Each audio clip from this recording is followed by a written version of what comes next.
I am Louis XIV. This video is purely for entertainment and does not infringe on copyrights or laws. The rights to the novel and image belong to the original author. We do not claim ownership. Don't like waiting and want to listen to this fanfic in full now? Subscribe to our Patreon, where you'll find the best fanfics. Chapter 326, A Rare Dispute. Sorry, I have been feeling unwell these days, dizzy and sore all over. I have stopped updating, but I will make up for it later. There will be updates today. You can refresh at 6 p.m. and 11 p.m. Thank you for your support. The Dauphin is ill. This is not surprising. When Dauphin Louis was born, his father was already in power, and Paris had long been a one-man show for Louis XIV. Although some cruel punishments were still written in the law books, they were no longer enforced. No matter how serious the crime was, it was at most beheading or hanging. He only knew about torture from books. Now he suddenly saw more than 200 people, more than 200 living bodies impaled on wooden spears, twisting and wailing for several days before dying. It was even more painful than the roasted lamb at the banquet. Even if the roasted lamb was to be skinned and cut into meat, it was still a matter of cutting the throat. It can only be said that after following Louis XIV for a long time, being influenced by what he saw and heard, and being educated by his teacher, little Louis could barely avoid showing a cowardly attitude in front of the Tatars and foreigners. When he encountered an attack in the woods, he watched the servants who followed him day and night die, which was a big blow. When the Tatars erected their wooden spears like a dense forest, it was another big blow. He had a fever at night. Fortunately, Louis XIV expected such a problem, so he let his son sleep with him. He just closed his eyes and rested. He heard the uneasy sound of little Louis beside him, and he reached out and touched it, and he touched the hot skin. When he looked again, the prince had a fever and his face was flushed. He called the royal doctor to use physical methods to cool down little Louis, and held little Louis in his arms. Although little Louis was an adult, he was in his father's arms. Even if he was confused, he slowly calmed down. A week later, little Louis regained his strength and awoke. The spears outside the castle had been removed, because Louis XIV would never allow the decaying bodies to bring the plague, although the Tatar leader would rather have them hung there until they turned into white bones. The bodies were unloaded by slaves on the third day, piled together and burned, and their ashes were taken by Anwar and scattered in the swamp. Little Louis did not see Anwar and his father, because the war had already begun. Sporadic encounters and sneak attacks on logistics and vassals were constantly occurring. The Tatars, who had always been scouts and vanguards, could not stay here. Anwar was eager to show his strength to his new master. The previous setbacks made him very angry and frustrated. If it were not for the wizard's magic potion, he would have died, because the Tatars would never allow a tribesman with a broken spine who could not even stand up to waste food in beds. The most merciful act of his father was to give him a clean and sharp knife. If a person suffers a fatal blow, there are usually two outcomes: either he becomes more cowardly or more fearless. Anwar can be said to have both. When he realized that he was actually cowardly, his first reaction was to go to the battlefield and use the enemy's flesh and blood to wipe out this disgusting instinct. So he just stood outside the prince's door, thanked him for his protection, and was eager to go to the battlefield. He didn't think that the prince would appear in the same place with him. After all, the French were different from the Tatars. Their leaders relied not only on personal bravery. His father explained this after he came to Kamniko. His father was still wearing rough and dirty old sheepskin clothes, but after untying his belt and pulling open his robe, crawling on his reddish-brown skin were sharp knives, muskets and metal grenades. Not only that, said the Tatar leader, everyone has a warrior of a tribe. He looked into Anwar's eyes. He has more, enough to arm tens of thousands of soldiers. His father took him to see the French military camp. The tents covered the green shade of the highlands like clouds. If it was just about numbers, the Spaniards and Austrians also had so many soldiers, but the French tents, weapons and clothing were all unified. Compared with the surrounding motley troops, they were like a huge giant. Anwar immediately understood what his father meant. After all, his father was the chief. Although he was the youngest son, he could see how his father managed the tribe. Their tribe only had 1,000 people, or even less, but it was very difficult to make them obey only one voice. So even if his father wanted him to serve a child as docile as a lamb, he accepted it because this child would be able to inherit all of his father's assets in the future, including them. But this child is different from his brother. Anwo discovered that most people around him seemed to hope that he could maintain his current kindness and purity. They seemed to not want him to imagine with his calm but cruel father that Anwo could be loved by the leader, just because he was good at thinking in addition to being brave. He also thought about what kind of master the Tatars needed. There is no doubt that any slave would need a kind master, from whom they could draw blood to enrich themselves, and even change their positions. But when he thought of this, he suddenly thought of another question: what he could think of. The great Sultan, Louis XIV, should also be able to think of. When he could not choose his own successor, would he allow the prince to continue to be so cowardly? If so, why should he let Anwo become the prince's attendant? Anwo knew that the prince's attendants were all sons of the leaders of the big tribes. Not only were they the eldest sons and the second sons, they also had territories and titles, and the humblest one was thousands of times better than him. The king chose him because Anwo must have something they didn't have. Anwo was thinking about this matter while lying on the bed. However, the people around the king were all smart people. They were also worried that the Tatars would have a bad influence on the crown prince, so they suggested that Anwo's spine was broken. Although he had been treated by a wizard, it was hard to say whether there would be any sequelae. Letting him continue to be the crown prince's attendant, maybe there would be some problems. Anwo's father didn't say anything. He directly asked Anwo to go to Ljubljana with him. Ljubljana was the first line of defense planned by the coalition forces. Ljubljana is a more important city than Kamnik. It is separated from Kamnik by the Sava River and surrounded by mountains. The city is located in a depression and connected to 4 roads. It can be said that it is a must-fight place for merchants and the army. There is a hill in the center of the city. On the hill, there is a civil fortress that originally belonged to a local family. After the Habsburgs took control of this place, they built a brick and stone castle on the original site. General Vauban came here with the king. The first thing he did was to bring his engineering army to destroy the bridges and soil that the Ottoman Turks had to pass through. The second thing was to reinforce and transform the castle. So after Anwo came here, he could no longer recognize the place he had passed by. The Ljubljana castle has changed from the original rectangle to hexagon. Outside the bastion is a trench, and outside the trench is a low bunker. Outside the bunker, there are layers of trenches. A hill is just like a mole's burrow. The city under the hill has been cleared, and simple fortifications have been built at almost all intersections. However, before the war, the Tatars usually acted as scouts. When Anwo followed his father and brother around the Ottoman Turkish army, they were often chased and even surrounded by the Crimean Tatars and Sipachi cavalry. He was injured several times, but not as seriously as the one in Kamnik. He had just returned to his tent that day when he was summoned by his father. When he heard his father tell him to go with General Vauban to greet the French prince, he was surprised. As I said before, Anwo didn't think the French prince would appear on the battlefield with him. After all, it was too dangerous here. The situation on the battlefield was ever-changing and no one could guess what would happen.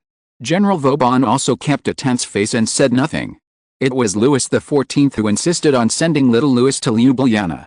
God knows that the King of France and the Queen only have one son now, and he is already an adult. However, some characteristics of little Louis made Louis worried. This is not to say that little Louis is not good. Children who grow up carefree in the court are always like this.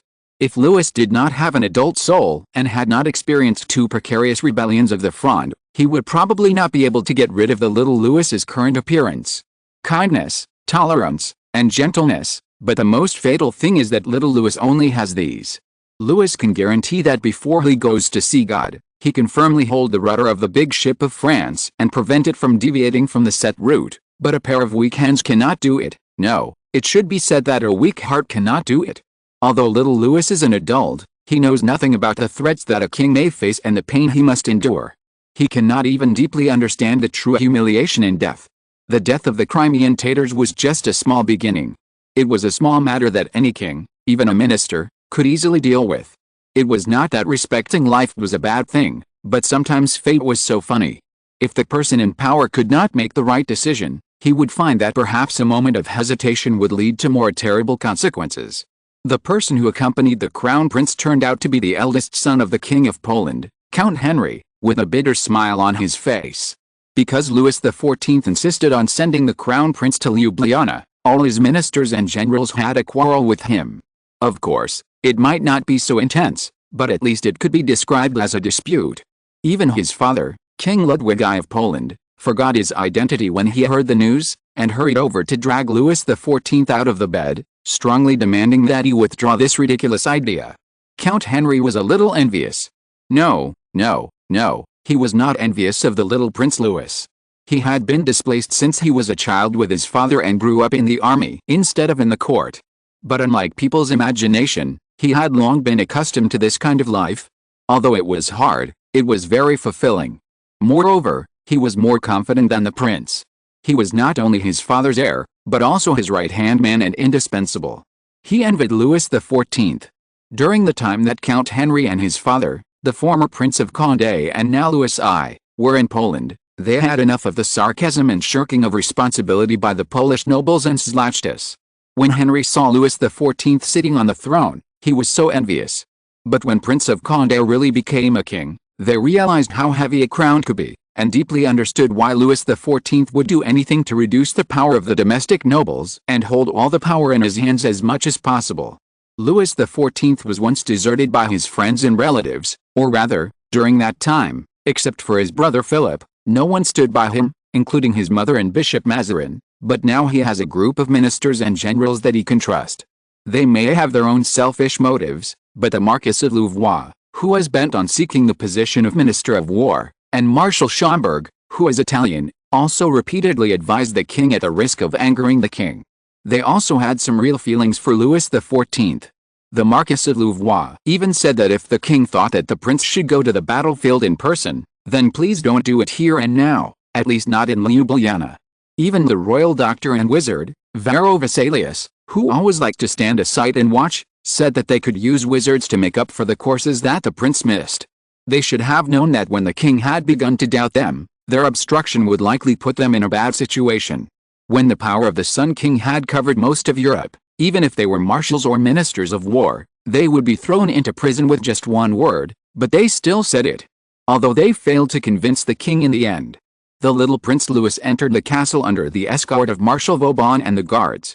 During this long journey, he was confused and uneasy, not because his father insisted on him coming to this dangerous place, but because everything he saw was far beyond his imagination. Are those civilians? He asked. Anwo turned his head and looked at the crowd blocked by the guards in the distance. No, that's our vanguard, he said. But if I'm not mistaken, the prince said, they don't even have weapons. Not to mention muskets, these people were almost all bare-handed, not even a stick.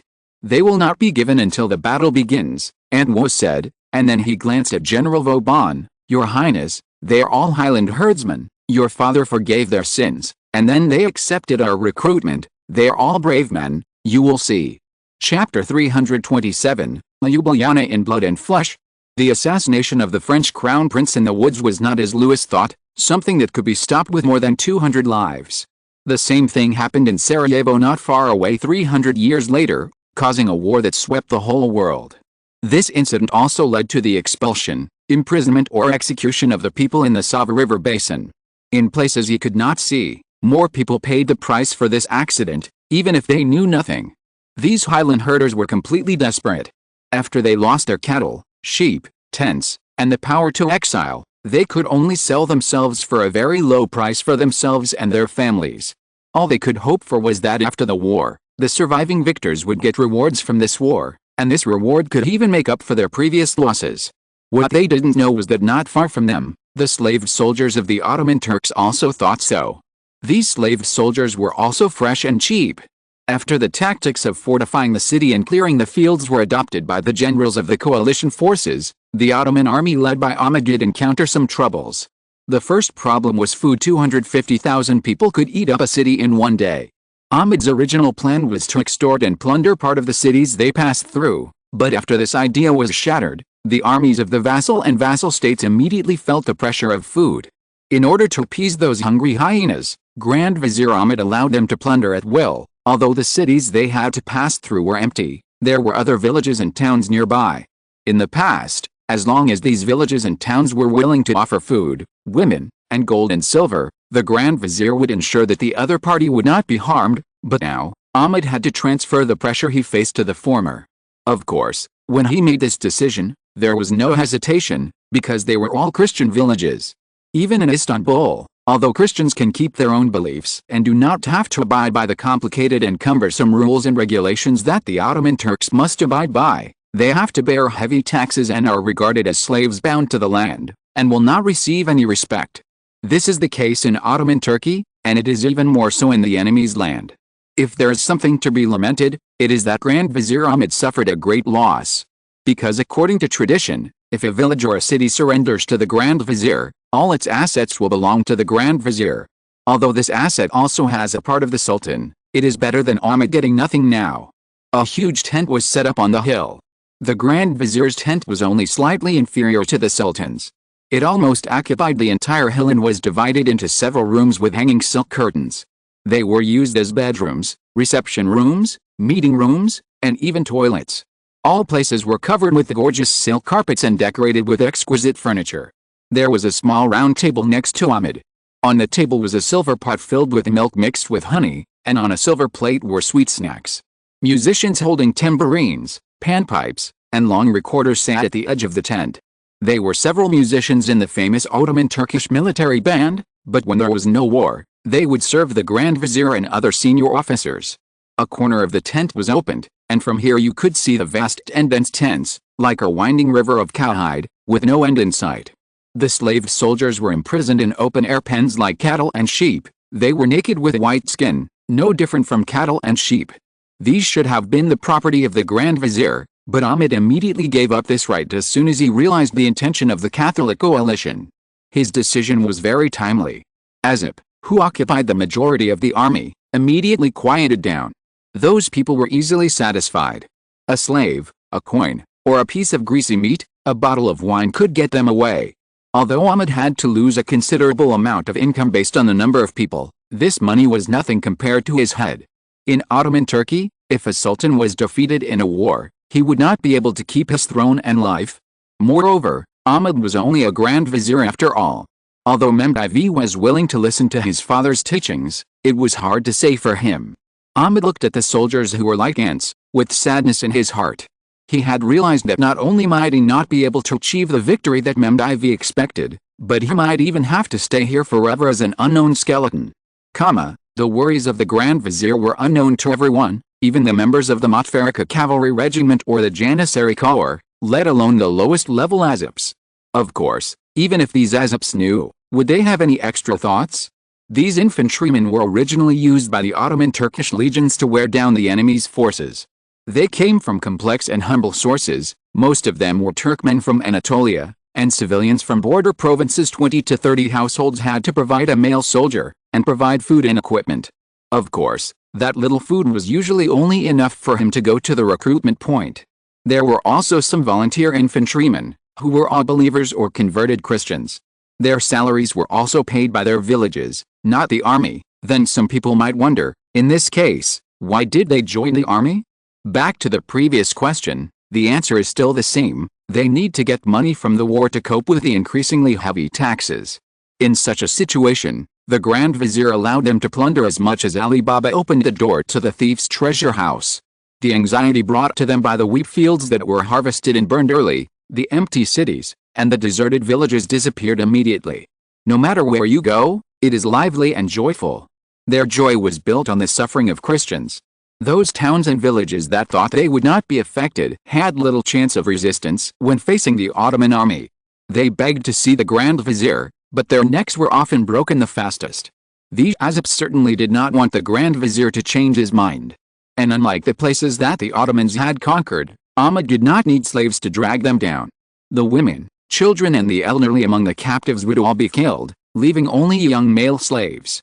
These slaves were the first soldiers to collide with the coalition's highland herdsmen and the surrounding Slovenes. This was an extremely cruel thing, because this war had nothing to do with the citizens and herdsmen of Slovenia, but the battlefield was in their homes. Their wives and children became fuel and food, their parents were killed like livestock, and they themselves became materials to fill trenches and blades. They might know each other, and even drank and danced together, but now they could only rush towards each other naked, some holding sticks and farm tools, some with empty hands. Some brave and naive people still expected the rewards promised by adults, some could only kneel down and look at the sky and pray to God to save them, and there were also many people who turned around and fled. but both the coalition and the Ottomans had supervisory teams. The French Crown Prince Louis was not the commander-in-chief of Ljubljana, even if it was only in name. He was trembling with fear when he looked out through the telescope. This was simply a purgatory on earth. The battle in the woods kept him awake at night, and the impalement of 200 people made him restless even during the day. How many people were fighting and dying here?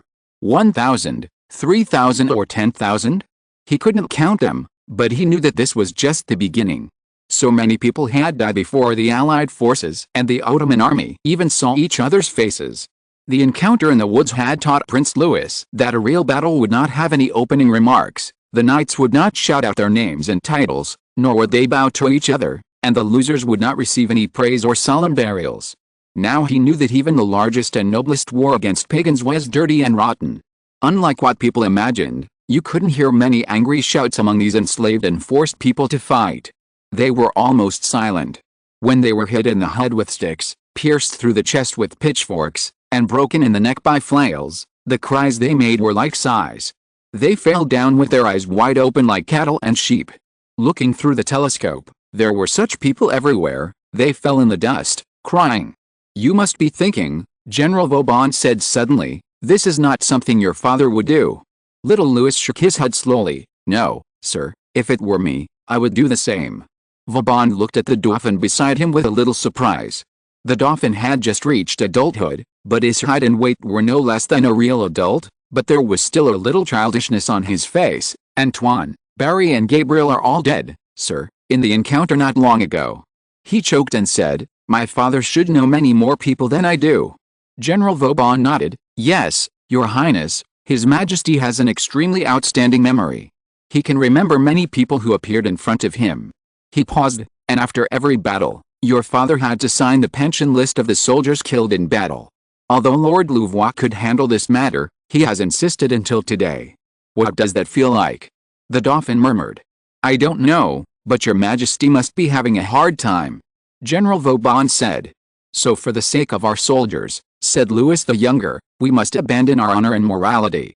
"You are the Dauphin of the French, and your majesty is the king of the French," said Vauban. "Your father once said that a king is as much loved by his own people as he is hated by foreigners."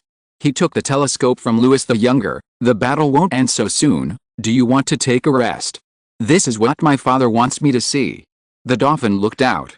Without the help of the telescope, he couldn't see the faces of the Slovenian people clearly, but after losing the details, the colors occupied almost all of his attention.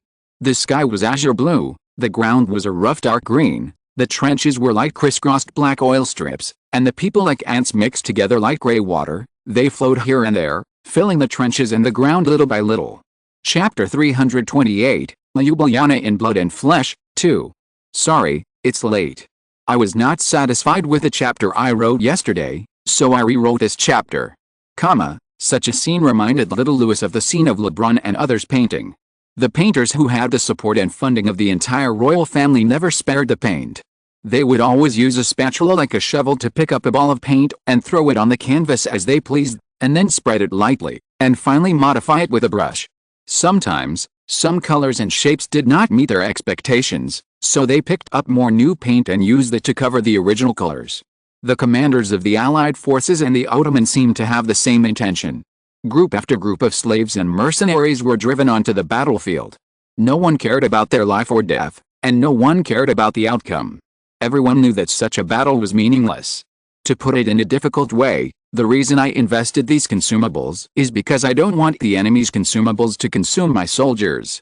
After a wave of these so-called soldiers were consumed, the supervisory team withdrew in an orderly manner to Castle Hill, the hill where the Ljubljana castle is located. After they retreated to the first line of defense, the Grand Vizier's horsetail flag finally appeared slowly in the distance, and this bloody prelude came to an end. The groans that could be heard before the sky darkened were no longer audible at night. The temperature in July caused the corpses to ferment and give off an unpleasant smell. Therefore, the Ottomans had to clean up the battlefield under the hill before digging trenches and building artillery positions. They sloppily piled the dead together and poured grease on them. Such fires illuminated people's faces, and sometimes weak groans could be heard. Some Slovenians who were only injured by chance were burned to death. In addition to these ominous lights, There were torches linked by craftsmen who worked all night. They had to assemble cannons for the Ottomans. The Ottoman Turks were not inferior to the Europeans in thermal weapons. Earlier, they could even cast gun barrels on the battlefield, but before the Copper Louis era, the Ottomans had lost this composure. All Ahmed could do was to ensure that he carried more than 100 light and heavy cannons. These cannons were disassembled into barrels, brackets, etc. and pulled to the battlefield by ox carts and horse carriages. It took a lot of time to reassemble them, so the Grand Vizier ordered his guards wearing yellow boots and tall hats to bring a box of gold coins. For every cannon assembled, the light ones could take a handful of gold coins, and the heavy ones could take 2 handfuls of gold coins. With such a huge reward, the craftsmen worked hard all night long, sweating profusely. Some even fell to the ground and stopped breathing when they staggered to the box to grab a handful of gold coins. Such a death certainly would not move Grand Vizier Ahmed. If he was defeated here, he would inevitably be strangled to death by the bowstring when he returned to Istanbul. He lay on the couch, half asleep and half awake for a while, and got up at dawn. Beyond the town at the foot of the mountain was the Castle Hill and the Ljubljana Castle on the Castle Hill. The castle was originally a giant in armor, and now the French General Vauban had covered his armor with spikes. The combination of bunkers, trenches, low walls and slopes made the hill look like a giant hedgehog. It was easy to imagine how difficult it would be to capture the castle. "What are those?" Ahmed suddenly asked. "Those are like thorns? They don't grow naturally, do they? Black iron thorns won't grow underground." The great cleric next to him said so. He didn't need to rely on a telescope like Ahmed to see things far away. That's a man-made creation. What they saw was another product that was mass-produced after the steam engine was manufactured: iron wire. Iron wire existed hundreds of years ago. Craftsmen used pliers to pull out the iron wire, wrapped it around a tube of fixed diameter, cut it into coils, and then woven it into chain mail. However, this wire drawing method was completely eliminated after the steam engine was invented. The steam engine was extremely powerful and could produce iron wire day and night. This was the first time that these iron wires were used on the battlefield. In the previous war between Flanders and the Netherlands, France was the attacker and the production was insufficient, so it was not used in large quantities. It was unfamiliar to the coalition forces and the Ottoman Turks. But even if a black iron tree suddenly stood up in Ljubljana, it could not stop the progress of the war. The Grand Master said goodbye to him, and then he had to divine a suitable date for the war. Grand Vizier Ahmed could not hide his uneasiness. He returned to the tent, pondered for a while, walked to the locked chest and opened it. The Grand Vizier's chest was filled with precious ornaments, soft clothes and gorgeous weapons. He placed his hand on the chest for a long time, still unable to make up his mind. If someone was around him, they would definitely see that this nobleman second only to the Sultan was staring at a scimitar with a silver inlaid gemstone scabbard. The scabbard of this scimitar was very delicate, but because of its exquisiteness, it was inconspicuous among the dozen or so scimitars inlaid with the gold and silver. Ahmed hesitated for a long time before taking it out and hanging it on his belt. He just lifted the curtain and was startled because there was a person standing in the tent outside, a confused servant. "Why are you here?" Ahmed asked. "Sir," the servant boy said respectfully, "my master asked me to take you." He couldn't finish the next sentence, and couldn't finish it, because Ahmed had already pulled out a knife and cut his throat. The child fell to the ground with his eyes wide open, and his blood dyed the golden and dark green silk carpet into dark red. Ahmed recognized him. His master had a brother who served the Grand Imam. Ahmed couldn't take any risks.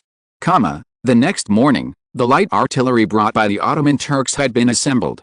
They tried to bombard the bunkers and fired shells into the trenches. The walls of these bunkers were unexpectedly thick, and the narrow shooting holes prevented the shells from entering. There was a small slope in front of the trench below the ground to reduce the power of the shells.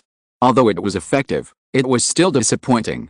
Especially when the first batch of Azep infantry rushed into the trench and occupied the bunker, they found that most of the soldiers inside had withdrawn from the connected trenches. The barbed wire in front of the trench also caused a lot of trouble for Azep and the cavalry, especially the low-level cavalry converted from herders and tatars. They had no armor and were covered with wild animal fur. They were easily caught by the barbed wire and penetrated by bullets. Without their constant harassment of the people in the castle, the defenders would be under much less pressure. Even the soldiers guarding the bunkers and trenches suffered little damage. They could even be said to have retreated to a safer place in an orderly and calm manner, and only put themselves into new battle after repair. This situation did not change until the Ottomans completed the formation of heavy artillery. Heavy artillery could suppress the defenders' counterattacks and destroy bunkers. The Ottomans began to dismantle the barbed wire and fill the trenches. Grand Vizier Ahmed and the Grand Imam looked at the dismantled barbed wire. Anyone with eyes could see how useful these metal thorns were for defense. The wires were surrounded by sharp thorns every 1 or 2 inches. If you didn't pay attention, they could bite deeply into a person's flesh like the teeth of a cat or dog. If you pulled them hard, they would tear off a large piece of skin and flesh, or even scrape the bones. Even if you just grabbed the clothes, it would be difficult to break free. This was for infantry. If it was for cavalry, the limbs of the horses would be more vulnerable to the iron thorns, causing disability or even death. If I were a Christian general, I would keep them for later battlefields. Ahmed looked at them and said, "Maybe they think they can stop us in Ljubljana," the Grand Imam said, completely ignoring Ahmed's gloomy face. The subsequent battle was not only cruel, but also so long that it was numb. After the war officially broke out, although guns and cannons had been popularized in the armies of both sides, trenches and city walls, ladders and siege vehicles still occupied most of the battle. It was just that bullets were no longer whizzing past arrows, and people threw metal grenades instead of clay pots at each other. However, a large part of the cannons were still loaded with granite shells, which could even outperform those filled with gunpowder when attacking city walls. Similarly, some of the shells fired back by the castle defenders were made of cement. These shells, which could only be used as training shells and targeted strikes hundreds of years later, had the same kinetic energy as real stone shells, and required about the same amount of gunpowder. General Vauban reinforced part of the walls of Ljubljana Castle earlier to place cannons, so as to avoid the ridiculous accident of the walls collapsing before defeating the enemy. Of course, the walls, bunkers, and shells all require a lot of cement, but having tasted the sweetness of the wars in Flanders and the Netherlands, the French merchants even provided countless limestone, coal ash, iron ore slag, etc. without any promises or collateral. Their initiative turned the offensive and defensive Battle of Ljubljana Castle into another war of attrition. The Ottoman army of 250,000 could make any king tremble. Ahmed relied only on the advantage in numbers. Even though the cannons in Ljubljana never stopped roaring and roaring, and the bullets poured like a rainstorm, he continued to issue orders to attack. Behind these soldiers were the supervisors holding sticks and whips, and behind the supervisors were the janissaries and Montferracacore. Any deserters who broke out of the supervisors' line of defense would be beheaded on the spot. After the capture of the castle, the Grand Vizier promised to plunder and massacre at will. The Azaps rushed forward like a group of wild beasts who had lost their minds. They piled up like wrinkled silk under the city wall. There were so many that the defenders in the city had to burn their corpses to prevent the enemy from climbing the city wall the next day. At the same time, the Ottomans used their usual methods to build huge siege vehicles. When they attacked Istanbul, they built siege towers that were higher than the city walls. Now they could do the same, or even go further. However, such plans were slow and could not be concealed because the surrounding trees were cut down and burned by Vauban. Therefore, they were soon discovered and destroyed by the defenders. However, the Ottomans were also good at digging trenches. Without the threat of bunkers, they extended the trenches to the edge of the defenders' firepower and dug them down. They were covered with stacks of cowhide tents to defend against artillery shells. Although the defenders threw a lot of kerosene, they did not pose any threat. The Ottomans, who had the advantage in numbers, dug and harassed day and night. General Vauban persisted for a whole week. In just 7 days, he looked like he had aged more than 10 years, with red eyes and sunken cheeks. The consolation was that Crown Prince Louis had returned to Kamnik 3 days ago. The fall of Ljubljana Castle was a foregone conclusion. Crown Prince Louis had finally seen a real war, and there was no need to wait until the last moment to get in the way. Death was always with people, endlessly. Vauban had been keeping a close eye on the movements of the Ottomans. In the intervals between battles, the Grand Vizier still needed to pray and fast. At this time, the Ottoman offensive would not stop, but because there was no commander, they would only obey the previous order, that is, to fight to death. This was also one of the weaknesses of the Ottoman army. He turned around and said hoarsely, "We can retreat." Vauban had already prepared a secret passage from the castle hill to the Sava River.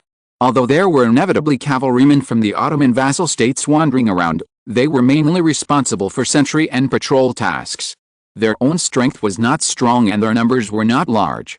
The last part of the army withdrawn from the Ljubljana castle passed the last barrier, the Sava River, without any danger. When they turned around and looked at the castle they had abandoned, they saw a white smoke running through the sky and the earth. Like all the castles attacked by the Ottomans before, the Ljubljana castle blocked all the gates with stones and cement at the beginning. The Azeps who attacked the castle could only use ladders and siege vehicles to climb the walls. At the beginning, they were even confused because there were suddenly no people on the walls. However, in previous wars, it was not uncommon for the defenders to collapse and abandon the castle to escape. They ran down the walls as quickly as hyenas hungry for flesh and blood, running towards the nearest mansion, hoping to find food, money and trembling citizens inside. More and more soldiers climbed up the walls and joined the looting. For these Azeps, who were only slightly better than slaves, almost everything was good. Only a few Transylvanians ran to the center of the castle, where the main tower was located. Whether it belonged to the owner of the castle or the generals of the garrison, there would be a lot of valuable things left there. When they saw that the stairs in front of the main tower gate had been removed and a big lock was hung on the door, they confirmed their ideas. So they moved the stepping stones, pried open the lock and rushed in. They did find some scattered coins, utensils and ornaments here. More soldiers poured in. They ran around frantically in each room. An unwilling Azep finally found that the sound coming from his feet was a little wrong. He carefully avoided the side of others and walked down a hidden ladder. All castles have rooms, warehouses and reservoirs underground, and this castle is no exception. Azep closed his eyes and accustomed himself to the dim light underground. A faint firelight came from the end of the passage, illuminating the wall. He walked over and turned a corner. Suddenly, he saw a huge warehouse. An old woman was sitting on a wooden box, holding a torch. She saw a bearded Ottoman man and was not panicked at all. "Oh," she said, "I thought I would have to wait longer." She lowered her hand and the torch lit the fuse beside her. Azep's smile froze on his face. He might have thought a lot at this moment, but no one could know it. In the attack and defense of Ljubljana castle, the Ottomans lost nearly 10,000 people, but in the subsequent explosion, they lost a similar number of casualties and lost the castle. Chapter 329, Ljubljana in Blood and Flesh, 3. When the gunpowder barrels buried under the castle exploded one after another, even the Sava River was disturbed by waves of ripples. Vauban watched the Crimean Tatars chasing them on the shore fall to the ground because of the shock of their horses, and made a cross on his chest. He was not praying for those Ottomans, they did not believe in the same God, but their enemy.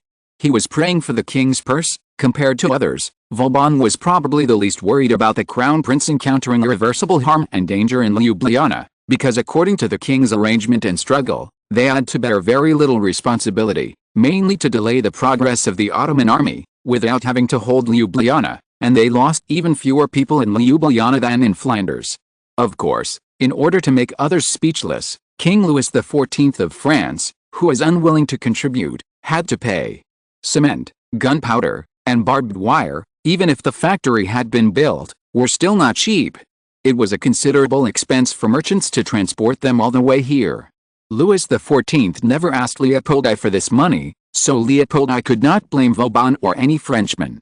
In this battle, Louis XIV allocated 100 cannons, equipped with 5,000 shells, 20,000 metal grenades for throwing, guns and bullets, countless tools, and 500,000 pounds of gunpowder. In the basement of Ljubljana castle, General Vauban had the honor of burying 1,000 pounds of gunpowder.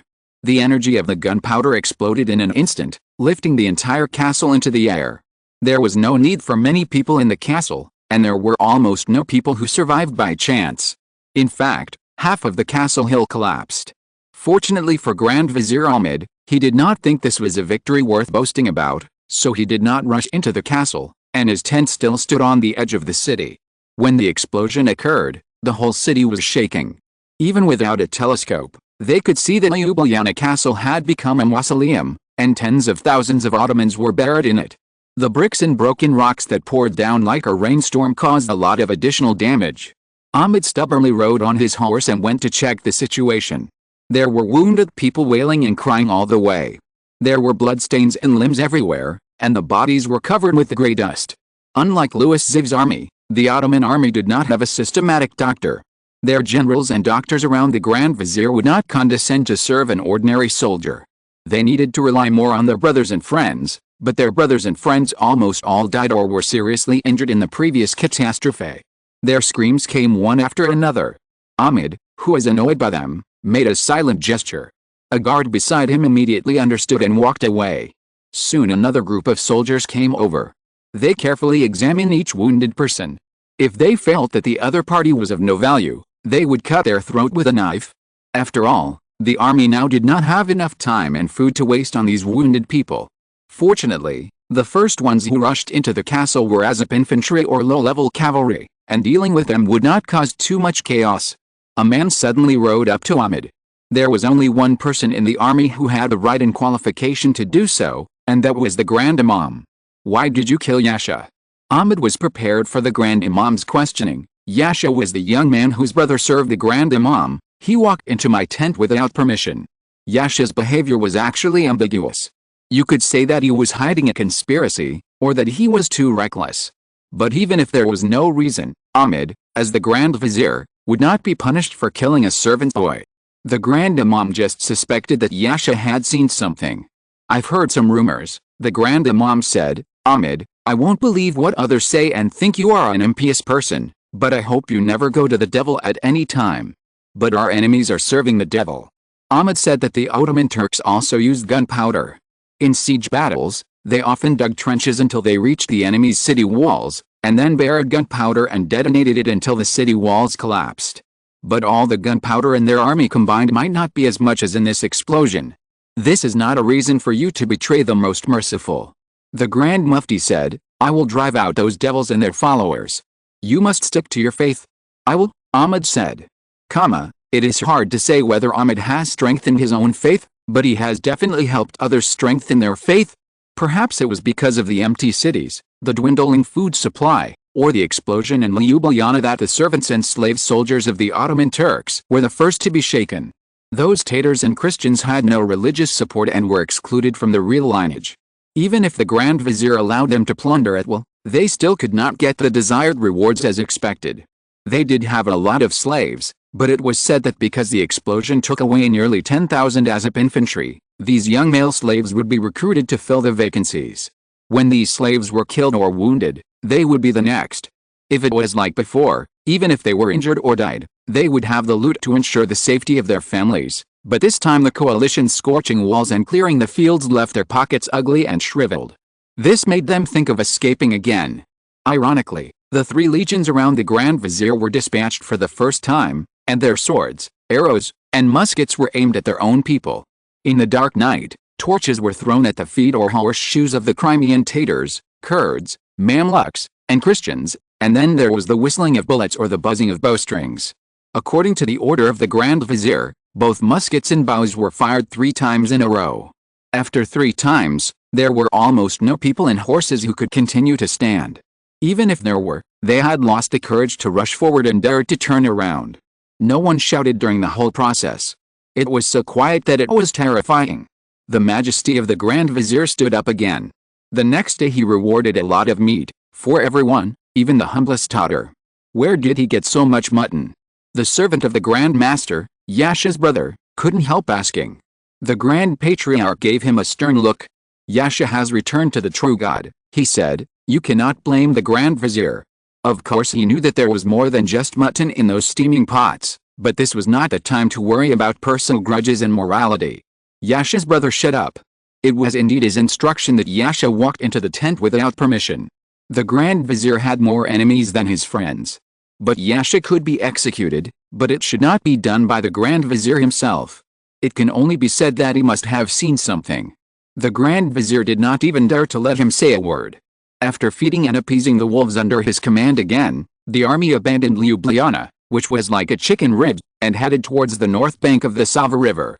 There was not even a soldier left by the Grand Vizier in this empty city. He did not leave any way out for himself. The Grand Patriarch looked at it and felt even more depressed. When Grand Vizier Ahmed walked through Ljubljana with a blank expression, holding the scimitar at his waist, no one could notice that he was different. Before the siege, he accidentally killed Yasha with a scimitar. The person who gave him the scimitar once said that unless he made a decision, he would never let it taste fresh blood. He made a big mistake. Now, although the scimitar was still separated from him by clothes and flesh, it was like a tentacle-like blood vessel, closely connected to his heart.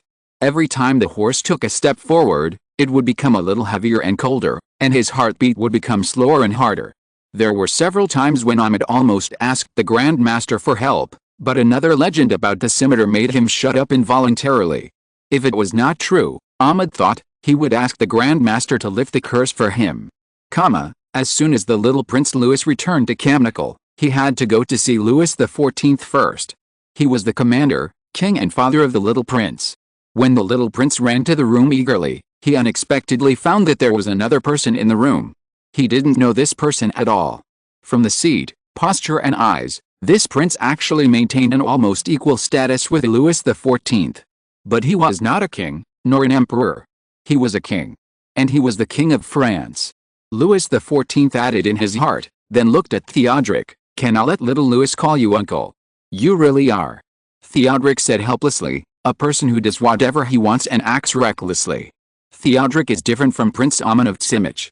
Although Louis XIV is about to make his son the king of the underworld, Theodoric will never appear in front of the king unless it is necessary, let alone other members of the royal family. However, no matter how hard he tries to cut the relationship between the underworld and the surface world, this willful majesty can easily shorten the distance between him and the surface world with just a pull of his hand. Or in a way that is hard to refuse.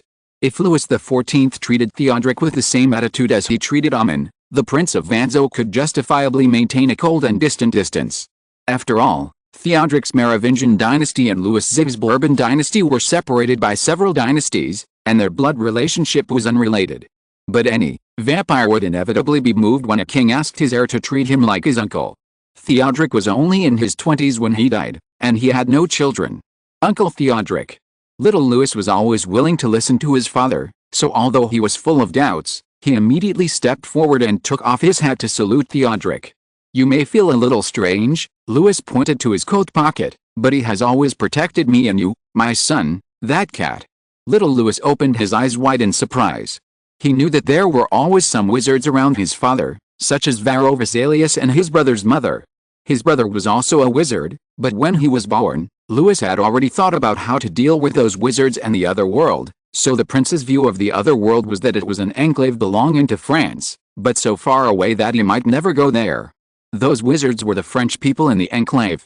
Although he could not manage it personally, his brother would fulfill his duties, and there was not much difference between him and the Viscount of Turin who managed the 3 provinces of the Netherlands.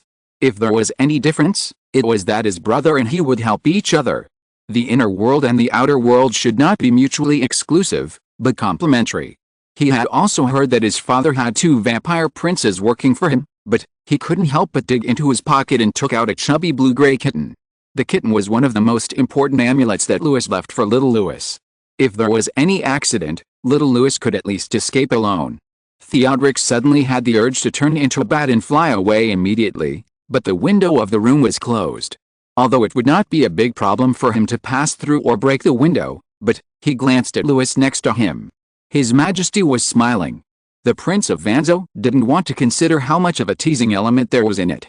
He just lowered his head and coughed lightly. "Leave it with you for the time being, Your Highness." He added dissatisfiedly, "I'm afraid it won't be peaceful here until the war is over." "Of course, this is all thanks to your father." Louis just smiled. Chapter 330, Versailles of Love and Romance. "To be honest," Theodoric said bluntly, "I didn't intend to get involved so deeply at the beginning, if it wasn't for Amon of Tzimich who suddenly went crazy." "You must thank Uncle Theodoric," I said. Louis said happily, "If it weren't for him, I might not have such a lovely child like you. Bishop Mazarin only made a mistake once, and that time he almost died. Since then, your father has always been surrounded by priests. It can only be said that His Majesty the King or the Bishop had other ideas at that time." Theodoric said, and then he paused. "No, it should be all the ideas of our Majesty. I don't think Bishop Mazarin will be crazy enough to ignore his own and the beliefs of the French." Then he looked at Louis. "Do you think I should continue?"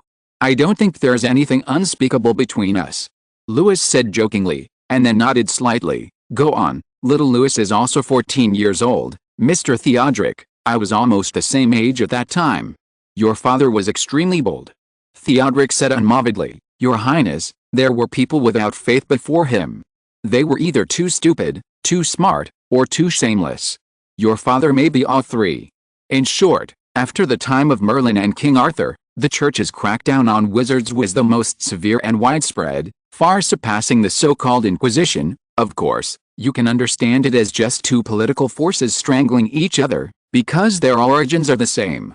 Little Louis squeezed his hand nervously, and the cat cried out in dissatisfaction.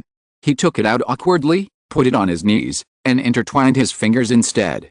In the 500 years between 700 and 1200, the Church did succeed in doing what Merlin did not do. They replaced the wizards. Little sir, the priests could do everything that the wizards could do.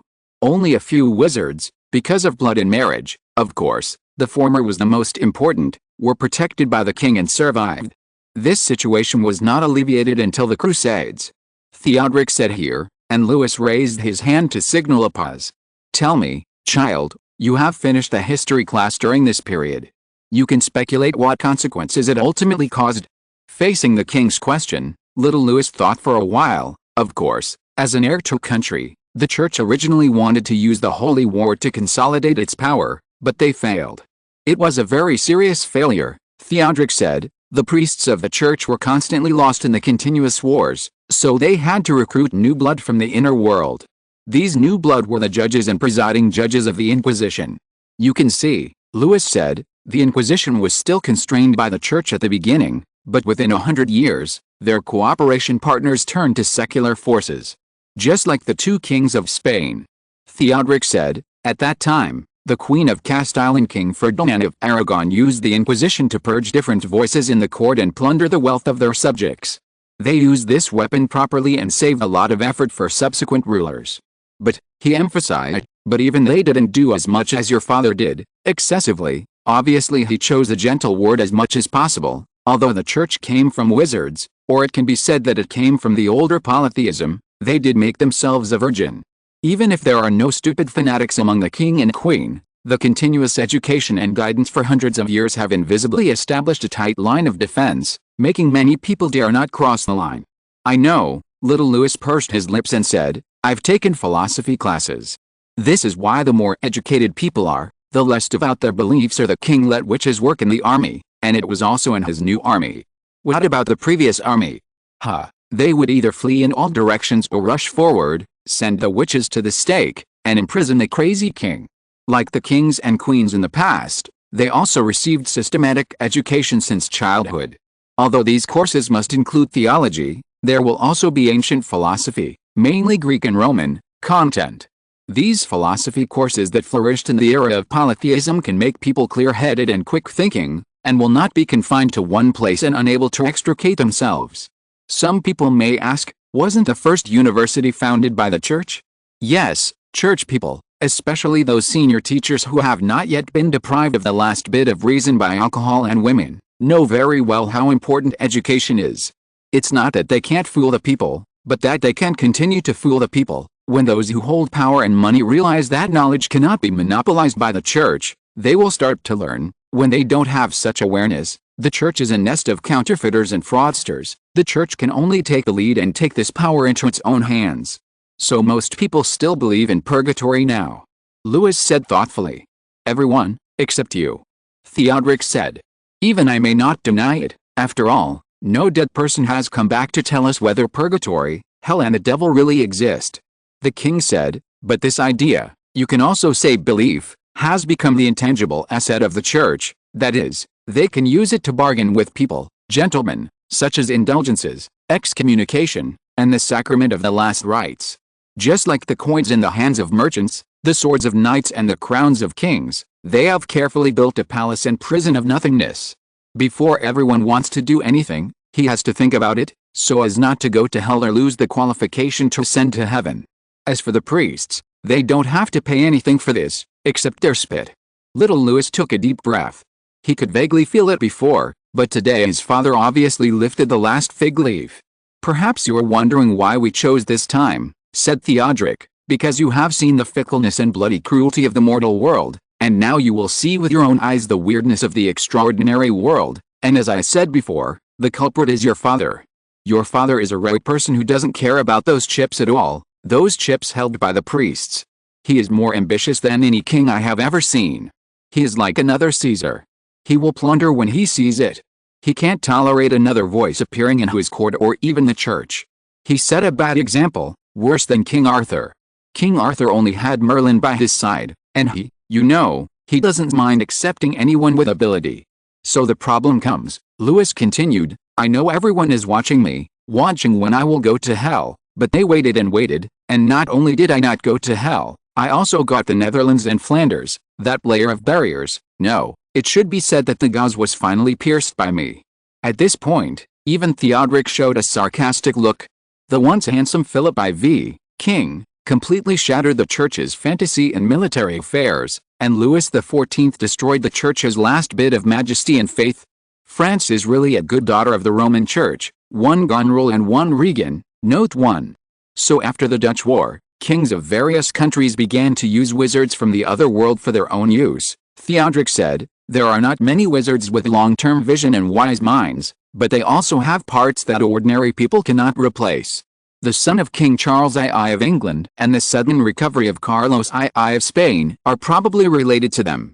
In this war, if you see those kings and generals who don't look like knights or priests, they may be wizards.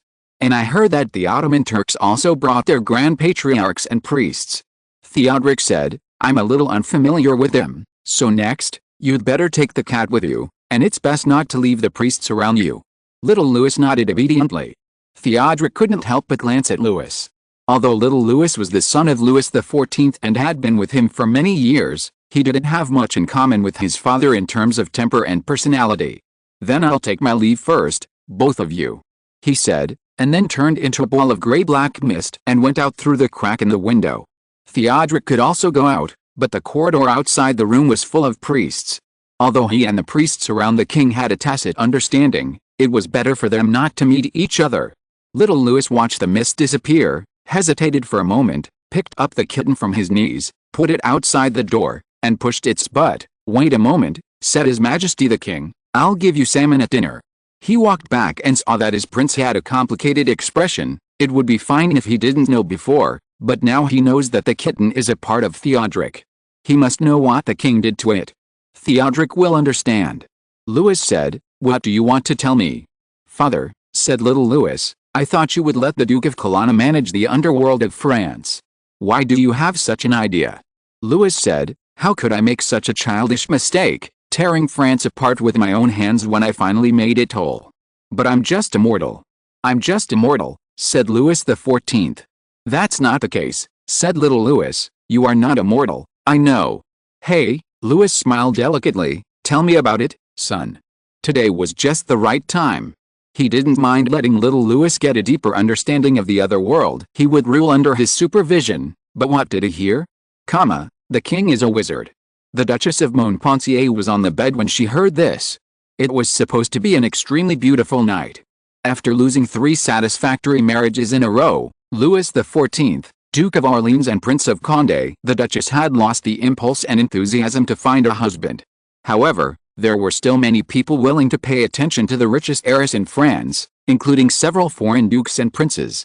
But if the Duchess said that if France was still the weak and powerless it was 30 years ago, she might consider marrying a foreign country, especially when her father could not become the King of France and she could not become the Queen of France. But now France is strong and prosperous and fashionable. Her status among the noble ladies is second only to the Queen Mother and the Queen, the Grand Princess. She would be crazy to leave France. With such considerations, the Duchess would never accept the courtship of foreigners. Only French people could surround her. Yes, although the Duchess was already in her 40s, the king had complimented her that she was like a blooming rose, when the color was the richest and the fragrance was the brightest. Because Louis XIV had developed cosmetics that were not too harmful to the human body in advance, liberated wizards, and repeatedly honored and rewarded craftsmen and scholars, the Duchess and other noble ladies would not be like previous women who welcomed aging and disease in advance for the sake of beauty. She was tall and plump, with smooth and fair skin, and dark chestnut hair and eyes, like Elena's, fierce but charming. Although not all of her suitors were sincere, they were not so embarrassed to say compliments. However, the Duchess's only lover in the past year was Count Mazarin, a lucky boy from the Caumont family. He was once a member of the King's Musketeers, but because he repeatedly violated the King's rules, he was the kind of person who is used to seeking pleasure and doing things wrong, so he was expelled from the Musketeers before the Battle of Flanders. People often saw him wandering in the Bois de Boulogne, and later, through someone unknown, he entered the Palace of Versailles and took the opportunity to hook up with the Duchess. Count Mazarin's character was worrying, but in terms of appearance, there was nothing to complain about, and he had a strong physique. In the Duchess's room, on her bed, he often wore a loose linen nightgown, a long-sleeved robe that was roughly knee-length, with nothing underneath, and the knot at the collar was completely open, revealing his bare chest. Now he leaned gently behind the Duchess, stroking her neck, caressing her ears with his breath, and said this sentence as if talking to himself. Note 1. Both are characters in Shakespeare's play King Lear. King Lear is an old British legend, which was later adapted into a play by Shakespeare. It is also one of Shakespeare's 4 tragedies. It tells the story of the elderly King Lear who wanted to divide the country among his 3 daughters. The eldest daughter Goneril and the second daughter Regan, who were sweet-mouthed but treacherous, won his favor and divided the country. The youngest daughter Cordelia got nothing because she was unwilling to flatter. The King of France, who came to propose marriage, had a wise eye and married Cordelia as queen. After King Lear left the throne, the eldest and second daughters did not give him a place to live. The king of that year had to go to the wilderness. Cordelia led the army to attack, and the father and daughter were reunited. But the war was unfavorable, Cordelia was killed, and King Lear died in grief guarding the body of his beloved youngest daughter. If you're listening to this novel on a channel other than Fanfic World, it means they downloaded and uploaded it without effort. We cordially invite you to visit our channel, Mundo Fanfic Novelis. There you'll find the original version of this story, and you can explore many other novels of various genres. We're waiting for you to immerse yourself in a world of incredible novels. Chapter 331, Versailles of Romance, 2. The Duchess of Montpensier turned her back to Count Mazarin, her face still flushed but her eyes were frosty. As the leader of the noble ladies, she was even more accustomed to and adept at intrigues than the Queen and the Queen Mother. After all, the former two had the protection of the Sun King, but she did not, or it could be said that her status was not on the forefront. She looked at the moonlight cast on the floor and smiled. Even her breathing did not become hurried. "What nonsense are you talking about, dear?" Count Mazarin gently took her arm, turned her around and made her face him. "It's really just a rumor," he said hypocritically and sweetly. "I was also surprised at the beginning, but madam, there have been such rumors in the court in recent years. They say that Mary Mancini is a witch. When the king was injured in Dunkirk and almost died, she made a deal with the devil. No, it should be said that it was the king and the devil." "Enough," said the Duchess, pressing her finger on his lips. If those who really knew the Duchess of Montpensier saw her do this, they would immediately shut up. But Count Mazarin, he always believed that the Duchess of Montpensier was short-sighted and weak-minded, just like the women he had played with before. This statement might be correct, because the Duchess of Montpensier's father, the Duke of Gaston, had always hated his daughter and certainly would not care about her or teach her. Although she spent her childhood in the court of the Louvre, Louis XIV and Queen Anne would not educate her as seriously as they would their own children. It is no exaggeration to say that much of the Duchess of Montpensier's knowledge was acquired after taking classes with the Grand Princess and the Grand Duchess of Louis XIV. But it is a big mistake to say that she is useless in politics. She is ambitious and courageous.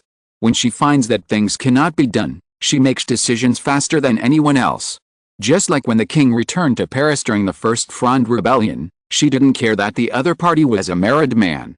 She had a good relationship with Prince Condé and even betrayed her father for Prince Condé. But once Prince Condé no longer had the possibility of ascending the throne, she did not hesitate to turn to her father again. After the Duke of Gaston lost power, Louis XIV sent Count d'Artagnan as an envoy to expose the evil deeds of the Duke of Gaston, who embezzled money by managing her territory. She also broke off the relationship with her father and returned to the Louvre. Even after the death of the Duke of Gaston, she laid a solid foundation for the new Duke of Orleans Philip under the name of Daughter of Orleans, eliminating many troubles and obstacles. So, this Duchess is at least a person who knows the times. But Count Mazarin did not realize this, and it was the attitude and feelings of the Duchess that confused him. Was the Duchess of Montpensier moved by this young man? Of course she was. In terms of how to please women, Count Lauzun was far better than any of her previous lovers. She had even thought about finding a position for Count Lauzun, giving him a large sum of money in a castle. As the richest lady in France, she would never treat Count Lauzun unfairly in this regard, but, well, she put her arm around his neck and whispered, "How beautiful the tuberose is tonight, sir, and the moonlight is like silver. We should talk about love on the bed instead of discussing state affairs." If Count Lauzun stopped here, the Duchess of Montpensier would remain silent afterwards, and at most find him a less important idle position far away from Paris, but Count Lauzun did not think so. "It's for love, madam." He stroked the Duchess's fluffy long hair and said. It must be said that the kind of tightly combed or erected buns were no longer popular in the court. The ladies and ladies-in-waiting began to let their hair down like the French women in the early Middle Ages, and then wore headbands and small crowns. Some also combed their hair into one or many braids. This was because the suites in the Palace of Versailles were equipped with bathing facilities. Although there were still doctors who stubbornly believed that frequent bathing would damage the barrier layer of the skin, as the authority of the Sun King grew day by day, his every move became a fashion that people followed. Because the king was very clean, anyone who appeared in front of him would be kept clean. For example, the high bun that was greased and floured and could not be removed for several days was always a gathering place for fleas, bedbugs, dust and dirt. A foreign noblewoman made this mistake when she came to see him. The lice jumping on her head made Louis XIV's face turn pale and retreat. Needless to say, that night, the court was full of jokes about this lady. People said that her power was far greater than the Dutch fleet and the Spanish artillery, because neither of them could make the Sun King retreat, but she did. The lady fled back to her territory overnight, but from then on, whenever possible, even if it cost a lot of money to pay servants and boiler officers who managed the steam boilers every day, people in Versailles would take a bath and wash their hair every morning. So gradually, the fluffy and refreshing hair gradually replaced the huge bun, and the priests also approved of this behavior, because this hairstyle was much simpler and more natural than the previous bun. They always believed that men and women who were too keen on dressing themselves up was a kind of behavior close to depravity. Thinking of this, Count Lauzun couldn't help but smile sarcastically. Although France was still a Catholic king, in the words of Henry VIII of England, this was French Catholicism, not Roman Catholicism. From the cardinal to a small deacon, all clergy in France were appointed by the king, not the Pope. The Roman Church had long existed in name only in the hearts of the French. It really couldn't be blamed on the Red Princes in Rome and the dying old man for making such a crazy decision. Their authority on earth was originally pitiful. Once France was removed, what would they have? A fragmented Italy? And without France, which was competing with the Holy Roman Empire, it was hard to say whether the Habsburg masters would still help each other with the church as they did now. Count Lauzun absent-mindedly lowered his head and buried it in his thick long hair. He must say that hair that was washed frequently did smell much better than those that were rubbed with grease and flour, and the Duchess would use rose water before and after bathing. After that, "My dear," the Duchess pushed him, "tell me, how does this relate to our love? Because the king will definitely not agree to your marriage with me." Count Lauzun said this with some real annoyance. The Duchess paused slightly. Of course, Count Lauzun had proposed to her before, but who was she? She was the Duchess of Montpensier, one of the highest-ranking women in Europe. She was not naive enough to that extent. Even if the king and the ministers agreed, she would not easily give herself up, so she just tried to evade it at that time. But now was it she who gave Count Lauzun such an illusion? Or was it not her who was naive? But Count Lauzun? I have evidence. Count Lauzun said. So you plan to use this to threaten your majesty? The Duchess asked curiously. I don't want to embarrass you, said Count Lauzun. If I were present, it might only embarrass your majesty, so your highness, you only need to talk to him alone about this matter. Of course, he hastily added, if he is willing to help us and agrees, we can never mention that matter. Oh, I understand, said the Duchess. So that's how it is. If it was Count Lauzun who said so, not many people would believe in such a villain who couldn't even enter Versailles without her. But if it was the Duchess of Montpensier, the king's cousin, a childhood sweetheart of the king, a person who almost became the Queen of France, who said so, people would definitely believe it or be half-believing, and then someone would inevitably fan the flames and add fuel to the fire. Even if Louis XIV could handle this matter, he would inevitably be in a mess for a while, As for whether she would make a fuss, there is no doubt that those people thought she would, because the king would never allow her marriage to Count Lauzun. The Duchess of Montpensier's territory and wealth were already large enough. After the Duke of Gaston died, the king's high court awarded most of the movable property to her. The king borrowed money from her during the war and later returned it with interest several times higher than usual. He even gave her a small port next to Amsterdam. Such wealth is enough to shake a country. Okay, the Duchess touched her young lover's face affectionately. I will ask Louis when he comes back from Slovenia. After hearing this, Count Lauzun fell asleep contentedly. When he woke up the next day, he was already in the Bastille. We said before that the warden of the Bastille also had ambitions. His ambition was that the Bastille could become a prison and execution place as daunting as the Tower of London. How could the Tower of London be so famous? It was because many dignitaries had been imprisoned and executed in its tower, including a king, a brother of the king, 2 queens, and several dukes.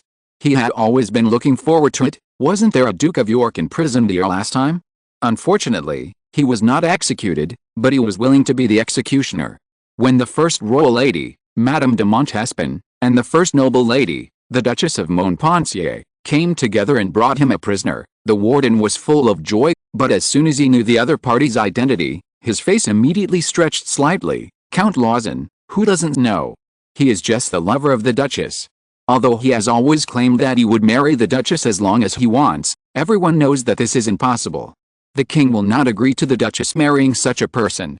Now it seems that, this gentleman may be in trouble.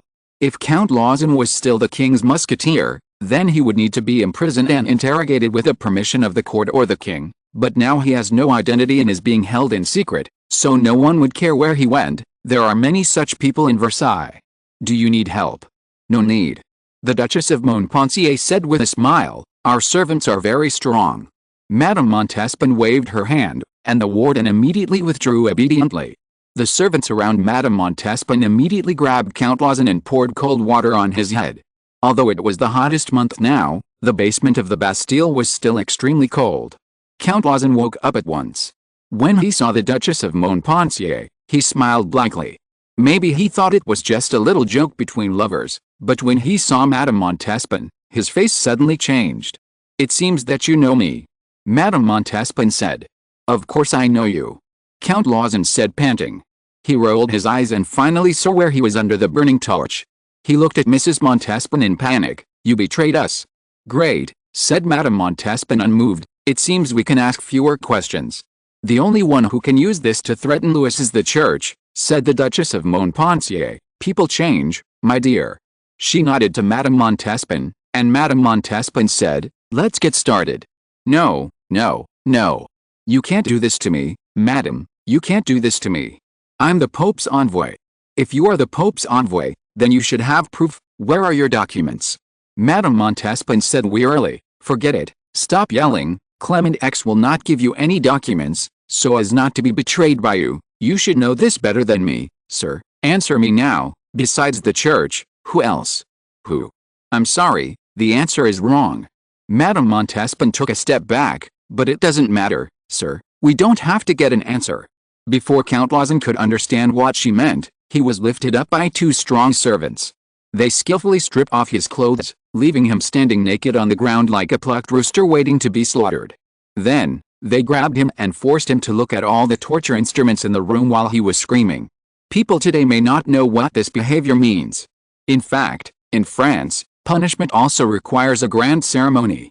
The prisoner must first be stripped naked, then look at the torture instruments in the room one by one, and then be punished one by one according to the crime, from small to large, from light to heavy. Count Lauzun certainly knew what would happen to him next. He begged and howled incoherently, but Madame Montespan had been listening attentively. After a moment, she shook her head and said, nothing is useful. The Duchess of Montpensier smiled and said, that's exactly what I want. She pointed to a torture instrument and said, let's start with this.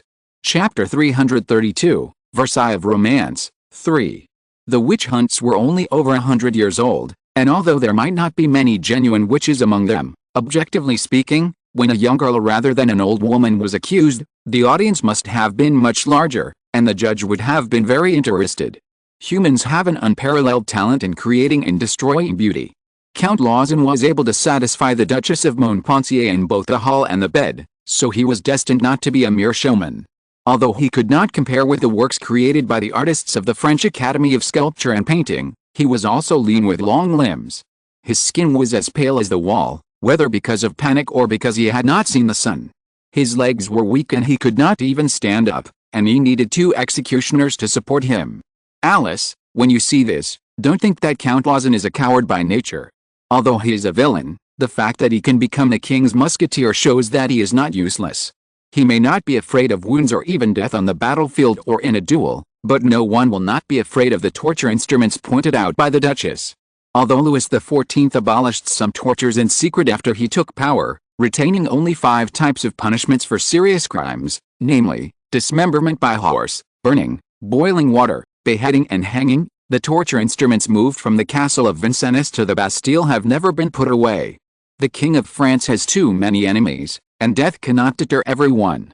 If someone is to be tortured, most people will use a gradual approach. However, there are also methods like the Duchess, who directly used terrible torture to destroy the enemy's will. The warden of the Bastille would not refuse the Duchess's request. In the constant prayers and shouts of "Oh God, Count Lauzun rode on the horse. Of course, it was not a living horse, but a wooden block with a cross-section of an equilateral triangle and a length similar to that of a horse. It was erected, and the height exceeded the distance that the average person's feet could touch the ground. Count Lauzun's hands were tied up and hung on the roof beam, and the sharp corners of the wooden wedges cut between his legs. 2 executioners tied lead blocks to his 2 feet respectively. "Hurry up," the Duchess said, and the executioner added a few more lead blocks. In this way, the weight of Count Lauzun himself, plus the weight of the lead blocks, pulled his entire body down. Most men would be unable to scream in pain when they occasionally hit their lower body, but now the most important male feature of the Count was being slowly crushed. His eyes, like his testicles, were slowly bulging out. Perhaps it was the Duchess's happy expression, or perhaps the executioner wanted to show off his ability in front of the 2 noble ladies.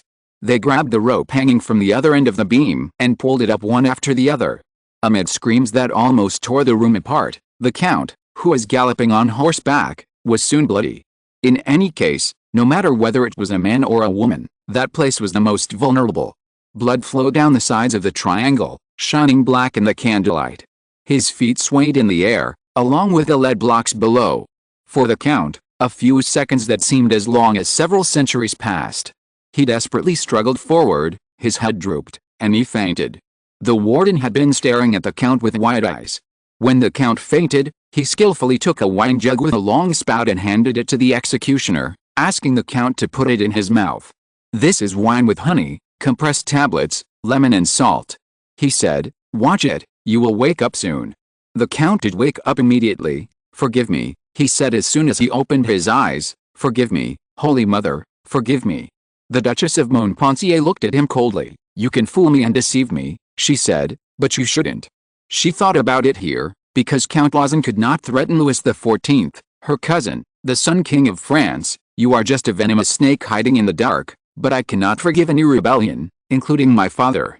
You are certainly no exception, my dear, but you can choose. Do you want to die in pieces after days of torture? Or do you want to tell everything and let the executioner cut your throat or break your neck?" The Duchess' words made the Count look desperate. He did think that he could persuade the Duchess and beg for her mercy to escape, but the Duchess's calm performance, not even shouting, showed that she had passed the most intense and easily shaken moment. Perhaps she had thought carefully before sending him to the Bastille. "I can tell you everything," the Count said, "but I hope to die as honorably as the Duke of Clarence." Duke George of Clarence was the younger brother of King Edward IV of England. He once rebelled against the king. Edward IV drowned him in wine like the Romans. The Duchess of Montpensier glanced at the Marquise de Montespan beside her. Montespan hesitated for a moment and agreed, "You can still get a doctor and a priest, otherwise the blood loss and pain alone could kill him, but you can think about it, Mr. Count, when you are being tortured in a dark room and waiting for death, those who instigated you are still enjoying their wealth and glory." As soon as Madame Montespan finished speaking, the Duchess of Montpensier saw that the Count's eyes were filled with hatred even deeper than before. No matter what those people promised the Count that gave him the courage to push forward this conspiracy against both the Duchess and the King, now he would definitely not get a single cent, and he even suffered such humiliation and pain. Madame Montespan turned sideways and said something to the Duchess of Montpensier, and the Duchess turned her head away. "Don't you know that I am ready to give you a castle, several deeds, and a good position?" Count Lauzun had been untied, and there was a mess between his legs. To be more specific, it was like a smashed lamb kidney pudding. He could only stay sober by relying on the warden to keep giving him wine. When he heard such words, he regretted it even more. The Duchess said nothing more and walked out. Madame de Montespan followed a few minutes later. Unlike the Duchess with a frosty face, this lady still had a beautiful face and eyes as bright as morning stars. Even though the Duchess knew the inside story well, she couldn't help but hesitate for a while. Madame de Montespan was so beautiful that she was like a second Phryne. Phryne, a famous lady in ancient Greece, was once sent to the Athenian court for blasphemy, a crime that could have put her to death, but her defense only took off her robe and exposed her beautiful body to everyone. There were 501 judges in the court, and they all agreed that it was blasphemy to let such beauty disappear.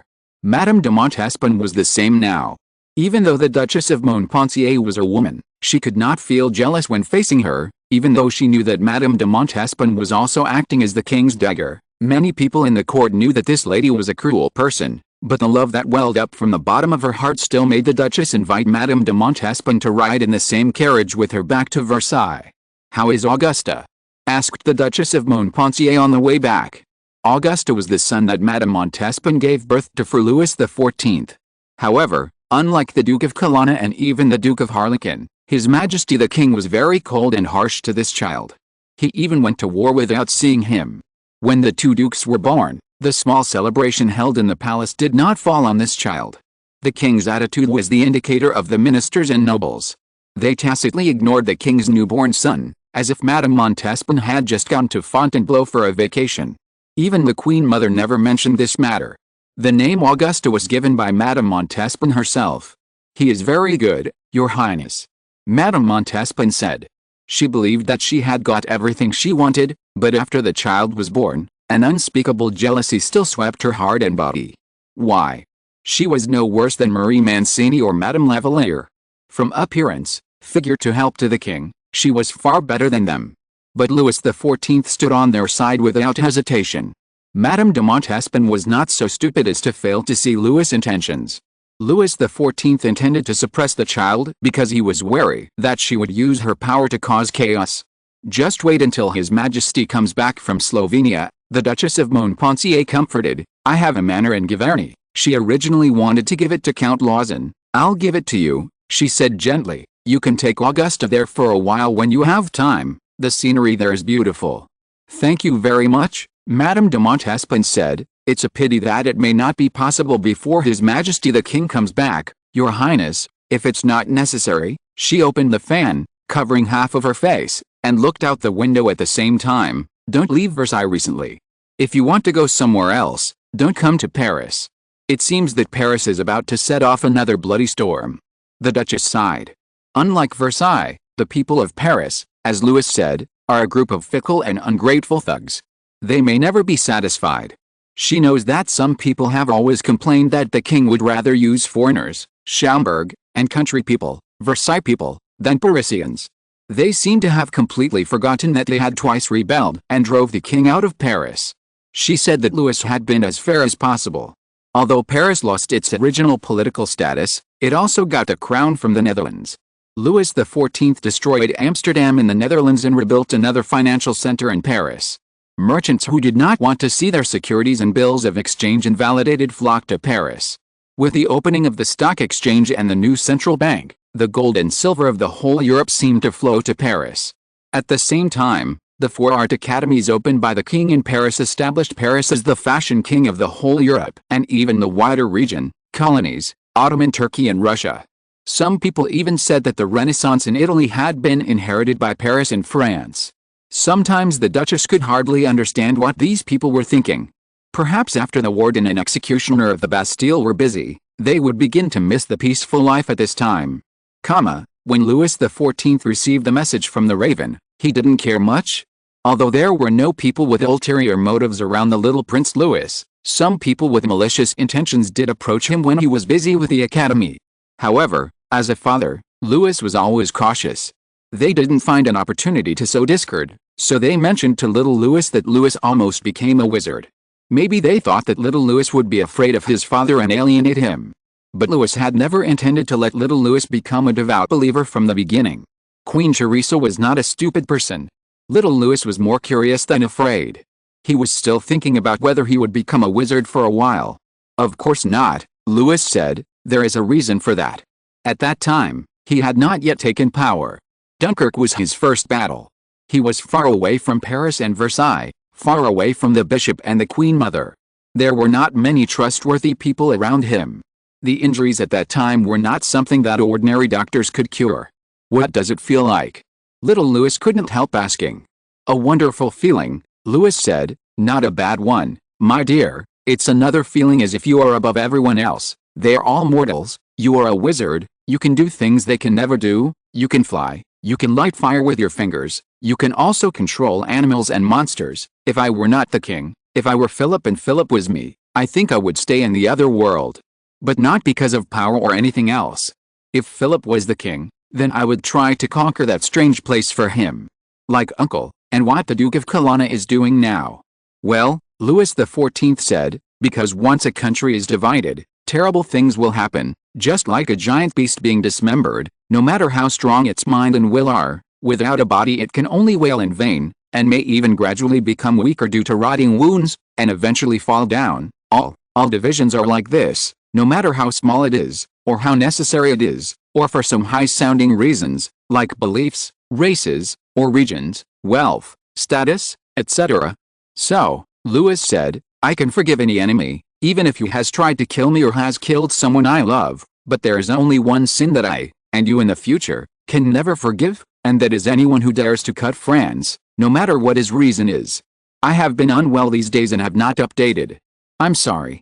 Next month, I will add 1,000 words per chapter to compensate everyone. I'm sorry, I bow to you. Chapter 333, Sava River, 3 updates in 1. Although he was already an adult, it might take a long time for the young Crown Prince Louis to realize the deep meaning of Louis XIV's words. People of that time still could not understand what a unified country and nation was, let alone fight and die for it. This involved democracy, not modern democracy, that had been deeply rooted in people's hearts since ancient Greece and Rome, feudalism, and the ownership of territories, as large as a country, that was constantly changing due to marriage, war, and even buying and selling. Why did Louis XIV build the Palace of Versailles? Why did he establish 4 art academies after the great victory in Flanders and the Netherlands? Why did he forgive the Huguenots? And why did he let the Viscount of Turin and his third son, the Duke of Harlebel, go to the Netherlands and Flanders?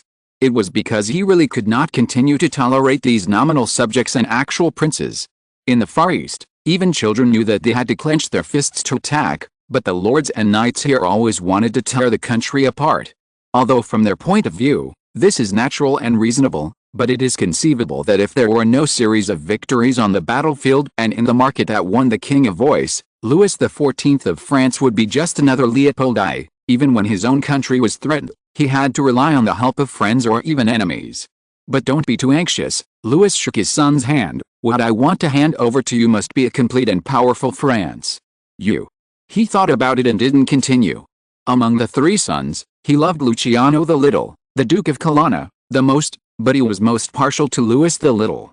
The responsibilities that Louis the Little would have to bear in the future would inevitably be heavier than the other children. He might even be called a mediocre person, because the glory of the Sun King could still shine on Europe for half a century if nothing unexpected happened, and now Louis XIV already had the Netherlands, Flanders and France, as well as a large colony and an unparalleled land army. There was little room left for the future Louis XV, but he would continue to explore and move forward until the last moment. Louis had expectations for this child, but also felt guilty.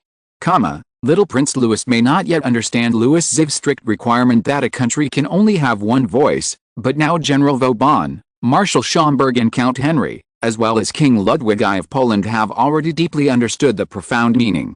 Especially Vauban, although he was born under the command of Prince Condé, but Prince Condé was quite skillful in managing the army.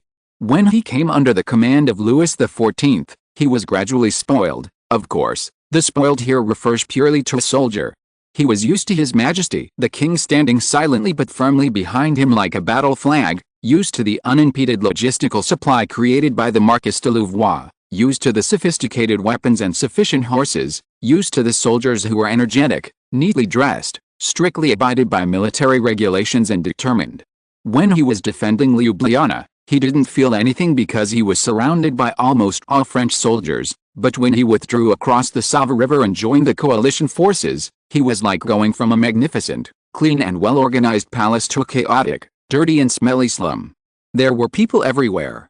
You can't even call these people soldiers. They are worse than what Vauban had seen before in Kamnik, because those wandering around in Kamnik were at least the personal soldiers of generals and princes. Some of them looked like beggars, some looked like lunatics, and some looked like bandits. They were not even armed, and even ragged or naked, with only some furs or cloths on their bodies.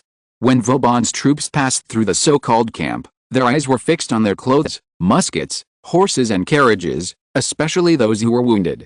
A Tatar ran up and said something to Vauban, and Vauban ordered all the soldiers to draw their weapons and arranged more soldiers next to the carriages of the wounded, thus avoiding the subsequent disaster. The guards next to one of the carriages were slightly negligent, and the wounded on the carriage were immediately dragged off the carriage.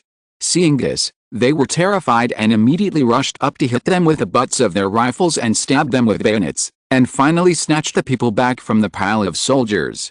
The wounded soldier who was rescued was naked in a few seconds. His silk underwear, his beautiful pants and coat, his boots, socks, the cross on his neck, and even the bandages on his body were cut off and taken away. Not only was the wound broken, but when he returned to the castle, he found that a large lock of his beautiful chestnut hair had been cut off. Because hair can also be sold for money. He later said that he had no doubt that if the other French soldiers had not rescued him, those people might have eaten him alive. He also showed others the bite wounds on his body. There are many people like this. It was precisely because of this incident that Vauban remained silent in the subsequent journey, even though he saw that the trenches, bunkers and protective walls he designed were either shoddy or did not exist at all. The cement, iron tools, and even mud and sand could all be exchanged for money, and those soldiers would rather die in the subsequent battles than spend their efforts on fortifications. They held on to a glimmer of hope. There was a Sava River between them and the Ottoman Turks. They had burned all the ships they could find before. Maybe the pagans couldn't cross the river at all. Even if they could, they were exhausted. Even if they still had the strength to swing their swords and shoot, they might not be the ones to die. Why should they make themselves suffer so much? Vauban frowned as he crossed the so-called coalition front. As soon as he returned to Kamnikar, he went to see the king and asked the king to retreat to a farther place. I suspect that as long as the Ottoman Turks cross the river, they can march straight in, Vauban said bluntly. Schomburg on the side blushed a little, but he was a member of the Holy Roman Empire before, and of course he knew what kind of morals those mercenaries were, especially those who were arranged at the forefront, which must be the worst and most worthless. He could imagine that these people were ready to escape as soon as the war started, and Leopold I must have prepared enough supervisors for them. You don't have to trust our allies, Louis said, but you have to trust the fortifications you built for me, my dear friend. If you think there is a safer place around than Castle Hill, then point it out. Count Henry on the side was a little worried before, for his father, Louis I. He had to laugh now. After all, Castle Hill had been reinforced by Vauban for several months, which was almost equivalent to reconstruction. There were a lot of food and munitions stored here, enough soldiers, and water from deep underground that was not polluted. He even dared to guarantee that this castle could be guaranteed not to be breached within 3 months, and the French Reserve Army was at the border and could be dispatched at any time.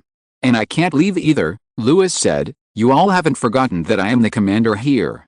Everyone bowed down and saluted. Louis XIV wanted to compete with Leopold I for the position of commander, just to ensure that Leopold I could not be the fisherman in the dispute between the snipe and the clam. Excuse me for being frank, Prince Louis said boldly. Father, Leopold I has never had any goodwill towards us in France, and he will inevitably be our enemy in the future, so why should we help him? Louis leaned on the table and propped up his chin. To put it in a high-sounding way, this is a war of faith. We are natural allies. As Catholic countries, we should put aside our prejudices and unite when facing pagans. How about a less high-sounding way? I want to see the power of Leopold I, his allies, the Ottoman Turks, and ours. This is the first war our soldiers and generals have encountered, I mean, Vauban, he suddenly shouted, and Vauban quickly stood up. Before, you haven't thought of such a scene. It completely exceeded my imagination. Vauban said.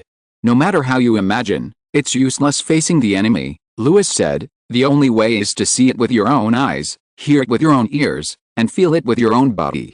He held little Louis' shoulder and said, although I should send you back to Paris, I still hope you can see the subsequent war. Your Majesty. Everyone present said in unison, and showed a look of dissatisfaction in a quite consistent manner.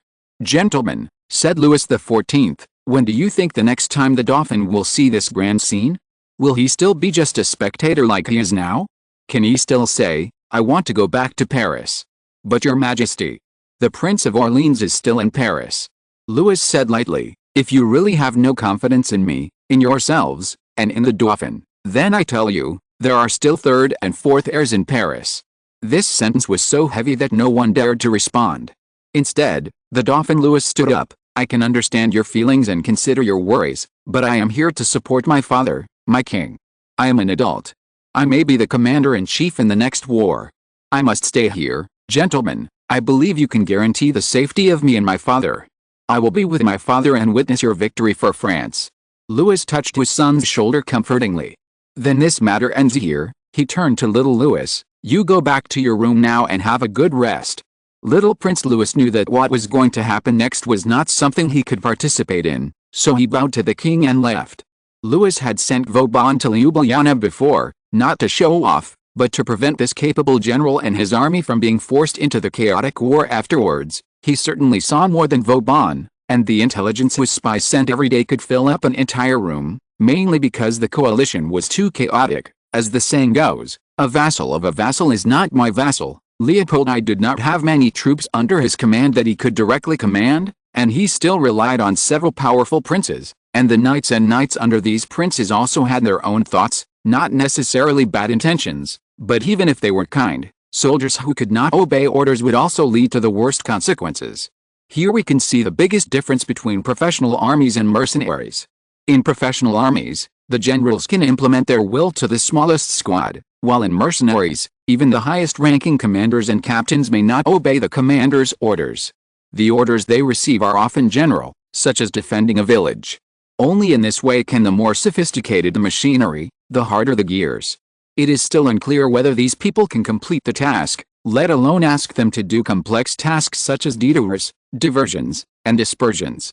What's good about knowing the Ottomans? Louis said, their army has only one voice, the Grand Vizier. The number of the coalition forces could not be compared with the Ottoman Turkish army, and they had too many voices. Vauban nodded, the Ottoman Turks have no tactics, but their soldiers are fearless. As long as there is a Grand Vizier, Louis said, they will fight to the last man. This is a strange tradition, Schomburg said, so generally speaking, the enemies of the Ottoman Turks will focus on attacking the center camp. It is also a place tightly surrounded by several powerful legions, like a pistol wrapped in petals. Louis said, so I let Vauban as a vanguard and went to Ljubljana, and my general lived up to expectations and won a brilliant victory for me. This is all because you gave me enough gunpowder and cement, said Vauban. But only if you are willing to obey, Louis said, I have shown my sincerity, so they can't ask us to do more. So these cowardly villains began to coerce His Majesty Louis I. At this point, Count Henry couldn't help showing anger and worry.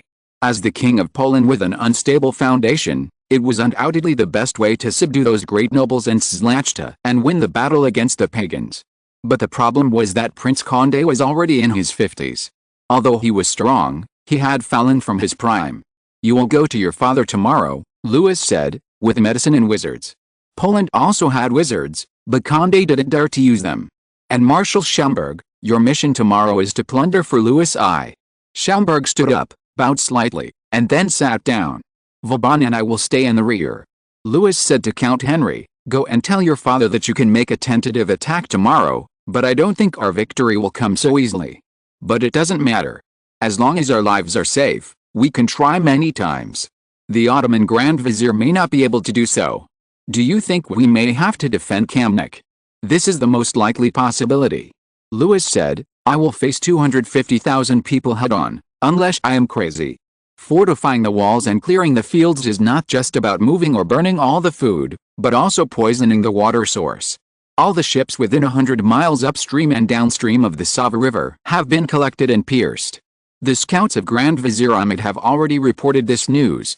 So the wizard's ravens saw this scene. Thousands of slaves, almost all young men, they were looted by the Ottoman Turks from neighboring villages and towns. In the past, the towns obtained in the war belonged to the Grand Vizier. That is, as long as the rich and powerful people in the town offered enough ransom, they could continue their previous lives. However, due to the advance cleansing of the coalition forces, the Ottoman supply lines became long and far, and the Grand Vizier no longer played the trick of tolerance and enlightenment. All Christians suffered a catastrophe. The elderly and children were the first to be killed, followed by women, and then men. These slaves, which were the most popular in the past, all belonged to the army. Several bold Ottoman merchants and soldiers who followed the army disobeyed the Grand Vizier's order and wanted to secretly send a boy as beautiful as the moon to Istanbul. They thought it was nothing. After all, the price of beautiful boys in Istanbul was already very high to a very scary level, especially since this war was destined to prevent them from obtaining too many slaves, and the price might go up. They bribed many people, but the matter was discovered by the Grand Vizier, who had been watching everyone for a long time. Under the gaze of everyone, the slave was burned alive, and the soldiers and merchants were stripped of their clothes and added to the slave team. Mutfarika's cavalry, dressed in bright clothes, galloped between tents, constantly reiterating the Grand Vizier's orders and his promises. He promised that he would not take a penny from Ljubljana, any city in the future, or any city on his return. He was also willing to take out the reward given to him by the Sultan and distribute it to every soldier here. The Grand Vizier's dwarfs and attendants kept walking in front of the soldiers, describing how shiny the golden crowns on the heads of the Catholic kings and lords were, how smooth their fur cloaks were, how plump and beautiful the women around them were, how luxurious their mansions were, and how they ate fat venison and drank sweet wine. Each of them was worth a city or even a country. As long as one of them was captured, not only could he get a ransom as much as leaves, but he could also get an official position and fiefdom. Even if they couldn't catch the kings, catching a knight would be enough to make them rich. Those shining armors, those exquisite muskets, those tall and strong horses. Each of them could be sold for a considerable price in Istanbul, as well as the knight's ransom, or simply sold as a slave. It's all right, all right. Go to war. If you win you can get everything. Go to heaven. It doesn't matter if you lose, you can still go to heaven. There are countless virgins waiting for you to grace. Go. Such words would certainly make the nobles or generals sneer, but for those poor people who had hardly seen the world, it was like a shot of adrenaline. Their eyes bulged out, their noses were wheezing, and even if their cheeks were sunken because they hadn't had a good meal for a long time, a layer of bright red happiness luster floated on their faces. They waved whips, sticks, and anything they could get their hands on, beating the new slaves without hesitation. These slaves were newly captured and brought into the army. They were not like the old slaves who had become weak after long-term labor. Even after being tortured by hunger, they still had the strength to drag the cement blocks under the threat of swords.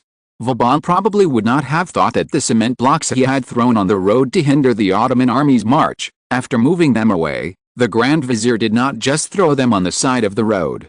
He ordered the soldiers and slaves to cut down trees from the woodlands on both sides, remove the bark, cut off the heads and tails, and roll them under the cement blocks, so that they could follow the army all the way. This method was once used by the ancient Egyptians to transport the stones used to build the pyramids. The stones generally weighed about 2 tons. The cement blocks poured by Vauban were about 2 cubic meters in size, and their weight was coincidentally similar to that of the pyramid stones. However, unlike the Egyptian slaves of the past, the Ottoman slaves could not drink beer or eat bread. They killed each other, or waited for their companions to fall down, and then shared their bodies. They dragged the heavy cement blocks indifferently, and did not stop all the way. Although there were such records in this war, it was hard for people to believe that more than 20 such large cement bricks were transported to the banks of the Sava River. No one knows how many slaves died on the way, but a soldier found a priest for help because he could not lift his arms. He did not die because he was carrying stones or wood, but because he had to continuously pull out slaves who fell down on the spot and could not get up from under the rope. More than 200 years later, when the Ottoman Turkish Empire finally disappeared completely, People could still see the remnants of these cement blocks by the Sava River. The Grand Vizier Ahmed had no idea what was going to happen next. He could only focus on the present. This was the narrowest part of the Sava River within 100 miles, only 300 feet wide. He also saw the fortifications and troops on the other side. The bridge was demolished and the boats were sunk, but he didn't care. He just waved his hand, and his attendants ran down quickly to give orders. The remaining slaves and hired soldiers began to busy themselves with cutting down more trees and transporting them to the river. The big cement bricks lined up along the tents along the river. They looked like a row of taciturn warriors. The tents were cut open and woven into strong cowhide ropes. These ropes were used to fix rafts made of wooden poles. These rafts were connected to each other and then pushed into the water by a group of strong tatars. The river immediately pushed them to the southeast. One end of the cowhide rope on the raft was fixed on the cement block, and it was immediately stretched straight. Some cowhide ropes broke, and some did not. Ahmed immediately ordered the heads of those slaves to be chopped off. If the broken cowhide ropes were woven by them, then the remaining slaves were forced to continue to weave more cowhide ropes. More Cossacks who were good at swimming jumped into the water. They only had swords and axes on them, but they were facing fortifications and muskets. Under the bright noon sun, this group of Cossacks rushed forward fearlessly. One fell, two fell, but the third one might break through the defense line. Vauban's worries were not groundless. If the coalition forces dug trenches and built fortifications that met the standards according to his requirements, the Ottoman offensive would not be as smooth as a red-hot blade cutting through solidified butter, but their laziness eventually led to their defeat. There were more Cossacks than just this group. More Cossacks swam across the 300 feet. They had ropes on their shoulders. As soon as they got ashore, they began to pull the ropes and pull the rafts on the other end of the ropes towards themselves. It was ridiculous.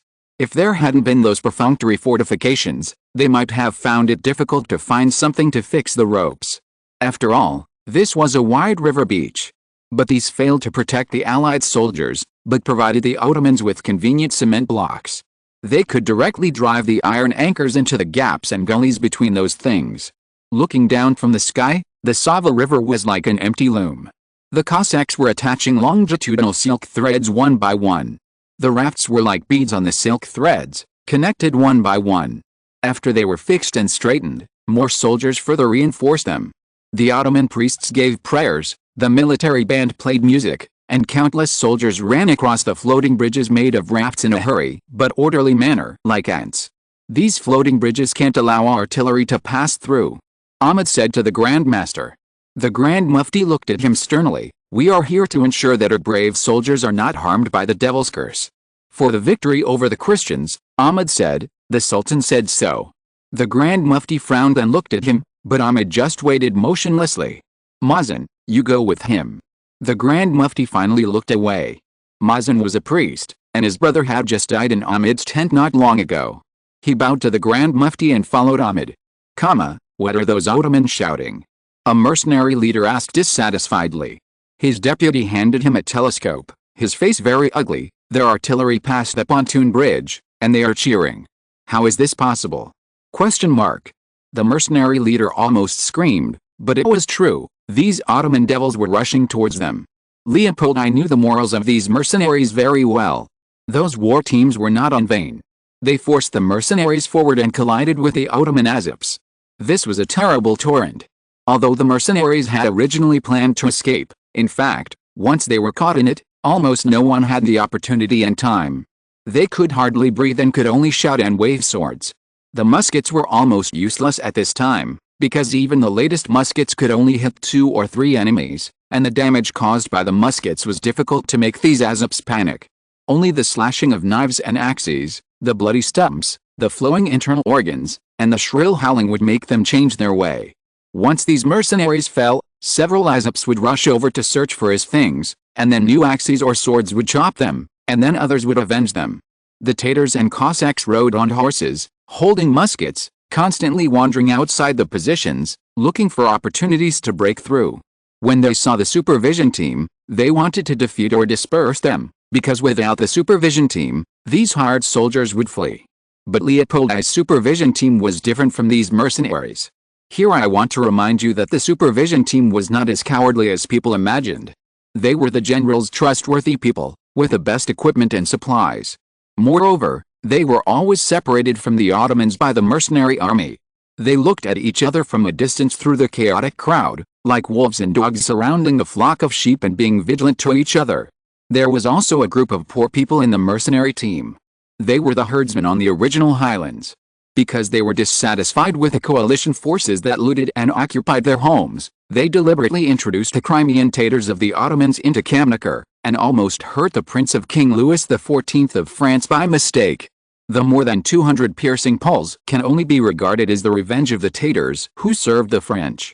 The revenge of the coalition forces was to drive all the herdsmen they could find here. They had no weapons except sticks in their hands.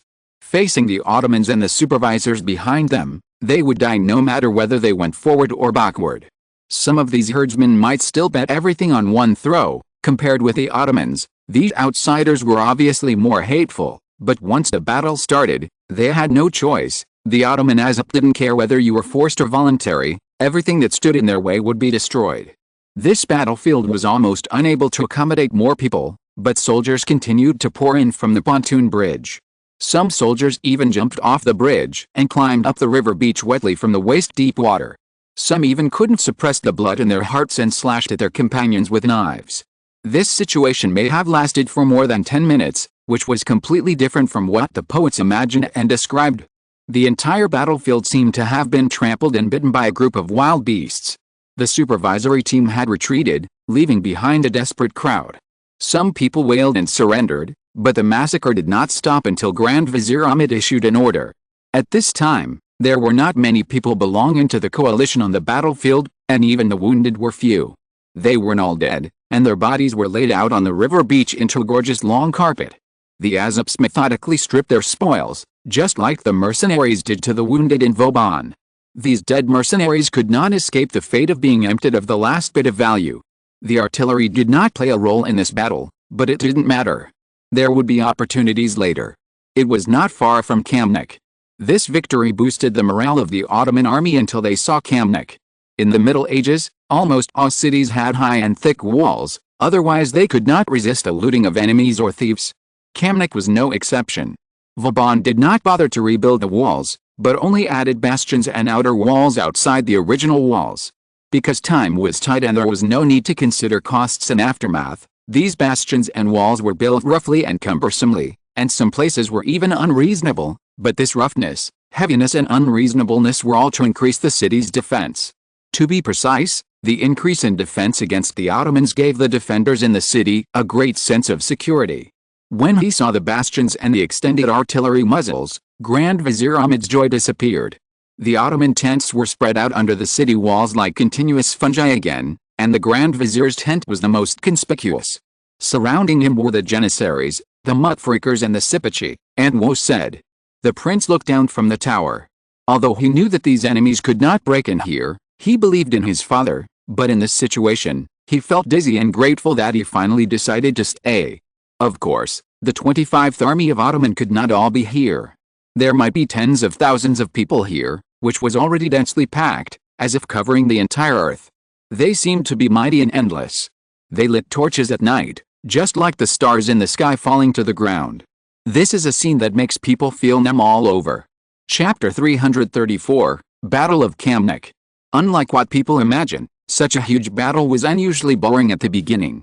The coalition forces had decided to defend the city, and the Ottomans could not bypass Kamnacher. You should all remember the high ground on the side of Kamnacher. If the Ottoman army dared to ignore the coalition forces and enter Austria from the Loibauer Pass, and then go north to threaten Vienna, then the coalition forces could cut off their army like cutting off a big snake, blocking their supply lines, and perhaps they would collapse in Austria without fighting. So, Slovenia was the battlefield decided by the coalition forces and the Ottomans. Louis XIV and Vauban, or any European general who had fought against the Ottomans, knew that the Ottomans had made almost no progress in tactics for hundreds of years.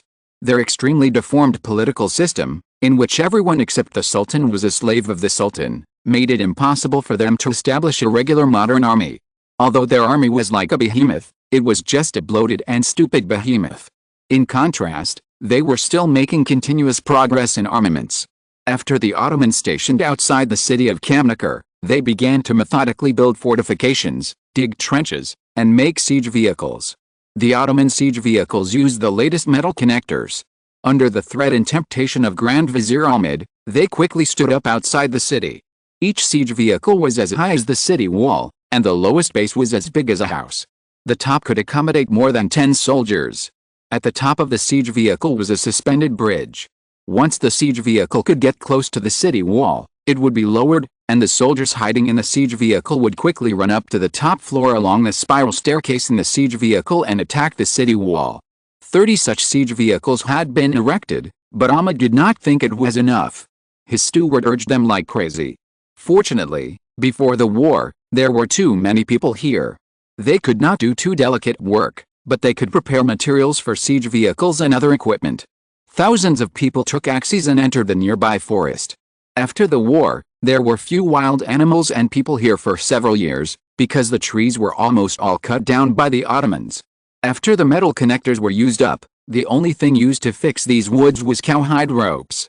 Hundreds of tents were dismantled, and their cowhide was covered on the siege vehicles. After pouring water, it could prevent kerosene and arrows. In addition to the cowhide used to fix rafts and lay pontoon bridges, nearly 10,000 people were left without tents. But such behavior made some smart people feel sad. Ahmed was undoubtedly telling them that only by conquering Kamnaker could they have a place to live, otherwise they could only rest in the wasteland like wild animals. However, time did not allow them to continue thinking, because on the morning of the third day after arriving in Kamnik, the horsetail hair flags of the Grand Vizier were erected, which surrounded the Grand Vizier's tent like the fluttering robes of the god of death. Then came the military band, also known as the Medar Army. They were all devout believers of the true God. The leader wore an open-fronted robe, a white tight-fitting top inside, and loose velvet trousers underneath. He placed a scimitar on his shoulder and wore a white hat like a teapot with a handle on his head. The orders he issued were the baton. The other musicians all wore white shirts, open vests, embroidered pants, and boots. The three people in the front carried huge flags. They moved in a very strange way. Each person had to take the right foot first, stop at the third step, turn right and then left, salute the people on the left and right, and march solemnly between the tents, playing music. First, there were sharp reed flutes, then horns, and then banging bronze drums, cymbals, and leather drums that almost hit people's hearts. Behind them was a line of priests, who blessed the soldiers who were about to go to the battlefield as they walked. Before the military band and priests returned to the Grand Vizier's tent, the first batch of soldiers had already begun to attack the city. According to the records, such a siege was extremely boring. There were no ingenious tactics or treacherous conspiracies. The Ottomans gradually advanced towards the walls of Kamnaker based on trenches and fortifications, while the bastions built by Vauban attacked them from both sides and the front. Grand Vizier Ahmed continued to build 30 siege vehicles, and people still criticized him. Now they all shut up, because the artillery added to the walls and bastions only needed 2 or 3 shells to destroy a siege vehicle. The Ottoman artillery was also roaring, but they were not only incomparable to the coalition in quantity, but also in quality. Vauban's bastions used the cement bricks that the Ottomans had seen before, mixed with iron slag, which was expensive but worth the money, and their bases were all rammed earth. The Ottomans also took the previous means to dig trenches to the bottom of the wall, so that the weight of the artillery, the recoil and the weight of the wall itself would cause the ground to collapse. But Vauban had used this method in Flanders. The artillery had a firing angle, but the grenade thrower did not. For this battle, considering the number of enemies to be faced, Louis XIV did not even let the factory make more metal grenades. This kind of thing had great lethality and a considerable range, but the manufacturing speed was too slow to meet the needs of this battle and the king. So in the later period, people stuffed gunpowder and stones into small wine barrels and filled them with fuses.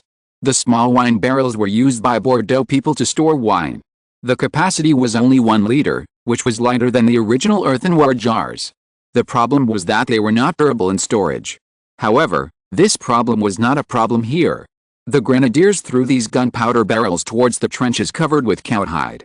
Sometimes they were not so accurate, only falling on one side of the trench, or failing to break the cowhide and the wooden boards below, but the people inside would be shocked to the point of bleeding from the mouth, nose and ears, and their hearts would rupture and die.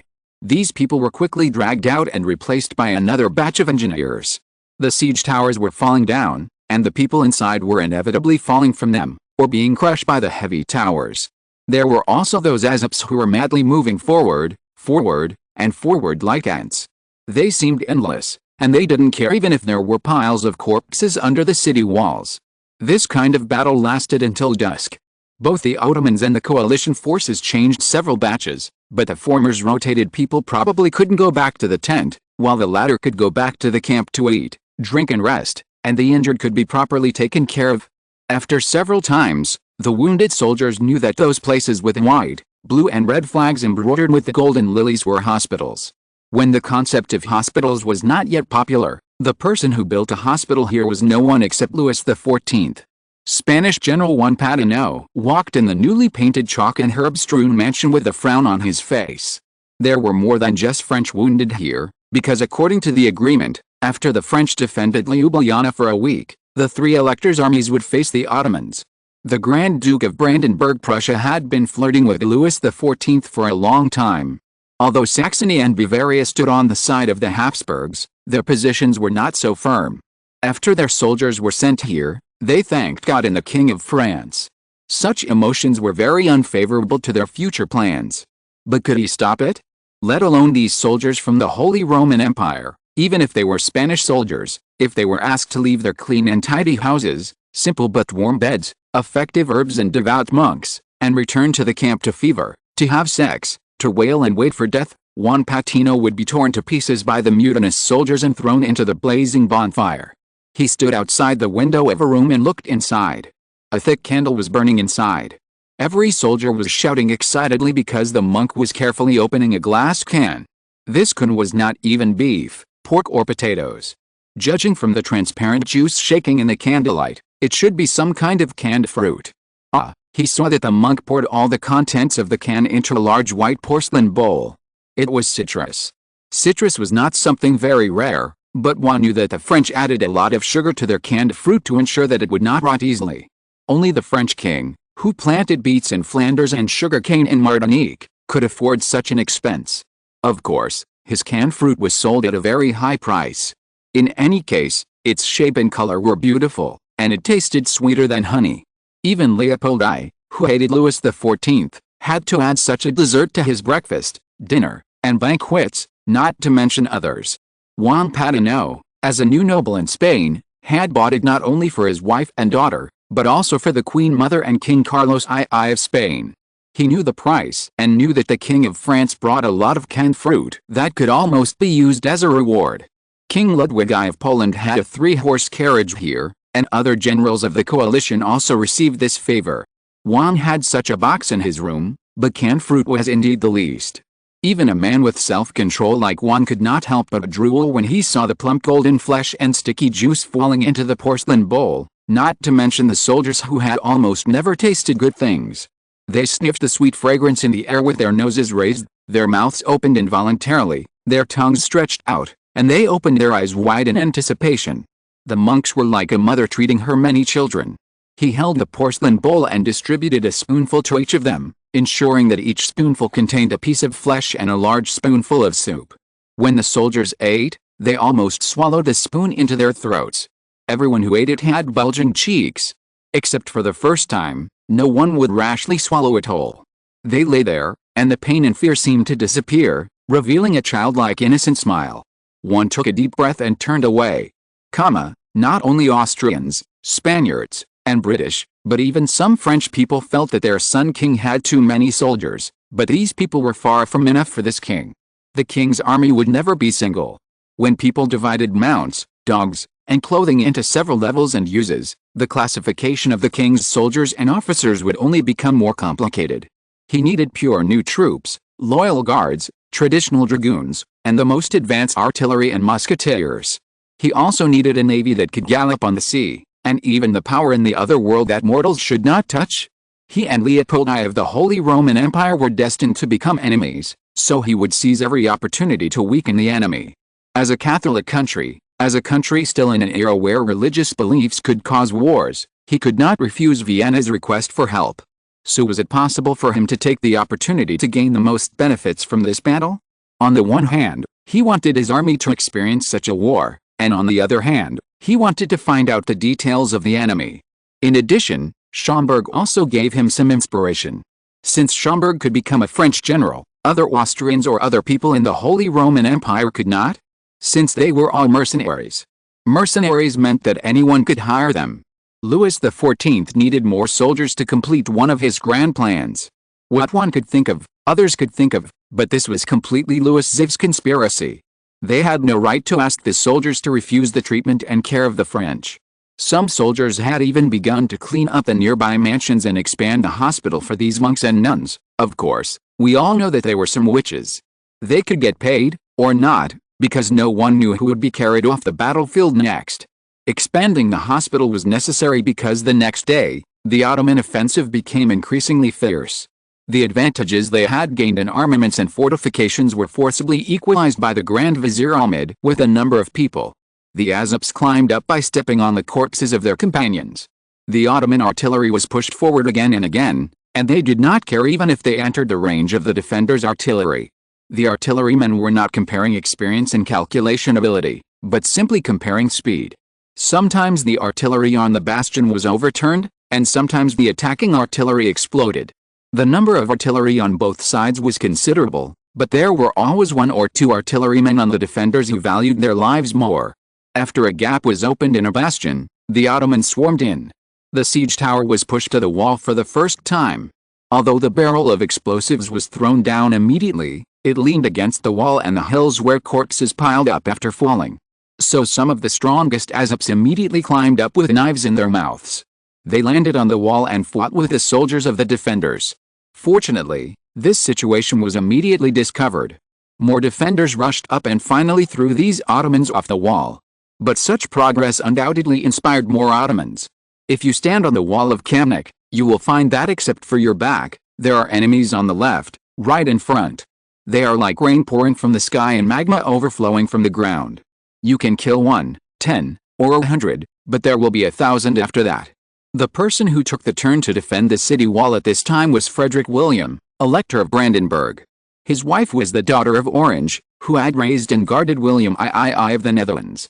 It was true that he had once competed with the French for the Netherlands, but now he had begun to intend to form an alliance with a king who was in his prime.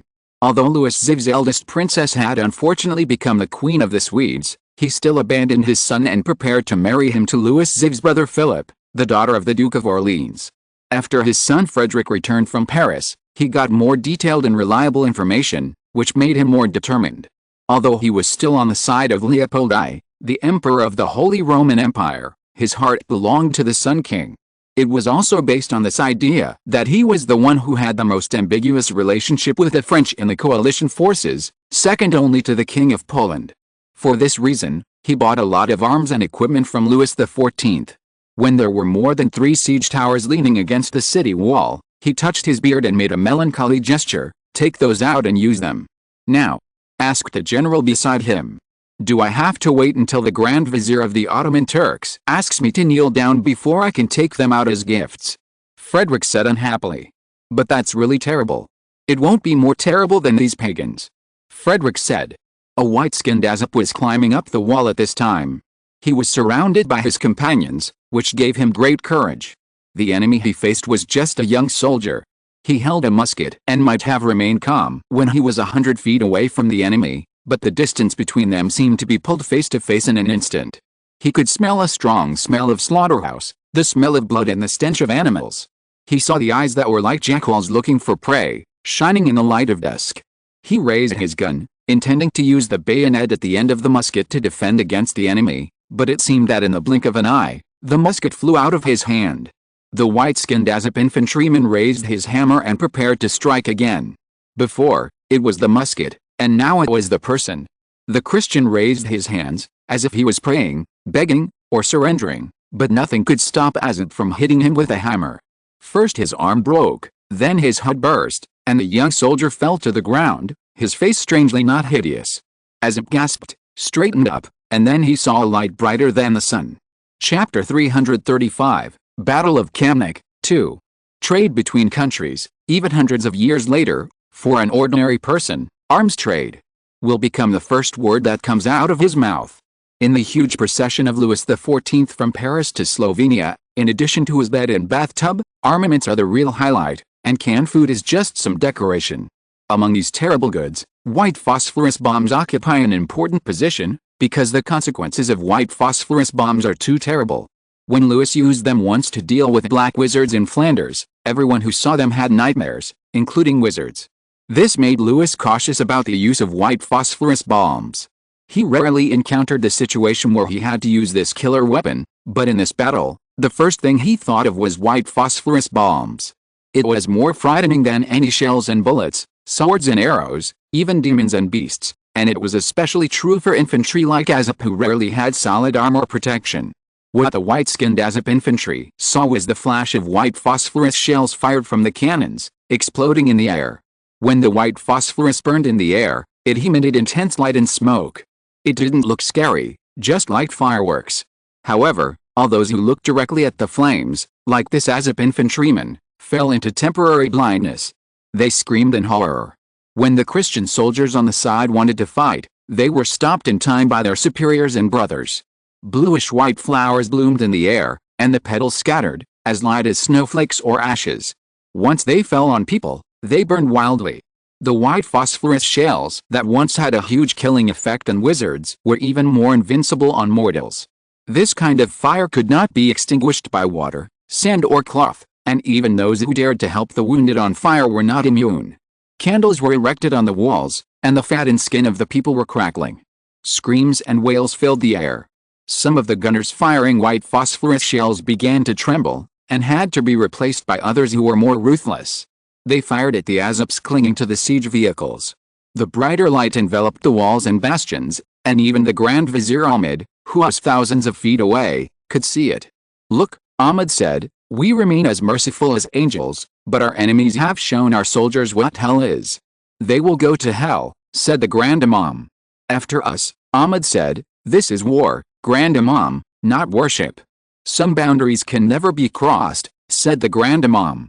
Ahmed looked at him, and the wind blew the three-horse-tail flag beside him, because the white light from Kamnaker cast wisps of shadows on his face and body, making him look like a monster that was half man and half devil. He crossed his hands over his shoulders, bowed deeply to the Grand Master, and walked away. "He is panicking," said Mazarin. "If we are defeated, we will be severely punished, but no one can get past him.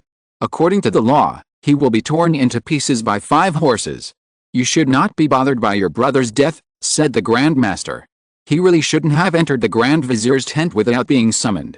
My brother has been punished, but he must have seen and heard something, and these are exactly what the Grand Vizier doesn't want us to know." "What doesn't he want us to know?" said Mazarin. His tone was flat, but it was to the point. The Grand Master frowned and said, "I'll watch him." The fire caused by white phosphorus was still burning.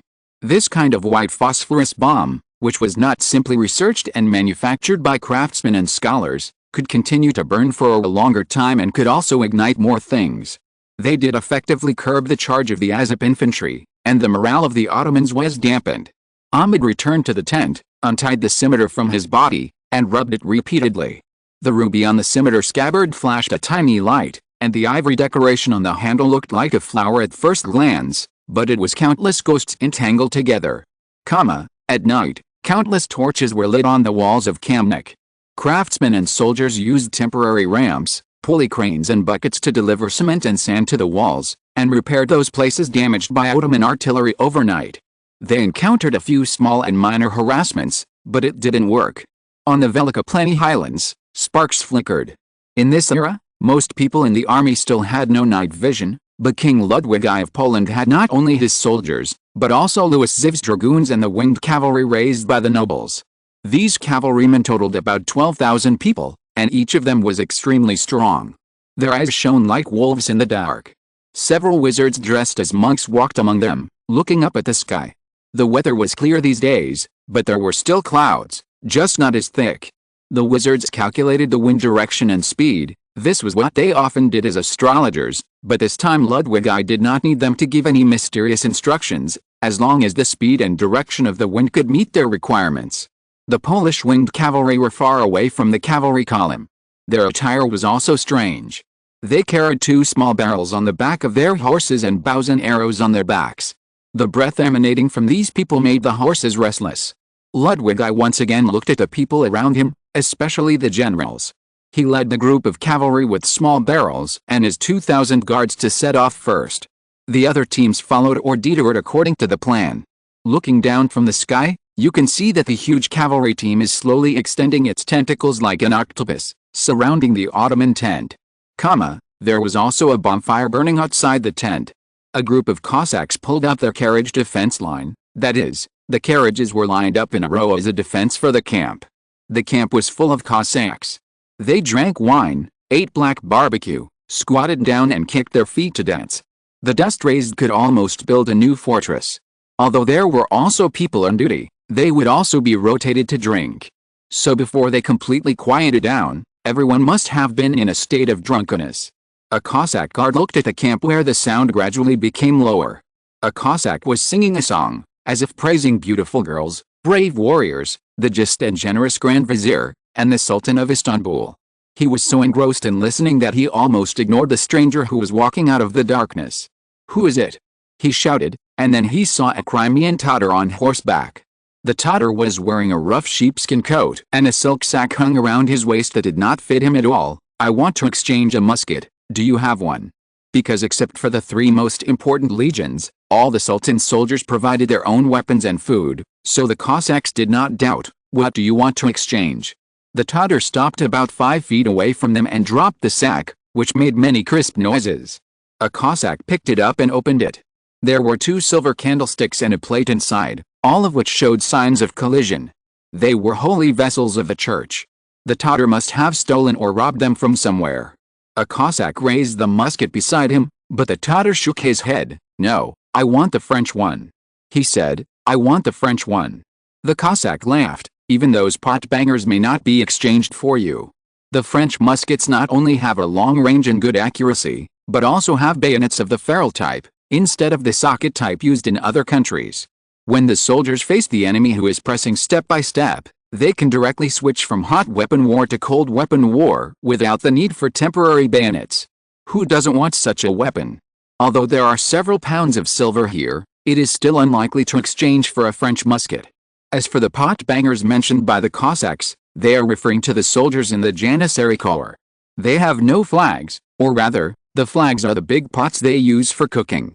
Their regiment commander is called the soup spoon, the deputy regiment commander is called the chef, and the captain is called the stove.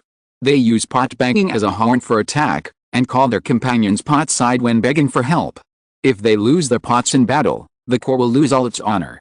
Although they had captured some French weapons in the previous battle, only the Janissaries were qualified to keep or exchange them.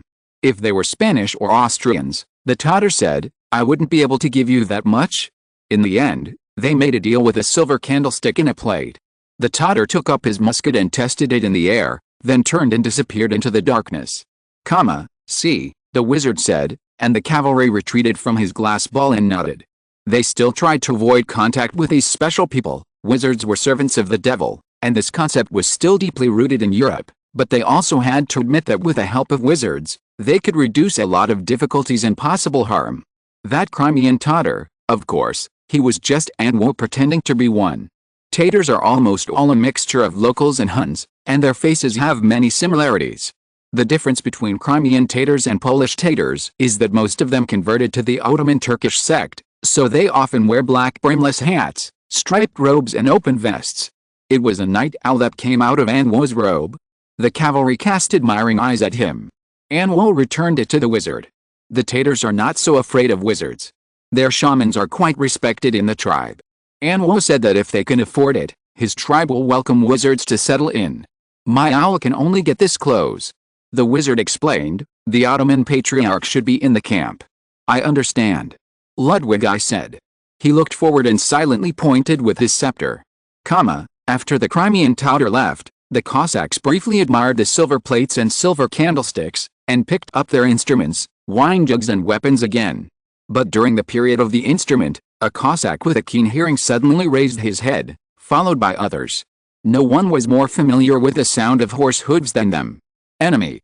a Cossack shouted.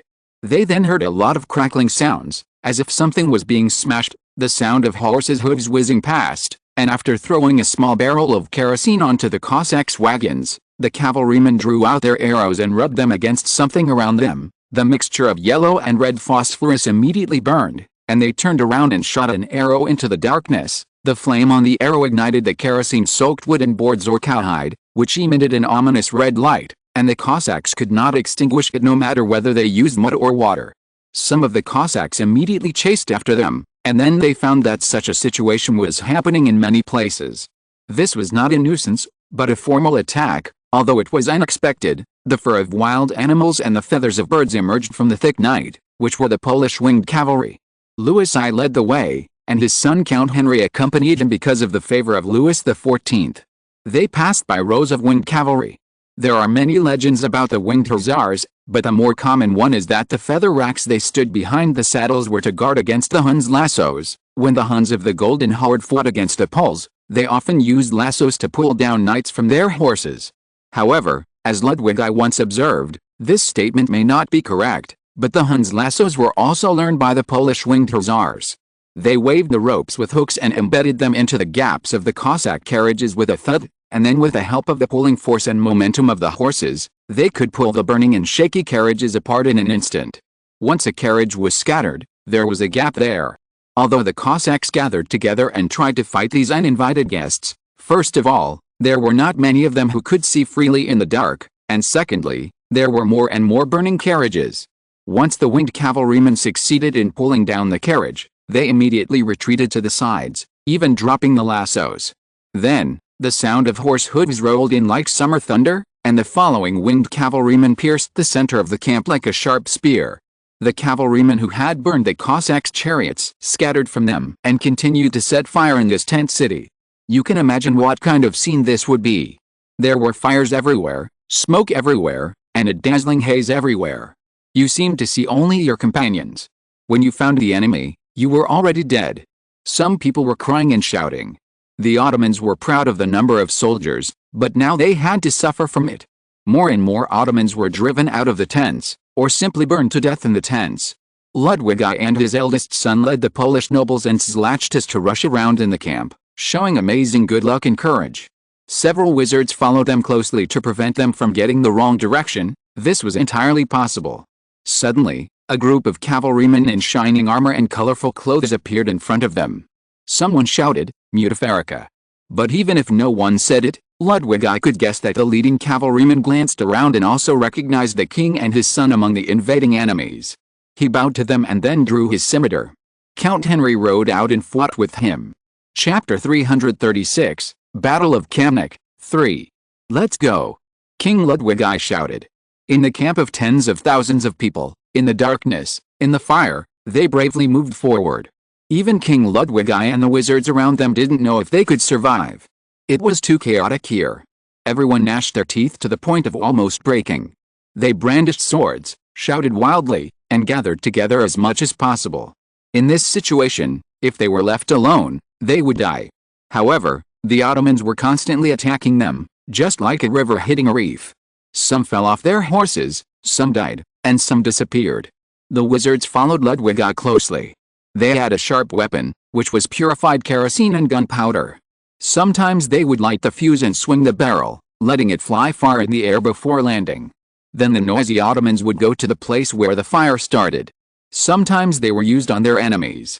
No one would not be afraid of this kind of fire that seemed to be directly drawn from hell. It could not be extinguished. The Ottomans had tasted the bitterness of this kind of fire in the siege earlier, and even the bravest warriors could not help but want to avoid it. They had met Mutfarika before, which meant that they were not far from the center of the camp.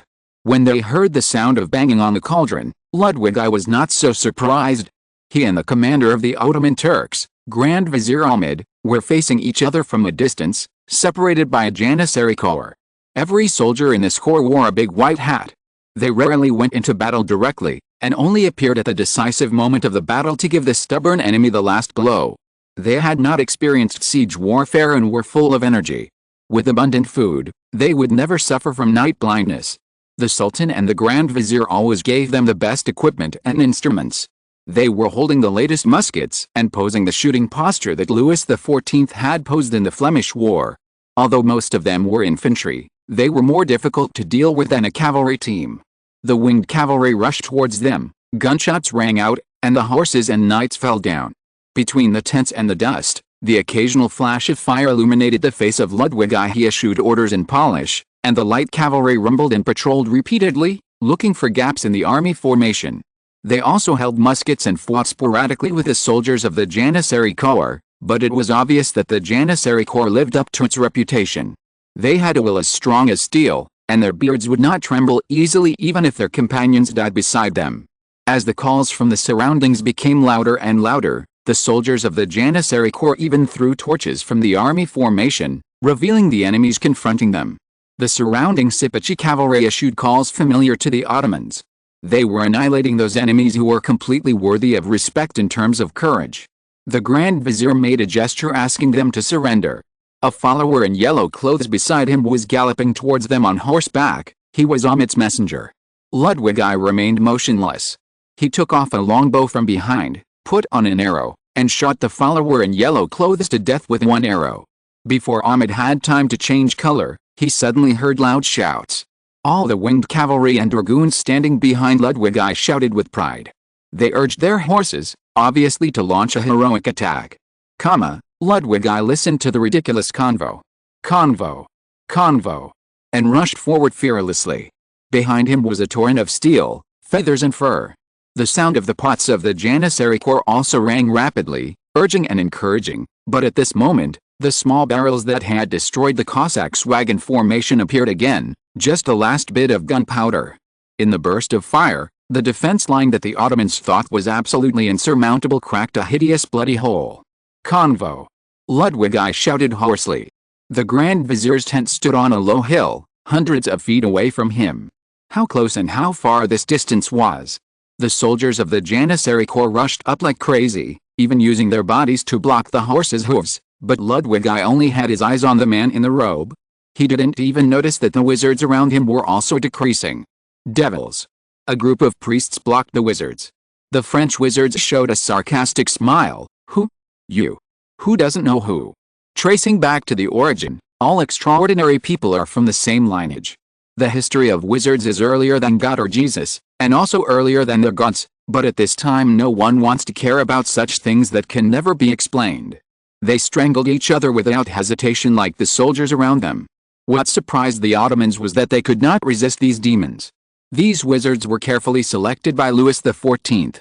The Sultan of Ottoman Turkey decided to execute all male wizards and leave female wizards to reproduce children with extraordinary abilities for him.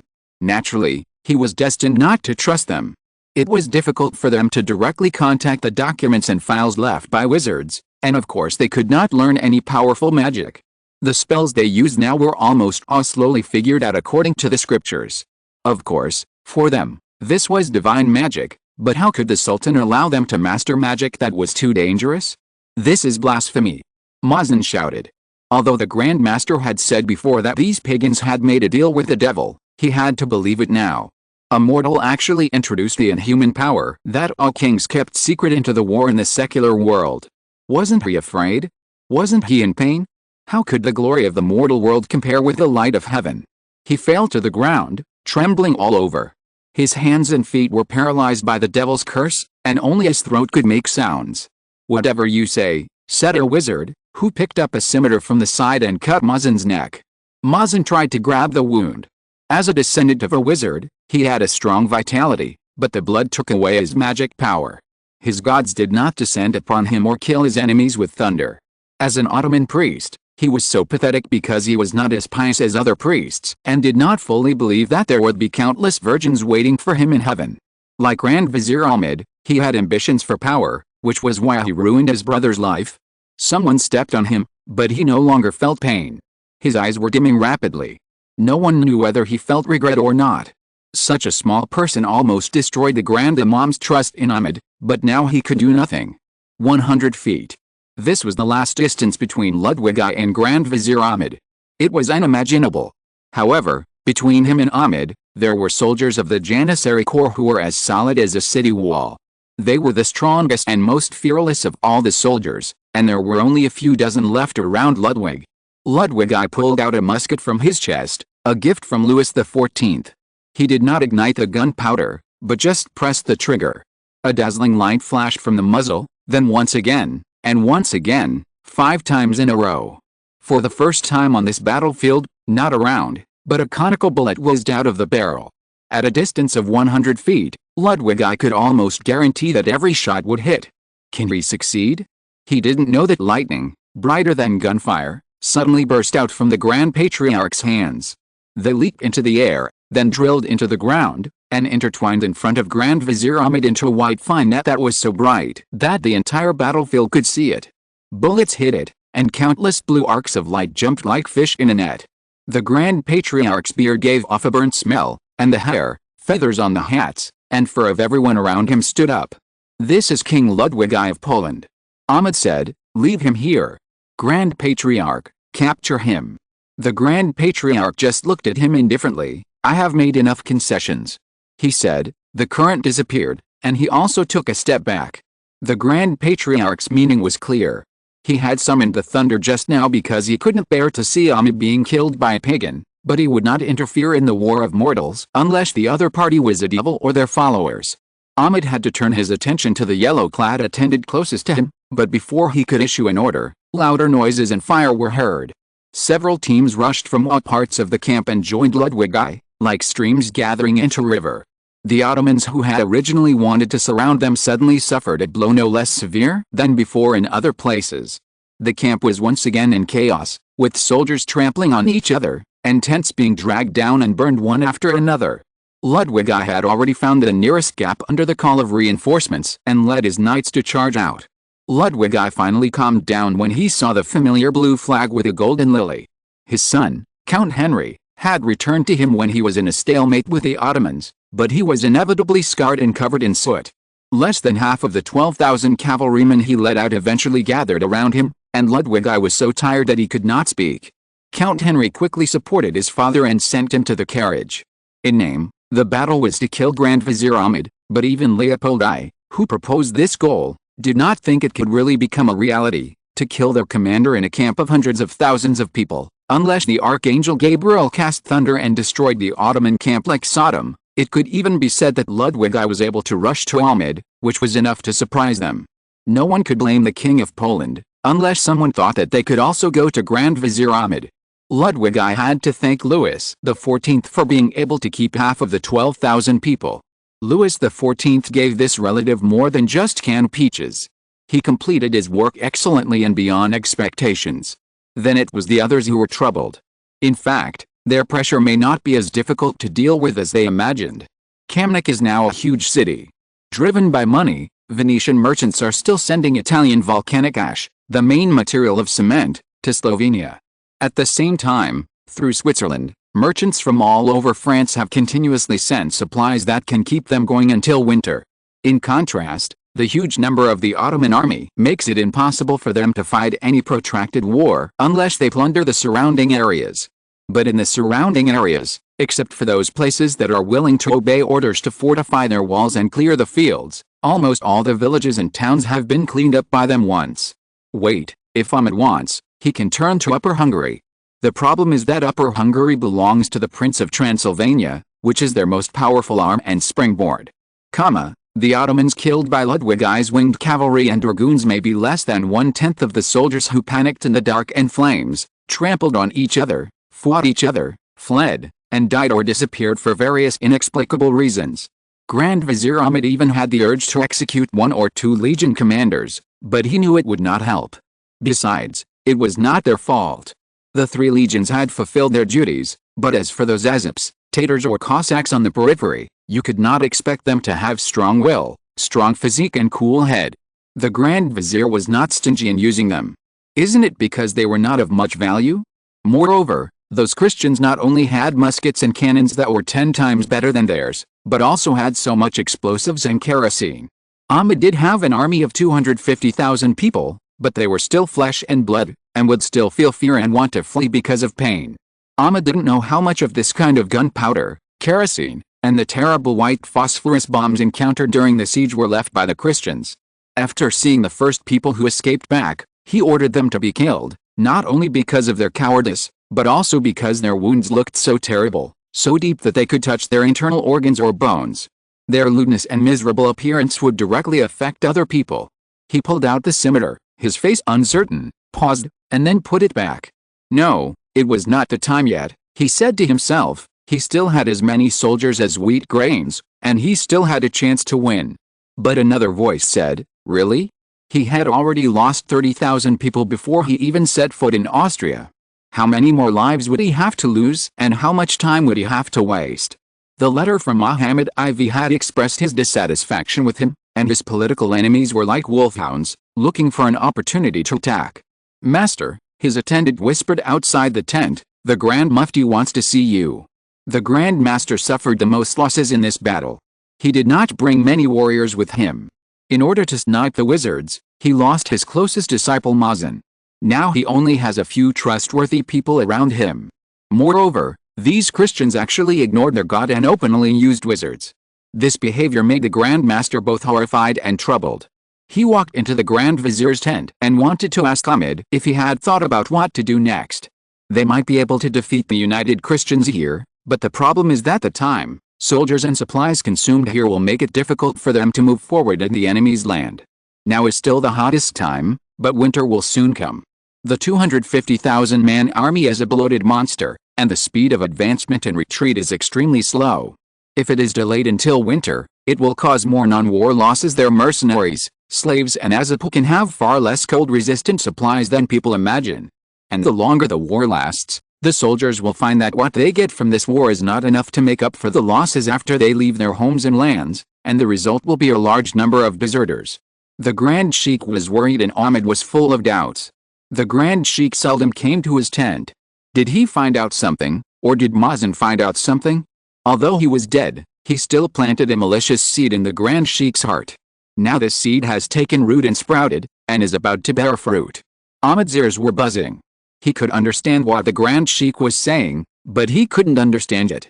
His fingers fumbled nervously on the saber beside him. The voice urged him, always be the first to strike. He had been discovered. Was the Grand Sheikh ready to report his failure to the Sultan? He had the ability to contact the clerics around the Sultan directly. Did he hold a grudge against him because of the death of his disciple Mazarin? He had to win, otherwise the grown-up Muhammad IV would never let him go. Why didn't the Grand Sheikh allow him to drive the devil?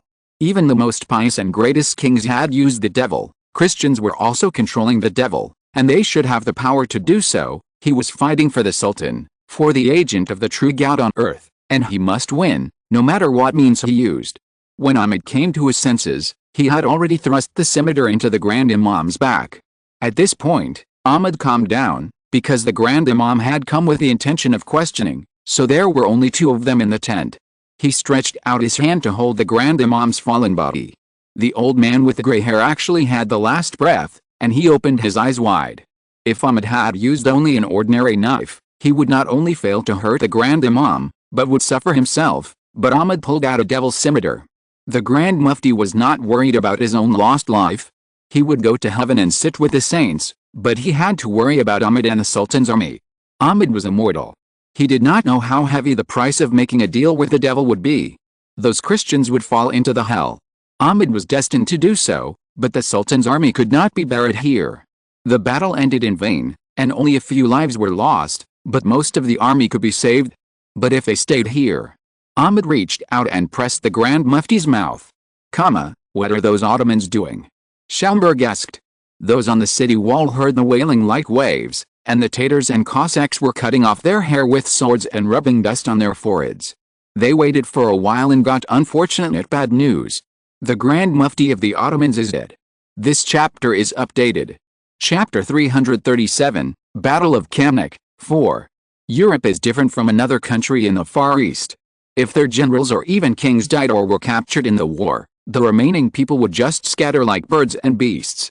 Few people would clamor for revenge for him, or rather, this is a power only the heirs have, and they have to wait until they re-elect an heir before they can proceed to the next step. So even a brave king like Richard the Lionheart had to endure the humiliation of being detained and extorted for ransom. Even wise kings like Alexander or King Arthur would have their huge empires fall apart after their deaths, not to mention that now, almost all of those who follow the king and generals to fight are princes and mercenaries.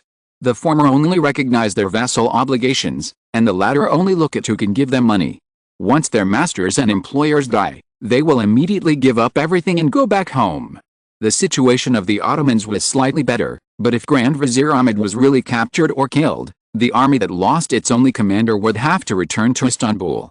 Now it was the Grand Mufti who died, which was not good news, because the Grand Mufti was a spiritual leader, and his death would only arouse the anger of all the Ottomans.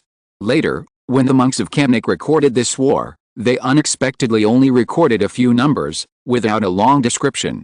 He said in the record that from that day on, the Ottomans' attack became crazy, and there was no difference between day and night. They were attacking all the time and constantly destroying the caravans that tried to transport supplies to Kamnik. The defenders of Kamnik sealed all the city gates, just like in the past few hundred years. They poured each city gate with stones and cement to make it a solid weight. But before that, no one had expected that the King of France would store so much gunpowder, grease and white phosphorus bombs in this city. This wealth was enough to buy a city or more. The flames that rose when they burned the enemy made the city walls red, and the smoke connected the sky and the earth like a rainstorm. Even so, the defenders still suffered a terrible blow. Several times, the Ottomans climbed up the city walls, and their white hats swayed in the wind, like a frightening flag. Soldiers with such hats belonged to the Janissary Corps. Logically, they should have been thrown in at the end. Everyone thought that Grand Vizier Ahmed was crazy. Maybe he was almost doomed to fail. Even if he could take Kamnikar, the remaining supplies could not support him to go to Vienna. The great achievements that Mehmed IV pursued to surpass his ancestor Suleiman I had become a bubble. Ahmed was destined to be torn apart by 5 horses in the Grand Market Square. It was not only their enemies who had such thoughts. The Ottomans were also whispering that the Grand Patriarch had gone to heaven, and the initial anger had turned into fatigue. Even the dumbest taters knew that it was impossible to capture the city. The terrible thing happened on the evening of the 11th day of the siege. The monk wrote so. At that time, he heard a strange sound that seemed to overflow from hell, countless screams, countless weeping, countless creaking and countless rustling. He put on his clothes, raised a candle, and walked out the door. His small monastery was not far from the city gate, and he was one of the few monks who did not leave with the kings. He was familiar with the situation here because during the day, he worked with a craftsman to carry grease, shells and arrows for the defenders. He walked to the ramp connected to the city wall. It was a steep ramp made of several wooden planks. He thought he would see a group of tired soldiers and perhaps an anxious officer. But to his surprise, the person standing on the wall was actually a bishop. He could swear to the Virgin Mary that he was not mistaken. It was a bishop.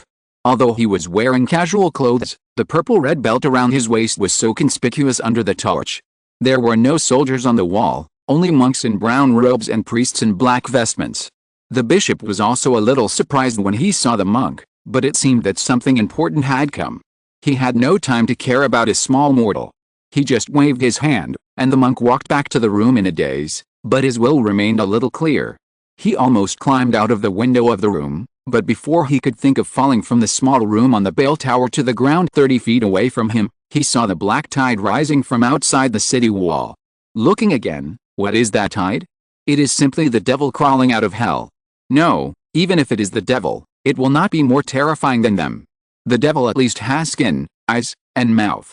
These bodies burned by white phosphorus bombs and kerosene are just like grains of sticky charcoal blocks. People often hang a pot in the fireplace in winter to cook soup, or put a roasting fork on it and roast meat, but even the most experienced chefs can make mistakes. Once these things fall into the charcoal, they will immediately burn rapidly, emit smoke, and then curl up, and finally stick tightly to the charcoal. This is what the monks saw. Their bodies were still glowing with dark red light. Some were headless, some were limbless, but they were all stuck together. The monk heard the sound of these things moving. Black smoke and debris kept falling down, and there were countless limbs and half-cooked internal organs.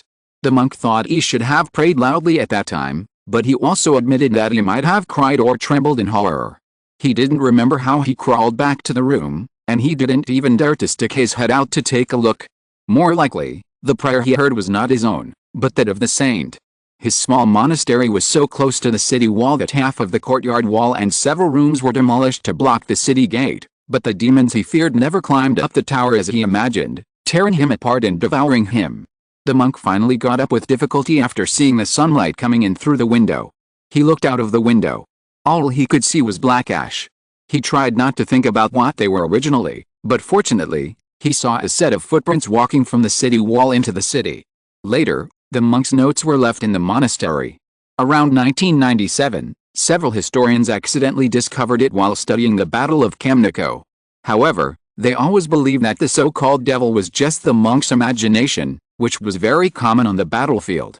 Like other abnormal documents and materials, this record was soon found and collected by the Roman Church and never saw the light of day again. Bishop Barras had a complicated mood. He thought Louis XIV would vent his hatred in this battle. He was presented to the king by the head of the cardinals as a sacrifice. When the king was still young, Barras abandoned him and France and almost killed him. He has now become a giant that the church has to avoid, but Barras is still a dog in the way. This bishop position is just a piece of bread thrown before it is hanged, so that it will not go crazy in hunger. He also knows that the king asked the Roman Church for him and the priests around him, intending to use them as shields and abandon pawns. Barras did not resent it. Although he was short-sighted and ungrateful, he still had a little dignity of his own. He would not beg a victim to give up the right to revenge, but Louis XIV gave up his original plan at the last moment, really the last moment. He gave Barras intelligence. Barras really didn't want to know where this intelligence came from, and also gave Barras more monks and priests, as well as several holy objects. This enabled them to defeat the enemy and see the sun the next day. When Louis XIV heard that Barras had repelled the enemy, he clapped his hands happily and ordered Hood to remove the last insurance. Let's put this aside for now, while waiting for Barras to come to see him. The bishop must come to see him first. Barras had thought a lot along the way, from the Inquisition to the witches, from the witches to the Huguenots, and from the Huguenots to the Roman Church. He wondered how the king was willing to forgive him and what he could be useful for. But he didn't have to think for a long time, because a few minutes later, Louis XIV directly revealed the answer: I intend to let Eurasius go to Rome. What do you think? Barras could hardly control his jealousy. The meaning of Eurasius going to Rome was completely different from his going to Rome. Behind him stood the Sun King, the richest and most powerful king. When he spoke, he found that his throat could hardly make a sound. But I am just a bishop, Your Majesty. In Rome, there are many bishops. Ah, Louis showed an interesting expression. Do I still hope that you can give us some surprises? Sir, you must stay in Paris, he said. I hope you can be as dedicated and loyal as you are now. This sentence made Barras couldn't help but lower his head. If you can do it, Louis said. Mr. Le Riviere bishop is already 70 years old, sir. He looked at Barras, who could not hide his surprise, and nodded. I will get you a cardinal's stole in a house in Paris. If you feel the need, there will be a place for you in the Palace of Versailles. Barras was completely confused. He couldn't understand it at all. If the king said that he had reserved a place for him in the Bastille, he would definitely believe it, but a cardinal? Or a cardinal of France? The assets left by Bishop Mazarin after his death supported the expenses of a country for several years. It goes without saying how powerful the Cardinal of Paris can be. Even if he can't do what Bishop Mazarin did, it would be countless times better than being an unknown little bishop in Rome. But what can I do for you? No, Your Majesty, you can ask me to do anything, even go to hell to fetch water. After confirming that he was not dreaming and was not being fooled, Barras shouted eagerly and excitedly. He held the cross on his chest tightly with both hands, knelt over, and kissed Louis' shoes without hesitation. What I want you to do is not complicated. Louis said, give me what you give to the church. Barras raised his head suddenly, panting, his eyes rolling restlessly. But I will give these to Alalo, Louis said. I know how the people in the church will treat you by looking at you and Alalo. They are always safer in Alalo's hands than in the hands of the church. Barras was silent unwillingly. Indeed, if he was one of the tribesmen who was betrayed to the church by him, he would definitely be willing to follow Alalo instead of a harsh and vicious mortal. The bishops, priests, monks, and all those who knew the inside story in the church regarded them as followers of the devil, not much different from wizards. They used them just like the Ottoman Turkish Sultan used slave soldiers. They were doing the most dangerous things, but they could only get a little leftovers. What if I don't go back to Rome? He asked. Not going back to Rome. Louis said, now all the clergy in France are appointed by me. I don't know. Hilarious will know. Louis smiled. I always think that a person should be allowed to do what he is good at. Hilarious has never bothered me about the affairs of the monks, and I think you can too, or rather, Hilarious in Rome and you in Paris can also meet my expectations. I don't think you will have no backup plan.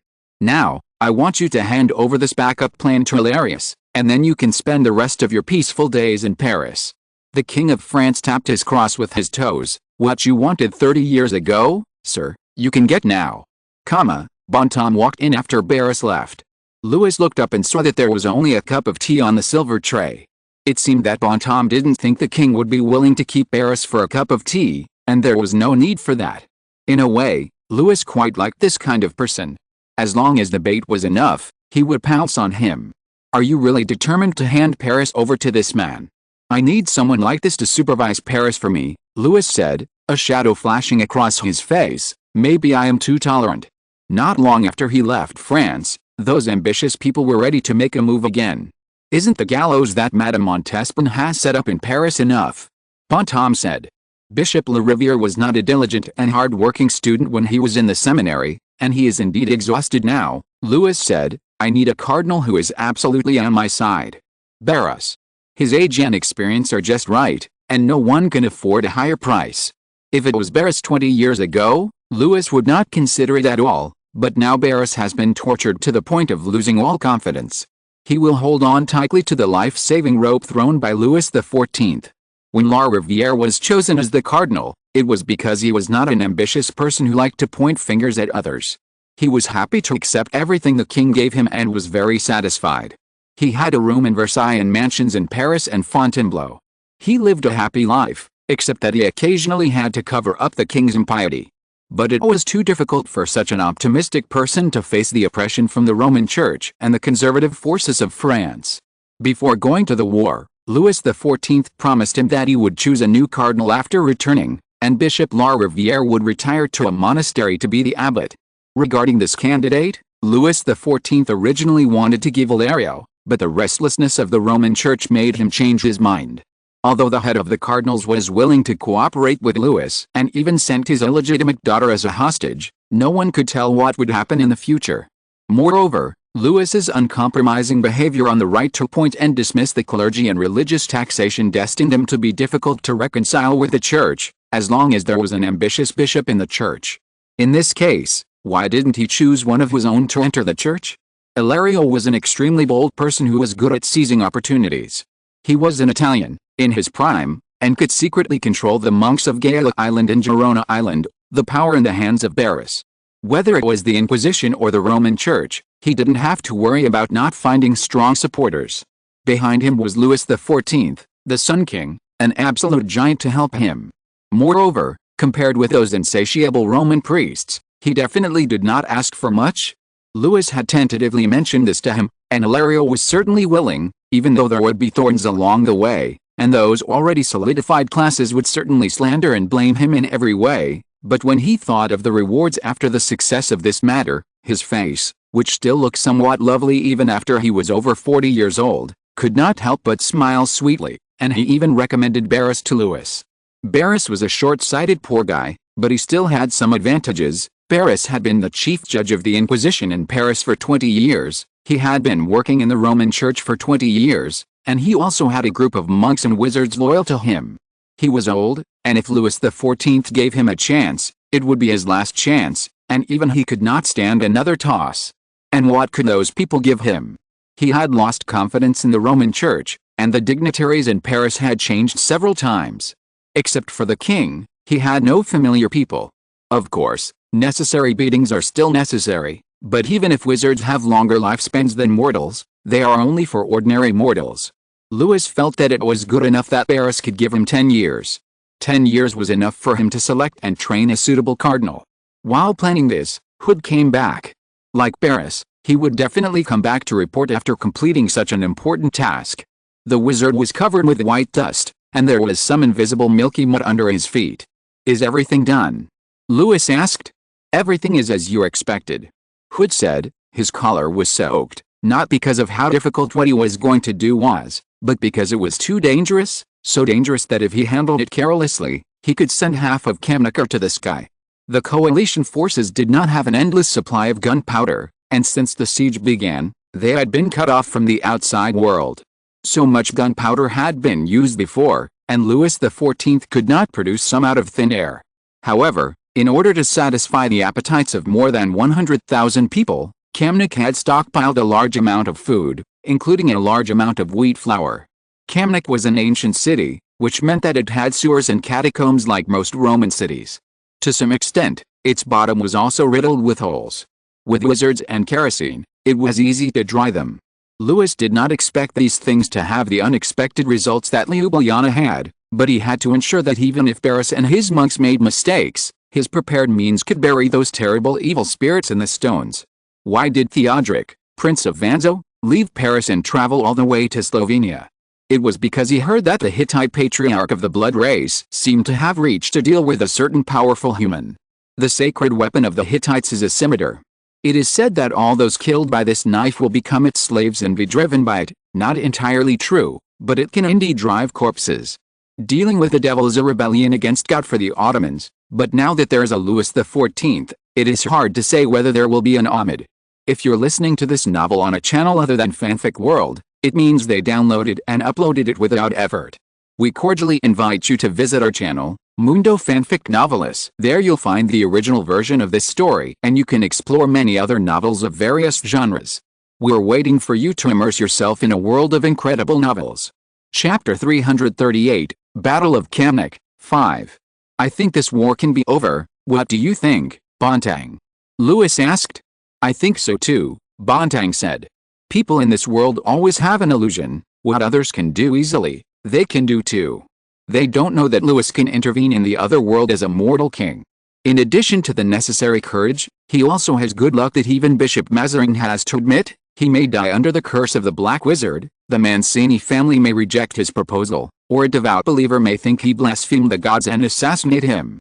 These are all possible, and Louis is ready to accept them. Fortunately, none of these things happened.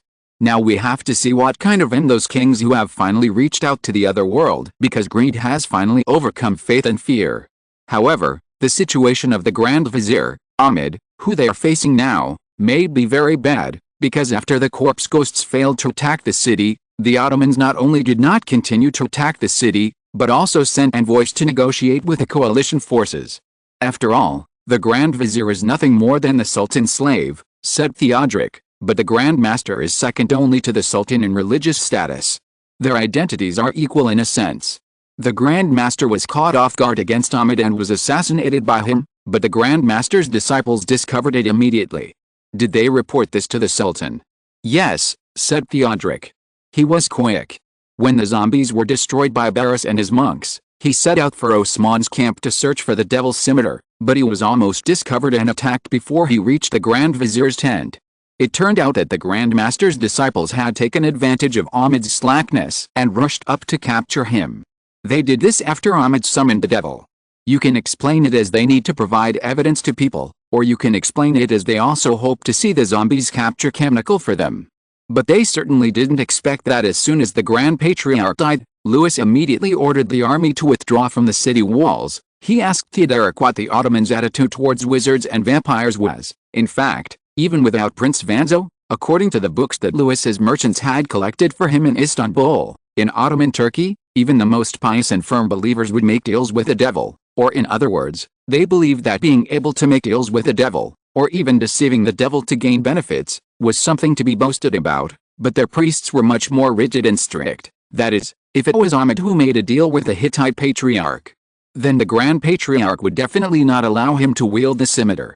Louis's wizards could also be sure that although they killed many Ottoman priests when accompanying Ludwig I to charge, there was absolutely no Grand Patriarch among them. The Ottoman Grand Patriarch used lightning to protect Grand Vizier Ahmed, and when they retreated, they could still see that the white-bearded old man was still quite energetic and full of energy. Then, it is possible that Ahmed killed the Grand Master in the conflict. Although he was immortal, the Hittite clan originally came from Egypt. Their patriarch was even worshipped by the Egyptians as the god of death and darkness.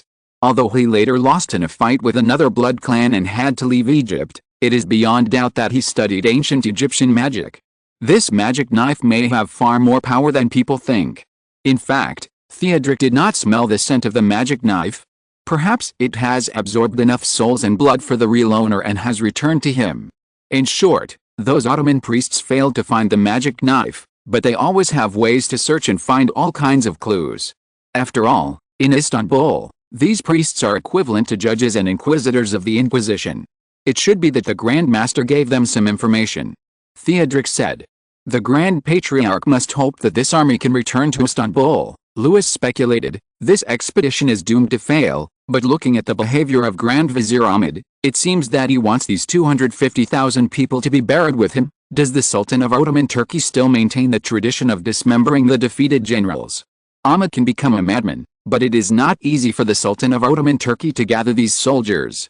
Kuperlu has worked hard for nearly 20 years, and there are only such a few usable cattle and horses, Theodoric said. They should have obtained the will of Mohammed IV to deprive Grand Vizier Ahmed of his power and status. Louis nodded and moved a chess piece on the chessboard. Theodoric looked down and couldn't help showing an unbelievable look. How could you do it? He asked. Even little Louis is more skillful than you. In fact, I'm not very good at using strategies, Louis said. I just like to arrange everything as properly as possible. Perhaps this is why your generals and ministers like you, Theodoric said. It's easier said than done. You are the person who cares least about money and enjoyment that I have ever seen. I thought I was already the King of France, Louis said. I have several royal wives. Yes, who doesn't envy me? Even I know that the most beautiful lady in Paris now is Madame Montespan of Versailles. Theodoric teased, but you really don't plan to canonize your little son. It depends on whether Madame Montespan does what I want, Louis said, nodding his queen. My son will always be recognized and canonized, but he is still in his infancy, so we don't have to be too anxious. Sometimes you are really cruel and ruthless. Theodoric moved the soldiers. It was about to reach the end, but be careful not to look down on any woman. Louis raised his head and glanced at Prince Vanzo. He had seen in the secret scroll that Theodoric died suddenly in his 20s. At that time he was not only young but also healthy. It was very likely related to a woman, the queen, or his lover. Louis did not speak, moved a knight over, and ate the soldier who was only one step away from reaching the bottom line. It almost became anyone on the chessboard except the king, mostly the queen, so I will strangle all her ambitions in the cradle, but I will also be very fair. As long as she can do something for me, I will not let her hands empty. But Mrs. Montespan will definitely be jealous because you are more lenient to the Duchess of Colonna and Mrs. Lavalier than to her. Marie and Louise are different. Louis said, your life is much longer than mine, and you must have met many more people than me, so you must know that there is a kind of people who are born bad. They seem to be born to do evil. It's a bit too much to comment on a lady like this, especially the lady who gave birth to your child. Theodoric said. Marie Mancini was the first lady I fell in love with, Louis said. We were both young at that time. Her love was pure and selfish, while my love was almost lost in the many crises of the time. I must admit that her love was a precious comfort to me, but this emotion eventually deteriorated. I deceived her and lied to her, putting her and my child in a difficult and dangerous situation. So I sided with her because I knew I could not give her what she wanted. As for Madame Lavalier, she was a former maid of the Duchess of Orleans. She was not an impressive lady. I don't know how to describe her, but at that time I did hate those noble ladies who were constantly recommended to the Queen and the Queen Mother by ministers. I can say that I was willful and impulsive once. When she was allowed to appear with my arm around her, I looked at those people and wondered in my heart how ugly their expressions would be if they knew that I would rather have a werewolf as a royal lady than their nieces or nephews. But you also feel guilty about Madame Lavalier. She is a person who is willing to suffer in silence and not confide in me. I may not love her, but I respect her and she is not greedy, so even if she made a mistake in the end, sir, I still gave her a child and a fiefdom where she can live in peace with her people. So, Louis continued, these two ladies, one once loved by me and the other once respected by me, they work for me like any minister and general worthy of praise. And what about this Mrs. Montespan? He paused. She is very lucky. She has two fathers who are deeply in my heart, and I just need a pair of hands to put on red gloves for me, since she did not hesitate to kill her husband, frame the Duchess of Colonna, and ruthlessly use her adoptive father and biological father, then I will fulfill her wish. Louis said calmly. What about her and your child? I won't let her child stay with her. Louis said, I will find a suitable guardian for him, and I don't think Mrs. Montespan will have too much time to accompany the child to grow up. She can get what she wants, but it will never be easy. So do you think she will obey? Maybe she will struggle a little, Louis said with a smile, then you will have to help me. I am not your minister. Theodoric said, squeezing Louis's king into a corner. I don't think so. Although we have no blood relationship, I think the king of the Franks will definitely be happy to see France become the most glorious, powerful and prosperous promised land in Europe. Maybe it's not just Europe. Theodoric said, your words touched my heart. I will watch you. Human life is short, but always so brilliant. Now please witness this small but bright flash. Louis said. In the records of later generations, people unanimously believe that when Louis XIV, the Sun King, accepted the surrender of the Ottoman Turks as the commander-in-chief of the coalition forces, he held a kitten in his hand to express his contempt for the Ottoman Turks, or perhaps to imply that they were all servants of the devil. But the Turks believed that it was because Louis XIV, the Sun King, appreciated their bravery and loyalty, so he completed the whole ceremony with a kitten. Because in Turkey, the believers of the true God never abuse animals. They even like cats and dogs very much, and believe that only cowardly people will hurt innocent animals. Anyway, no matter what they said, they would not guess that Louis just wanted Theodoric to participate in this surrender ceremony. After all, without the intelligence of Prince Theodoric, he would not have been so determined to ask the army to retreat, leaving behind empty city walls and only some priests. The sudden death of the archpriest made Louis XIV alert, and then there were the unnecessary casualties of the Janissary Corps. Only a person who was about to gamble everything would not hesitate to throw away the big card he thought he could abandon. The ghouls might win or might not, but whether they do or not, if they are greeted by a group of mortals on the city walls, they will inevitably suffer heavy losses or even have no chance of survival. Although Louis XIV wanted to weaken the power of Leopold I, he had not thought of being so despicable. When the Ottoman Turkish envoys were pulled up to the city wall while holding the hanging basket tightly, the first thing they smelled was a rich sweet fragrance. Fires flickered everywhere in every corner of the city, and the steaming white smoke mixed with the fragrance. Golden bread was constantly taken out from the simple stoves, and every soldier and citizen could reach out and take as much as they wanted. The smiling soldiers probably didn't know that these breads made of fine wheat flour, because they used steam engines as a drive. French wheat was always ground finely and cleanly, were all damp, so they had to be processed immediately. These things were just a little bit away from overturning the city, but now they have become delicacies in their mouths. The Ottoman Turkish envoys guessed that they might be watched with hatred and contempt as they walked through half of the city, but what they didn't expect was that not many people really paid attention to them, because the battle was over, and some people even brought out wine to drink, as well as the prey they caught, and some even took out canned food, of course not canned peaches or citrus fruits, just some ordinary canned meat, but it was enough to stimulate these Ottomans. The Ottoman supplies were originally only for the 3 legions directly under the Grand Vizier, starting from Azip, to slaved soldiers and mercenaries. They almost all lived on looting, but this time the despicable Christians actually moved the entire city, villages and towns, and harvested the wheat in advance. They couldn't find anything to eat or drink. If Ahmed hadn't allowed them to enter the cities that should have belonged to the Grand Vizier to rob, they might not have been able to hold on here at all. But even so, some people began to eat horses, claiming that the horses were left behind when the Christians fought with them. The owners of the horses generally didn't dare to make a fuss, at least the horses on the fire were only theirs. This was still mild. Today, almost no one cares what others eat. And they no longer have a commander, the dead Grand Mufti, or the still lingering Grand Vizier Ahmed. Ahmed's only value is to bear the consequences of this defeat. Others do not have much pressure to negotiate. Even the mighty Suleiman I failed in the face of the double walls of Vienna in 1529. After that, the battlefields between the Ottoman Turks and the Europeans were either on the islands or in Hungary. Repeated struggles for a region were common. The Crown Prince Louis stood beside his father as a servant, looking at the Ottomans who walked in with their heads held high with wide eyes, intense emotion surging in his chest. Unlike the heretic Louis XIV, the Crown Prince was not a fanatic, but he also looked forward to the glory that St. Louis once brought to France. For Louis XIV, this was just a necessary training.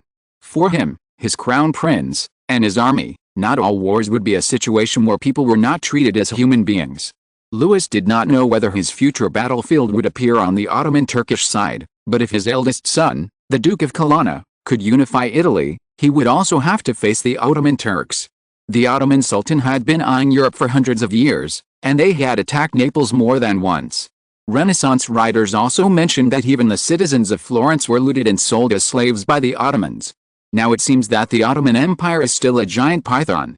Although it has swallowed bitter fruit because of its overly greedy soul and overexpanded body, it may take a long time for this bitter fruit to really take effect. They replaced a feudal system with a confusing slavery system, but cleverly achieved a balance, as if every Ottoman could accept this method.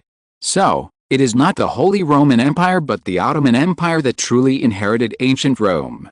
The pyramids that stand on the bones of countless slaves, the priests who can turn from servants of God to generals at any time, the strict and harsh divine laws instead of secular laws, and everyone who is trembling with fear and uncertainty, from slaves to emperors, are all like this.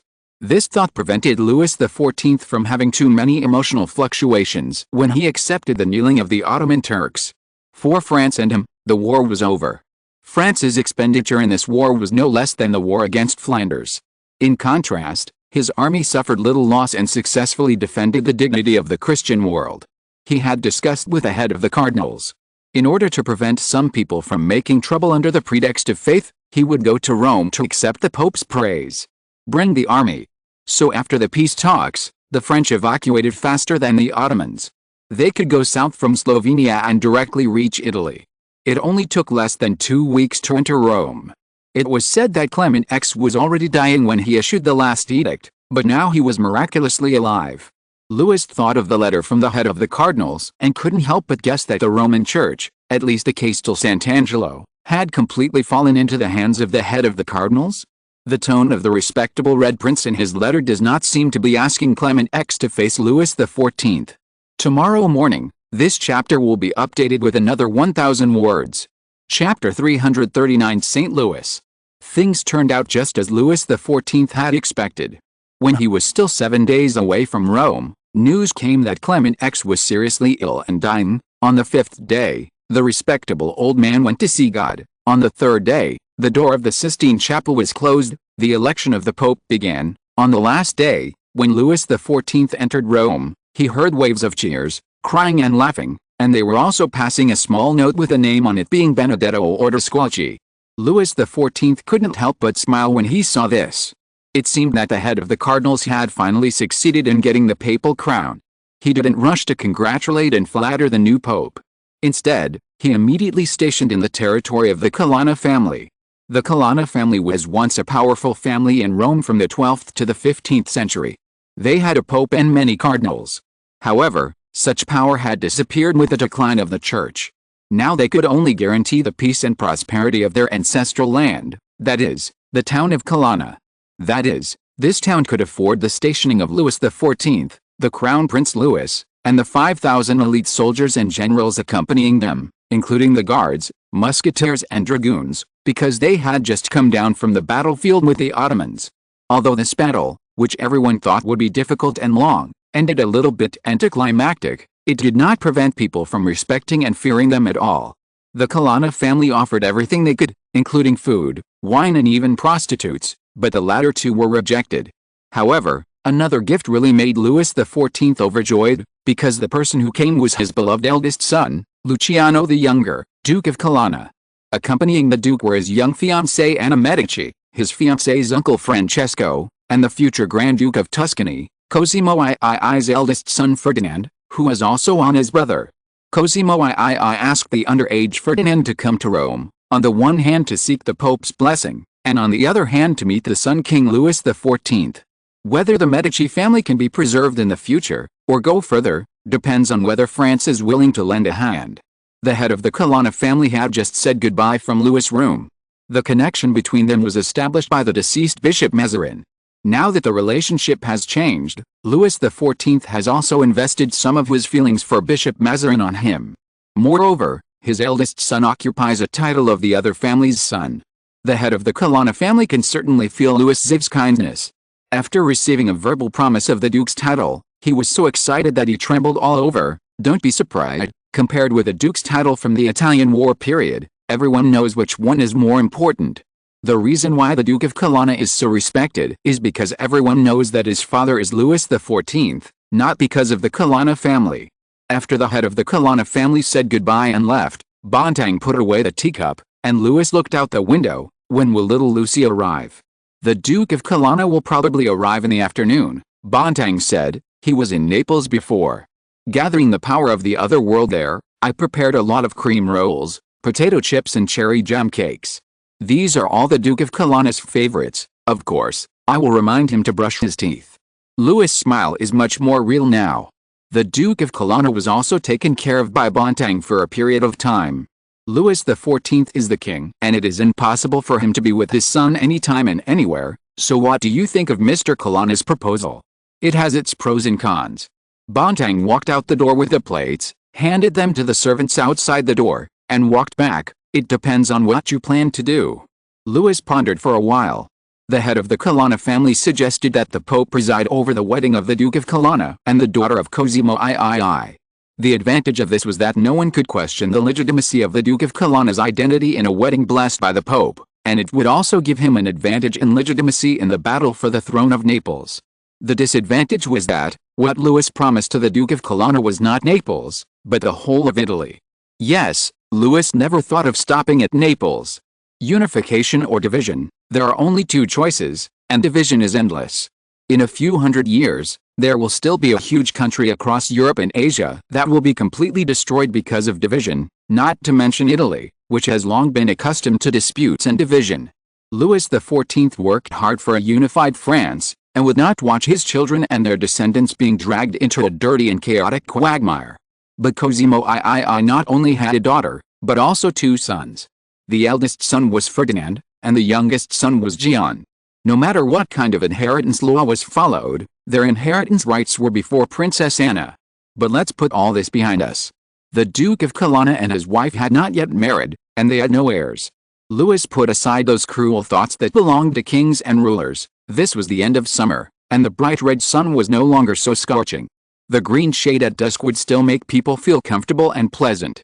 Artificial streams flowed in the courtyard built by the ancient Romans, and fountains leaked out from the goddesses' water bottles or from the branches, reflecting the light like diamonds in the last afterglow. When Anna was still a child, she stayed in Paris and Versailles for a long time under the pretext of escorting her mother back to her homeland. Studying in Paris and getting along closely with Duke Colonna made her not feel nervous or afraid about her future marriage, but rather very much looking forward to it. Rome had once been prosperous, and Florence was the center of the Renaissance. But since returning to Florence, Anna felt that although it still retained some of its past colors, it was already dim and old, and was only worth remembering, not worth enjoying and pursuing. This palace had been completely decorated according to the preferences of the King of France. There were not too many colors, no excessive decorations, and no cumbersome curtains. Everything was elegant and comfortable. Countless branches of flowers hung from water bottles, drawers in the corners of the room, and the ends of the handrails, bringing a sweet atmosphere to the air here. Duke Colonna was more anxious than her. Since leaving Versailles, he had not seen his father for 3 or 4 years. Was he injured in the previous battle, or was he tired? Has his temperament changed? Is he satisfied with everything he has done since he came to Italy?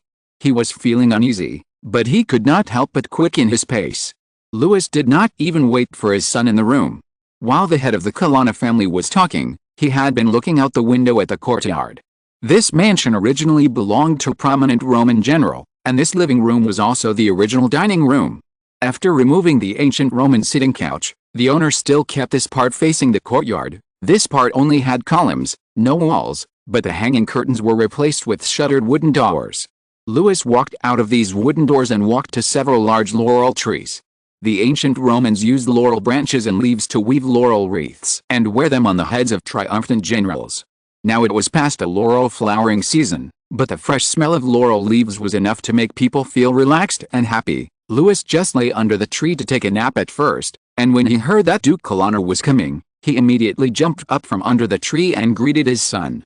At the first sight, both Louis XIV and the Duke of Colonna were slightly startled, although for completely different reasons. Louis was because the Duke of Colonna had grown a lot taller in these few years. Perhaps because of what happened in Naples, he became thinner and paler. He used to be very similar to his father, but now he is not so similar. He is more like his mother, Marie Mancini, especially his light hair gradually darkened after growing up, darker than Louis' golden brown, almost dark brown. As for Louis, people in Paris and Versailles believed that Louis XIV was not an ordinary person. His enemies even fabricated, not completely fabricated, rumors that he might be a wizard, which was not groundless. The main reason was that compared with Queen Teresa, Louis' appearance did not seem to have changed much in the past 10 years. His body did not become bloated, his face had no wrinkles, and his hair was still shiny and thick. For a moment, the Duke of Colonna felt that the past few years did not exist at all. He was still in the Palace of Versailles, with his father and the king. However, while the Duke of Colonna was still in a daze, Louis had already followed his instinct, took a step forward, and hugged the Duke of Colonna tightly. The Duke of Colonna was now only slightly lower than Louis, but Louis still lifted him up effortlessly. The Duke of Colonna blushed immediately and started shouting, while Anna behind him was completely stunned. Louis' reckless behavior broke the sense of estrangement caused by several years and long distance. He put down the Duke of Colonna, took his hand, walked to the laurel tree, and sat on an exquisite silk carpet. The carpet had a distinct Ottoman style. Because of religious beliefs, most of the Ottoman Turkish silk carpets would not weave figures and animals like European tapestries. Most of them were geometric patterns and flowers. How is it? Louis asked with a smile. It was originally spread in the Grand Vizier's tent. Although the Ottoman Turks said that they were negotiating with the coalition forces, in fact they were surrendering. They had to bring the remaining people back to Istanbul so that Mehmed could focus his anger on Ahmed alone. If Louis was not the King of France but the Emperor of the Holy Roman Empire, or the Archduke of Austria, he would at least take a big bite before allowing these Ottomans to leave. But since he was none of the above, and Leopold I would not be grateful to him or France after this war, but would only have greater fear and anger. Of course, he would not be too harsh. In this peace talk, the coalition forces obtained a large amount of wealth, although most of it was looted by the Ottomans. Louis's gains were undoubtedly the greatest. In addition to war reparations and income from arms trade, there were also debts owed by Leopold I, cement, kerosene, white phosphorus bombs and flour, as well as artillery, guns and ammunition. Louis XIV was willing to take them out, and people would say that he was generous. Could Leopold I still shamelessly refuse to pay this debt?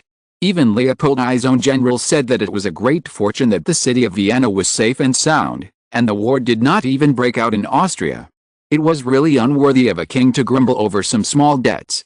Leopold I faced a bill of 1.5 million livres. Louis XIV generously allowed him to pay it in installments. Pulling his thoughts away from the thick stack of bills, "You get ready," Louis said to the Duke of Colonna. "You have to accompany me to the High Mass later." The Duke of Colonna looked up while biting a cream roll. For a moment he could not understand what Louis meant, and there is a little pilgrimage. Louis added, while Anna Medici on the side clapped her hands happily, "That's great, Your Majesty, that's great." "It's great." Louis took off the Duke's cream roll and threw it on the plate. "Why, don't you want to, my little Lucy?" "I do." The Duke of Colonna finally understood what the king meant. His cheeks suddenly turned as red as a healthy young man. "I do, father, of course I do." He clenched his fists tightly. If there was anything that the Duke of Colonna was not satisfied with in his life, it was probably his birth. He knew his father's helplessness and his mother's sorrow, but he understood their difficulties. But it was impossible for him not to feel resentful about it. His greatest desire has always been to follow his father and the king to attend the High Mass, not to mention serving the king to complete a minor pilgrimage, that is, a pilgrimage limited to Rome. After a moment of ecstasy, he suddenly calmed down. "What about little Louis?" "When I am in Italy, I belong to you, little Lucy," said Louis. The little Prince Louis already knew it. He also knew that it was difficult to shake Louis XIV's decision, and to ensure that the Bourbon bloodline would continue to be passed down in Italy, the little Duke of Colonna Luciano must be firmly tied to the hands of Louis XIV. Sometimes, chains are not only made of steel, but also of emotions. At the same time, this is also to build momentum for the Duke of Colonna, at least to win the support of those descendants of Anjou. But understanding is understanding. When the Duke of Colonna accompanied his father to St. Peter's Basilica for Mass, but he had to stay in the room, the prince couldn't help sighing. He put his head on the desk, with a book that recorded the deeds of St. Louis as a pillow. The people around Louis XIV, the Marquis of Louvois, Mr. Bonhomme, and the Viscount of Turin, etc., seemed to intend to make him the second St. Louis. If they succeed, it's not a bad thing. Now little Louis knows that if those rumors spread, it will indeed cause some trouble. The bad thing about the identity of a wizard is that it is innate and cannot be escaped, which means that wizards will always gather together and be distinguished from mortals. Once a ruler or a powerful person is also a wizard, things will become very troublesome, because he will subconsciously prefer wizards to mortals, but the number of mortals is destined to be greater than that of wizards. So, let alone the king, even if it is the people around the king, like Merlin who was once by King Arthur, even if he has such achievements, he will end up being imprisoned by his students forever, and his people and his kind will be expelled from the capital. Louis XIV not only did not want to become a wizard, but even went further to control the other world in his hands, and it was for this reason. At this time, an attendant knocked on the door and asked His Royal Highness, the Crown Prince, if he was willing to meet the person who wanted to visit him. The Crown Prince shook his head and said, no. He said that Louis XIV's meaning was very clear. France was his, and Italy belonged to his brother Luciano the Younger, Duke of Colonna. Although his father was a benevolent king, it was difficult for him to tolerate self-righteous fools. There were really many self-righteous fools. Everyone knew that the King of France today was not the former St. Louis. He was more like the former handsome man Philip IV, King of France, creator of the shame of Avignon. He came to Rome with his army, which made the Red Princes tremble with fear. They were afraid that the king would be angry with the church because of what Clement X did, and move them to a new home. The Palace of Avignon, France, still stood in their hearts. This was also the reason why the head of the cardinals, Benedetto Ottosqualchi, successfully overwhelmed other candidates and stepped onto the throne of the Pope in just 2 days and 1 night. Everyone knows that when Clement X was still on his last legs, he not only sent his illegitimate daughter and descendants as hostages, but also gave up Eros, the leader of the monks of the Isle of Gironde, as a bribe. After the Avignon incident, the French prince in red had been excluded from the candidates for the Pope for 300 years. The person supported by His Majesty would definitely not be the hopeless Cardinal La Riviere, so apart from him, the most likely candidate would be the head of the cardinals. After Benedetto Ottosqualchi was coronated, he chose Innocent as his holy name, that is, Innocent I. There were 10 popes with a holy name of Innocent before him, but the most famous were Innocent II and Innocent X. When Innocent III was in power, the power of the church reached its peak. He forced the king to submit to him, declared that theocracy was higher than royal power, called himself King of Kings, and levied taxes on the whole of Europe. When Innocent X was in power, the church had fallen from the peak of power, but it did not hinder the Pope's ambition to expand at all, and he was also a supporter of the Habsburgs in Europe. Because the head cardinal chose such a holy name, some people inevitably thought that he was a supporter of the Habsburgs and an opponent of the King of France. Regardless of how he became the Pope, it was one of the traditional skills of Roman priests to burn bridges after crossing them and turn their backs on their opponents. Perhaps they also thought that since Louis XIV did not return to Paris or Versailles after achieving such a glorious victory, but came to make a pilgrimage first, it was because the king was also controlled by the so-called faith, and was afraid that his serious sins would bring him to hell, so he could not wait to come and confess. Chapter 340 Go to Hell. In front of Louis XIV was a linen robe so coarse that you could see all kinds of secrets through the holes, a chain belt, and a crown of thorns. Louis XIV completely regarded the subsequent pilgrimage as a play with his son, at most a special performance. When Bonhomme came in and told him that several Franciscan Grey monks requested to see the king, he nonchalantly agreed, while telling little Louis not to eat meat all the time, and watching little Luciano not to eat too many sweets, while washing his face and hands in hot lemon water, and then went to another room to meet the monks. Then he saw the first gift he received after arriving in Rome. The Franciscan monks saw the handsome and easygoing king and just smiled. They looked at them from their hoods to their feet. Although clothes can be changed and complexions can be disguised, there must be more differences between a farmer and a lord, and these characteristics can hardly be concealed.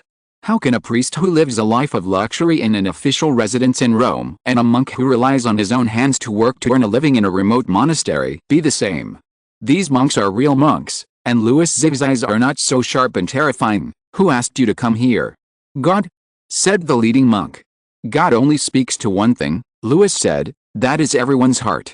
In the dark night when everything is silent, he goes into people's hearts and speaks to every kind or foolish heart. Does its owner act according to his will? Or has he forgotten his teachings? Or does he recite scriptures but behaves like a devil? How does he speak to your heart? Does he tell you if I am pious or hypocritical? He gently tapped a linen shirt. Jesus Christ once said to the crowd, whoever of you is without sin may take a stone and throw it at this woman. Now I also want to ask you, do you have the right to determine whether I am innocent or guilty? If I wear sackcloth, a crown of thorns, and iron chains, and walk through the entire holy sepulchre on foot as you requested, then I am innocent? You cannot go into my heart like God. How can you be sure? He paused. If a heinous criminal does this, will he become a good person? What if an abominable heretic does this? Will his sins be redeemed? What if it is the devil and his servants? How are they the same? A monk couldn't help but said, your sin is different from theirs. Louis sighed. The tone of your speech reminds me of the vendors in the market. They have a scale. Where is your scale? Your remarks remind me of those radical Protestants, said the leading monk. They also firmly believe that the Lord lives in their hearts, and they don't believe in anyone except themselves. You are wrong, Louis said softly. I believe it, because for me, anything in the world can fall into my pocket as long as it has a price. Then, can God's calling redeem the pure faith for you and the people of France? The leading monk stopped the anger of other monks because of such blasphemous words, lifted his hood, and looked at the king with bright eyes. It depends on whether it is the true God or the devil who called me. I thought the one who called the devil was in front of us. The leading monk said aggressively. Some devils can be seen, while others come and go without a trace. For a good and pious person, sometimes blindness is also a sin, just like those who raised stones to kill the woman. Louis said, please take this and look at it, brothers of the little birds. Francis once called the little birds sisters, and see whether it is the holy dove or the vicious vulture that drives you here. The leading monk bowed and took the document handed over by Bontang. It was just a thin piece of paper, and then he showed a sad look. I don't want to believe that there is such a thing, but you have produced real evidence. He said, the problem is that no matter what, you are guilty. Man is born with sin, said Louis, but even if the ground were to crack and hell were at my feet, I would not think that I had done anything that required such an act to atone for my sins, he said sternly. When a sharp sword does not cut armor but cuts grass, it is wrong. When a hound does not chase a hungry beast but bites a horse that has just gone astray, it is also wrong. When the people of a place do not execute a bandit who has robbed many people, but hang a thief who has stolen 3 copper coins, they are even more wrong. I respect you and do not pursue your faults, but this does not mean that I am too weak and good at compromise. You are as arrogant as King Solomon, said the leading monk. Your Majesty, you are in Rome, not Paris, at the feet of God. You should remain humble. I only bow my head and kneel to God, Louis XIV said sharply. Unlike you, we have long abandoned the prosperity of the world, said the leading monk. I have nothing to ask for except serving my Lord. It was Gregory VII who made a king barefoot, wearing sackcloth and chained to stand outside the castle to repent. Louis laughed. He is now a saint. If I do the same, the Romans will also remember your names. He pointed out the thoughts of these monks that they were not even aware of. I can only tell you that I probably can't do the first half of what Henry IV did, but the second half may be no problem. The monks turned pale. What did Henry IV do after suffering such humiliation? He led the army to Rome in the south, drove Gregory VII out of the Vatican, and died in Salerno in southern Italy. I don't even need to go back to France, Louis whispered. My army is here, in Rome. But it won't do you any harm. After a period of silence, another monk argued. St. Louis said 2 masses every day, and recited 50 Hail Marys before going to bed. He had to get up at midnight to attend morning prayers. He was a Franciscan monk. Jesus washed the feet of his disciples, and he also washed the feet of the poor blind. You also touched lepers. Your Majesty, asceticism will not bring you shame, but will only increase your virtue. You may be right. Louis shifted his gaze to him. The monk lowered his head as if he was overwhelmed. There was no other reason. The king's eyes were too bright. But if St. Francis heard your words, he would definitely laugh. St. Francis was also very absurd when he was young, but when he repented, he did not say to his friends, you have to do the same as me, otherwise it is wrong. When he walked out of the house in a rough robe and empty-handed, he did not say to his father that your behavior is wrong, You should give up worldly life like me and go to the arms of the Lord." When he walked into the crowd and persuaded them to obey the will of the Lord, he did not beat them because they were unwilling to obey. When he lived alone on the rocks and lived like a beast, he did not regard those brothers who had not practiced asceticism as lazy and stupid. Now I still want to ask, what makes you think that you can control a person's behavior with your own will? He took the crown of thorns and said, "How easy it is. I only need to wear it, walk a short distance, and say words of repentance, and I can become a saint as you say. It is not difficult, nor dangerous, and the benefits are huge. If I believe in the Lord as you say, I should do it, but I think that there is still a thorn in my heart that cannot be removed. Whenever I want to go against my soul, this thorn will hurt me." The monk seemed to want to say something, but was stopped by their leader. "I can only say, may God bless you, your majesty, and thank you for your mercy." The leading monk said. His words were not without purpose. The ascetics were happy to be accepted by kings like St. Louis, but they might also be sneered at by kings like the handsome Philip. They might even be driven out in disgrace, but Louis just raised his hand and let them leave with their sackcloths, chain belts and crowns of thorns. Although others might think it makes some sense, Louis and Bontemps complained, the people behind them only want to see two results. "I'm all ears, your majesty. The first result is that I will become the second St. Louis." Louis said, "You know, Bontemps, people are tolerant of thieves because they know that the other party is a fallen devil, but for a saint, they will be strict and always look at it with a magnifying glass. Once the church does this," he pouted, "I'm afraid I will be constrained everywhere in the future. You will get the blessing of the Pope and then sacrifice for his will." Bontemps also saw it clearly, just like St. Louis. Louis IX was 66 years old during the Eighth Crusade. Louis said, if it was just his personal wish, he probably wouldn't have traveled all the way to Tunisia to fight. "The Jews are not the best at lending," Bontemps said. "The church will get 100 times the return for every penny given."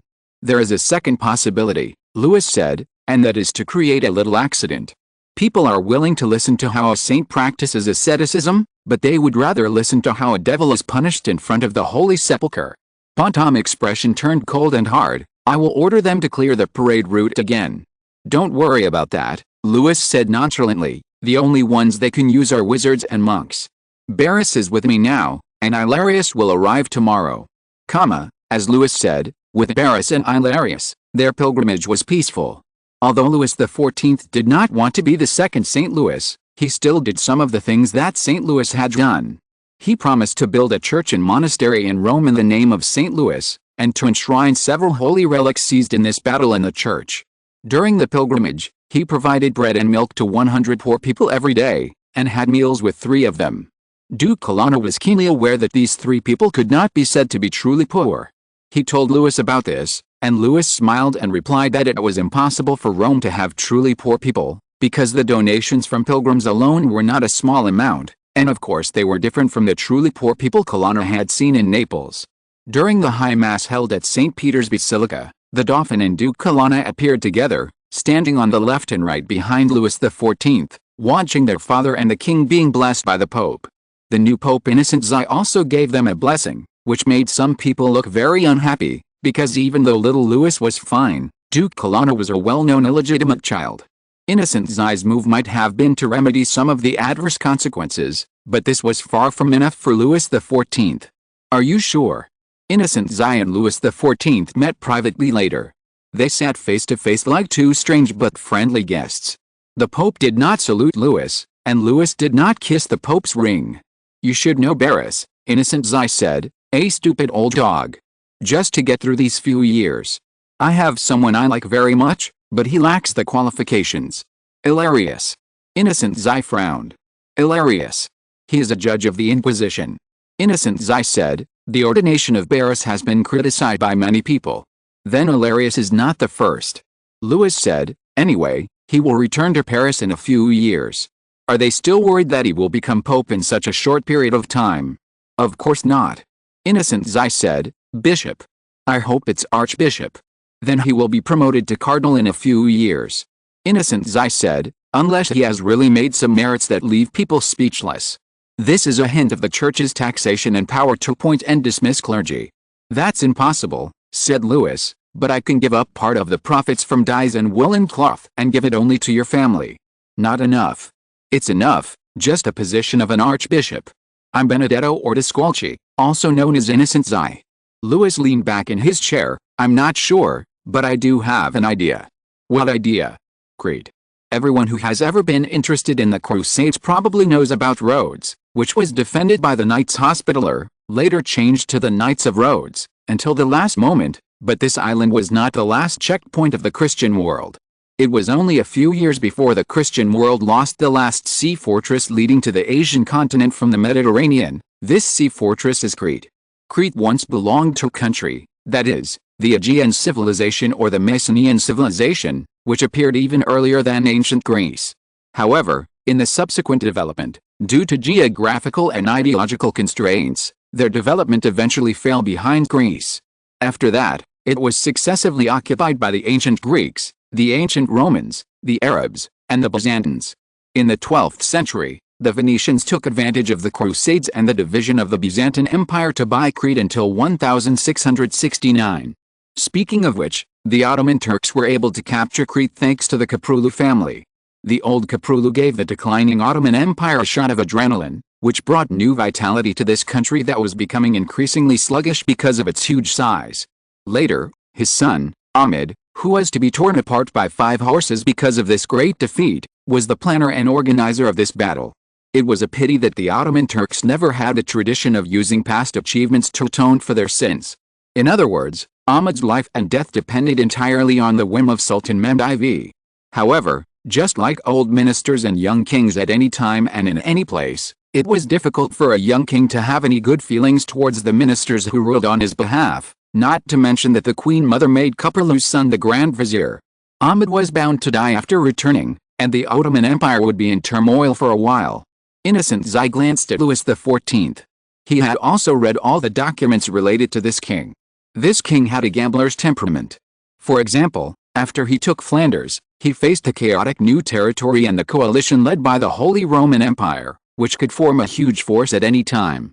He actually didn't care at all, and he launched an attack on the Netherlands almost desperately, regardless of the fact that the army had been out for several times longer than the normal employment period. What the hell, he actually succeeded. This greatly exceeded the expectations of the Roman Church and made them passive. Innocent Zai could only be thankful that he did not follow the former pope in making further mistakes. As for face, for a politician, it is sometimes as precious as gold and sometimes as cheap as dirt. Times have changed. My lord, he said in his heart, now that the era of forcing the king to pay tribute to him has long passed, and after Henry IV led his army back, Gregory VI did not have a good end. However, are you also using this as a bargaining chip? Innocent Zai said, Crete belongs to the Venetians, Venice belongs to Italy, and the Duke of Colonna will not be satisfied with just being the King of Naples. That was just the first victory. Louis XIV said, there are many more, sir. The first one surprised Innocent Zai a little. Those monks said you were as arrogant as King Solomon, and I think that's true. Louis XIV meant that the victory he had led the coalition forces to win in the Battle of Kemniko was not a victory. The update is over. Chapter 341, The Children's First Wedding. Crete is certainly not as important to the Roman Church as Rhodes, where the Knights Hospitaller held out to the end, Istanbul, Constantinople, and even the Holy City of Jerusalem. But its beauty lies in the fact that it is a military stronghold that can be attacked and defended. To the west of it are Sicily, Sardinia, and Italy, to the north is Greece, and to the east is Rhodes and the Asia Minor Peninsula. Moreover, it is horizontal, and together with Rhodes, it is like two outstretched hands, hugging the Aegean Sea above. If it were not so important, the Ottoman Turks would not have torn their faces with the Venetians because of this. Yes, the Venetians, unlike the French, openly traded with the pagans, and fought for more than 100 years. Louis XIV's proposal also made Innocent Zai greedy. After becoming the Pope, he would have no room to climb in power, and his family would be like leeches, eating the church until their stomachs were full. So no matter who it was, whether it was Clement X or Innocent Zai, they would always pursue glory and ideals in the last and most glorious stage of their lives. For a priest, what kind of glory is the highest glory? What kind of ideal is the greatest ideal? Of course, it is to conquer the world for God. Moreover, such wars, which are called holy wars, always have 1/10 of the wealth obtained to be donated to the Roman Church.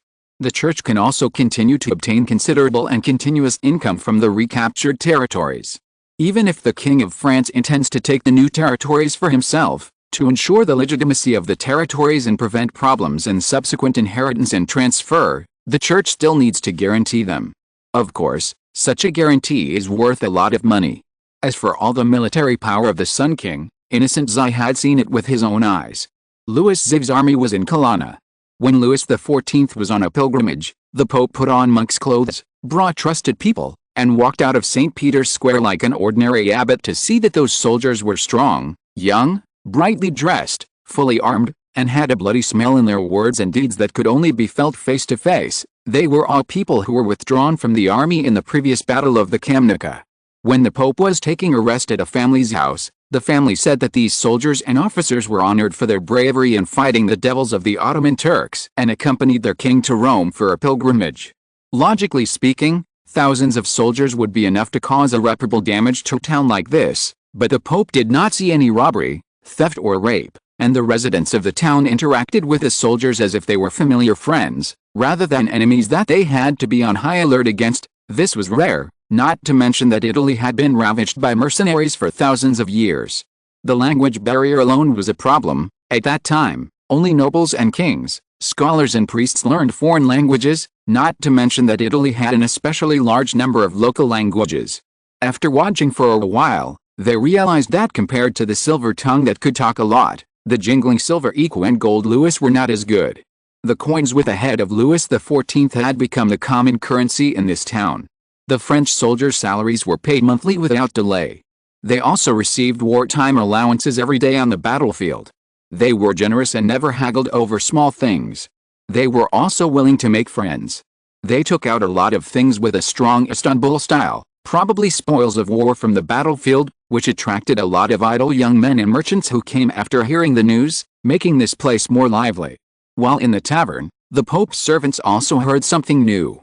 Everyone knows that wherever there is an army, there will be another kind of ancient business. It is said that there is a whole army of the king here. The prostitutes and famous girls came overnight, but to their great disappointment, only a few soldiers were willing to trade with them, and these few transactions were stopped soon after. Innocent XI didn't know that Louis was worried that his soldiers and officers didn't die in the previous 3 battles, but they were in trouble because of mildew, and this disease would spread from fathers and husbands to children and mothers. Even if the wizards had magic potions, he would never allow this kind of behavior that was commonplace elsewhere to spread in his army. The Pope had to admit that he was moved at the time. He even tried to find out whether the French army had dissatisfaction because of this. Unfortunately, there was no dissatisfaction. He asked his servants to ask the priests in the chapel. Generally speaking, the military priests would go to the church or monastery to hold mass wherever they went. What Innocent XI wanted to know was that since Louis XIV was almost openly placing wizards and pagans in the army, at least some scholars who were too heretical, did anyone doubt that they were loyal to devil's followers? Innocent XI didn't dare to send people to Paris to spread the news that their king was a wizard like the crazy Clement X, but if there was, he said that people should always prepare for the rainy day. Finally, should he be thankful that he only asked the priest of the Colonna family? Innocent XI sighed thankfully. This army would certainly make the Pope and the cardinals uneasy when they were in Rome, but they would definitely hope to see this army appear in Istanbul. No, it might be a little early, but it's still pleasant to imagine. Innocent XI raised his teacup. Deal. Louis also raised his teacup and clinked it with his. Of course, there are countless detailed proposals to be discussed slowly afterwards, some benefits that can be grabbed immediately, some benefits that will last for a long time, and some benefits that may or may not be seen. Anyway, Innocent XI already knew that Louis XIV would definitely not be Louis IX, St. Louis, and he didn't care whether he could get the title of a saint after his death. In this case, I say, Innocent XI said amiably, since you are already in Rome, why don't you just arrange the marriage between the Duke of Colonna and the Grand Princess Anna? This sentence made Louis stunned. Anna is not yet old enough to get married. Ha! Innocent XI was very proud now. Your Majesty, you don't have to worry about this at all. Louis XIV really didn't have to worry about this. The Roman Church learned how to cheat before the birth of Christ. When a large number of illiterate lords appeared in the Middle Ages, they were even more adept at using various documents to increase their property. For example, it was common for a deceased person's will to inexplicably ignore his parents, wife and children, and give land and manors to monasteries. For example, when a noble married a king, the bride and groom were either one or a pair. So Anna, the eldest daughter of Cosimo III, Grand Duke of Tuscany, married the Duke of Colonna. This was undoubtedly the most beneficial to Louis XIV. First, the Duke of Colonna was already 18 years old, and had completely left the category of a child. As an adult with a voice and credibility for several years, Louis XIV's Italian strategy could be implemented 2 to 3 years in advance. Secondly, as Innocent Xi said, being able to personally witness the wedding of his eldest son was also a father's greatest wish. Finally, he could take this opportunity to see what people here thought of the French appearing in Italy again after more than a century. Was it expectation, disgust, or hatred?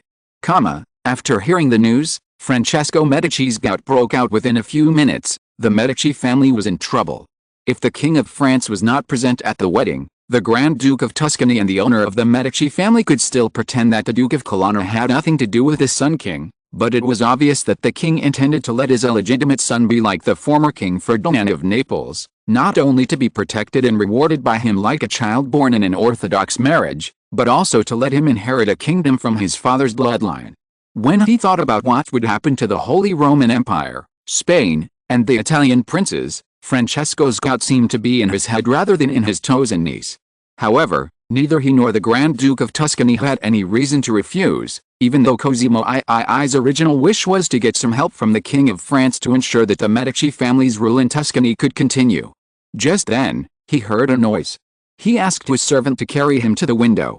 Looking down, he saw Ferdinand, the eldest son of Cosimo III, walking out talking and laughing with the Duke of Colonna and the Crown Prince Louis of France.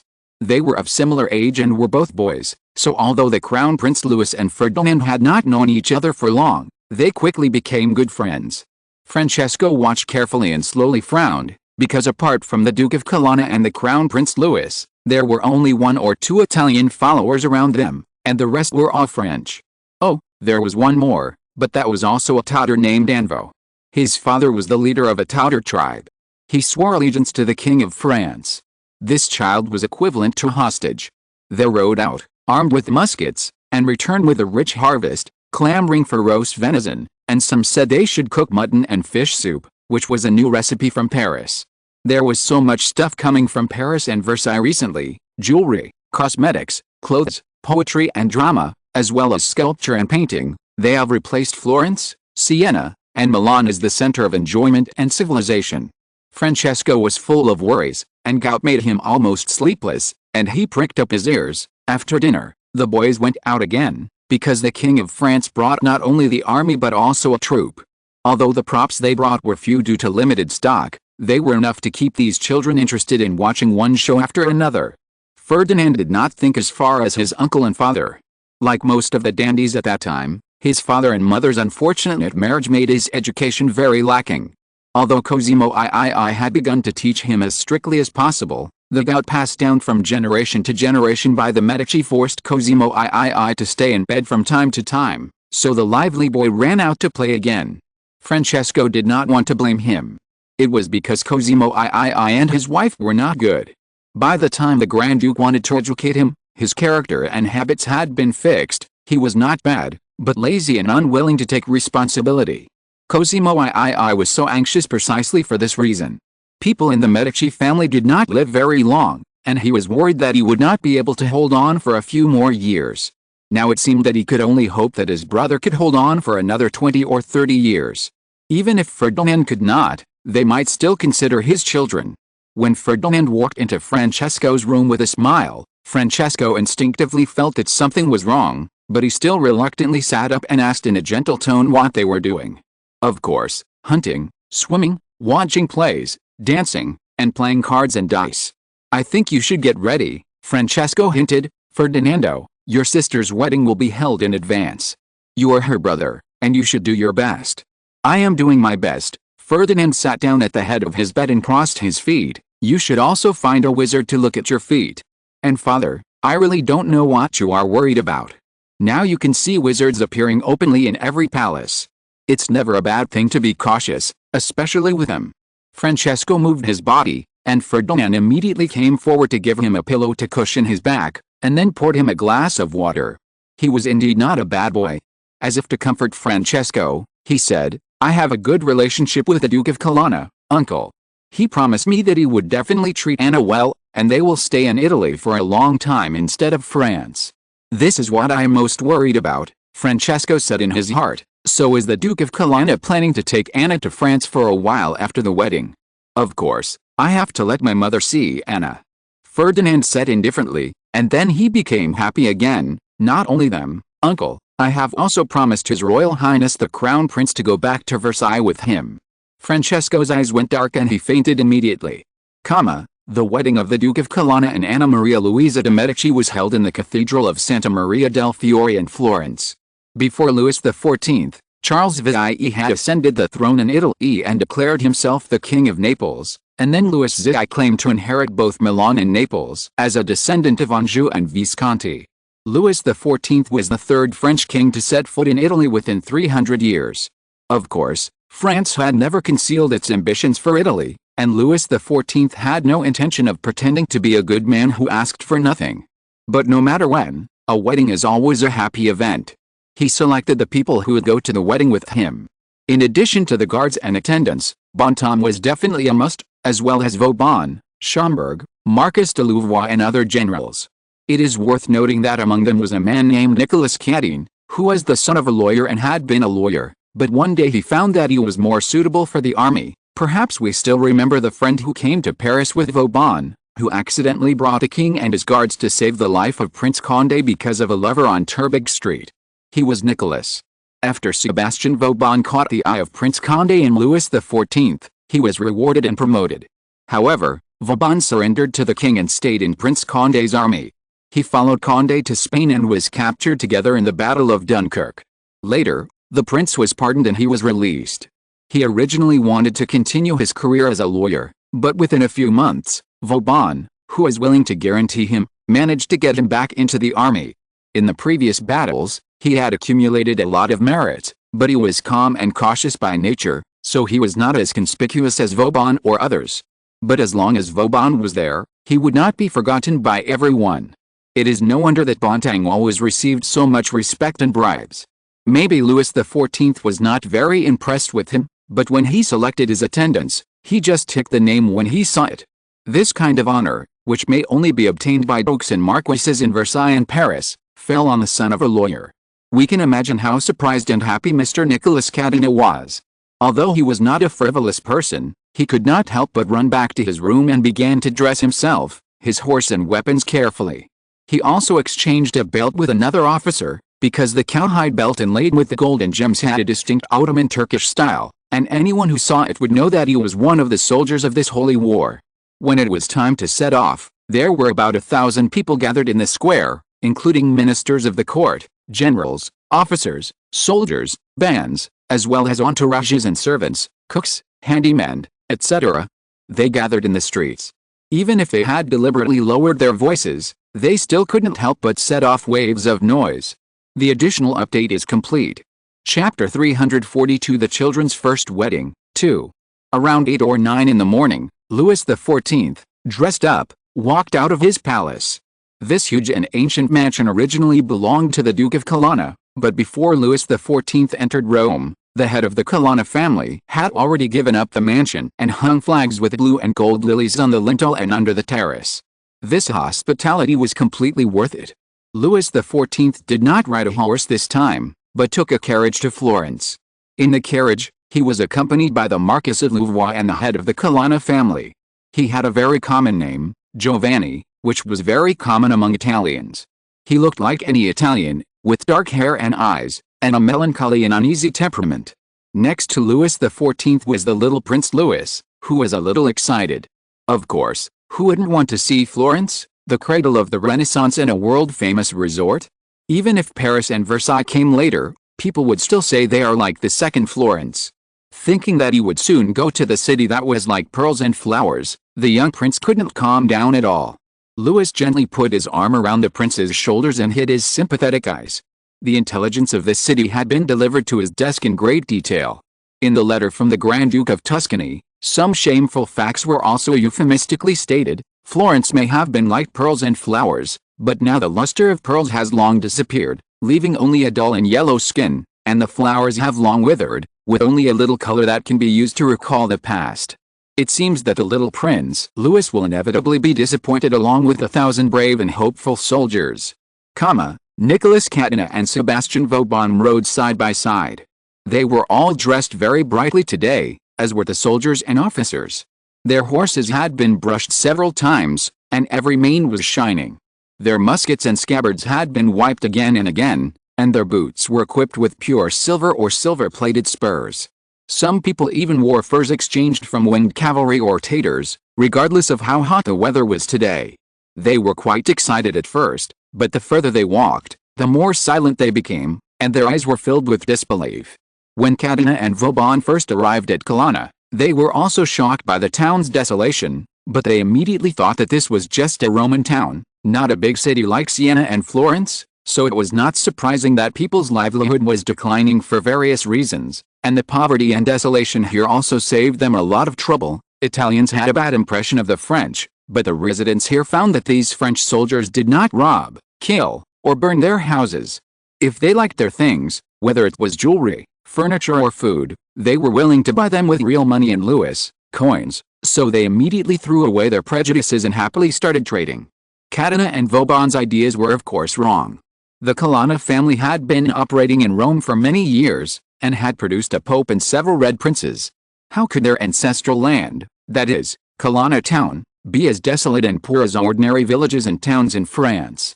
It's just that the Italian lords still inherited the practices of hundreds of years ago, levying heavy taxes on the people and acting recklessly. They thought the situation in Colonna was bad enough, but after leaving Colonna, the road under their feet quickly became broken, literally broken. The road built in the ancient Roman period may not have been carefully repaired for hundreds of years. There are cracked stones everywhere, thorns grow from the cracks, and the cracks form pits with water in them. In addition to these, there are fallen trees and vines spreading on the road surface. Some of the fallen trees are natural, and some are man-made. There may be many robbers who want to rob here. They put down the trees, but found that it was not a lamb, but a lion in armor, and they immediately ran away. The soldiers had to take off their beautiful coats and start working. Fortunately, they were used to doing this. After all, their General Vauban was a crazy infrastructure man. The road was soon cleared, and the carriage continued to move forward. Prince Louis kept looking out. He saw a long and monotonous burnt brown color that stretched all the way to the horizon. Although Tuscany was not a major grain-producing region in Italy, Prince Louis had personally participated in major projects and had visited the farmland of Versailles with his father. He certainly knew that this situation was a bit abnormal. The ground that had been cultivated or harvested was not like this.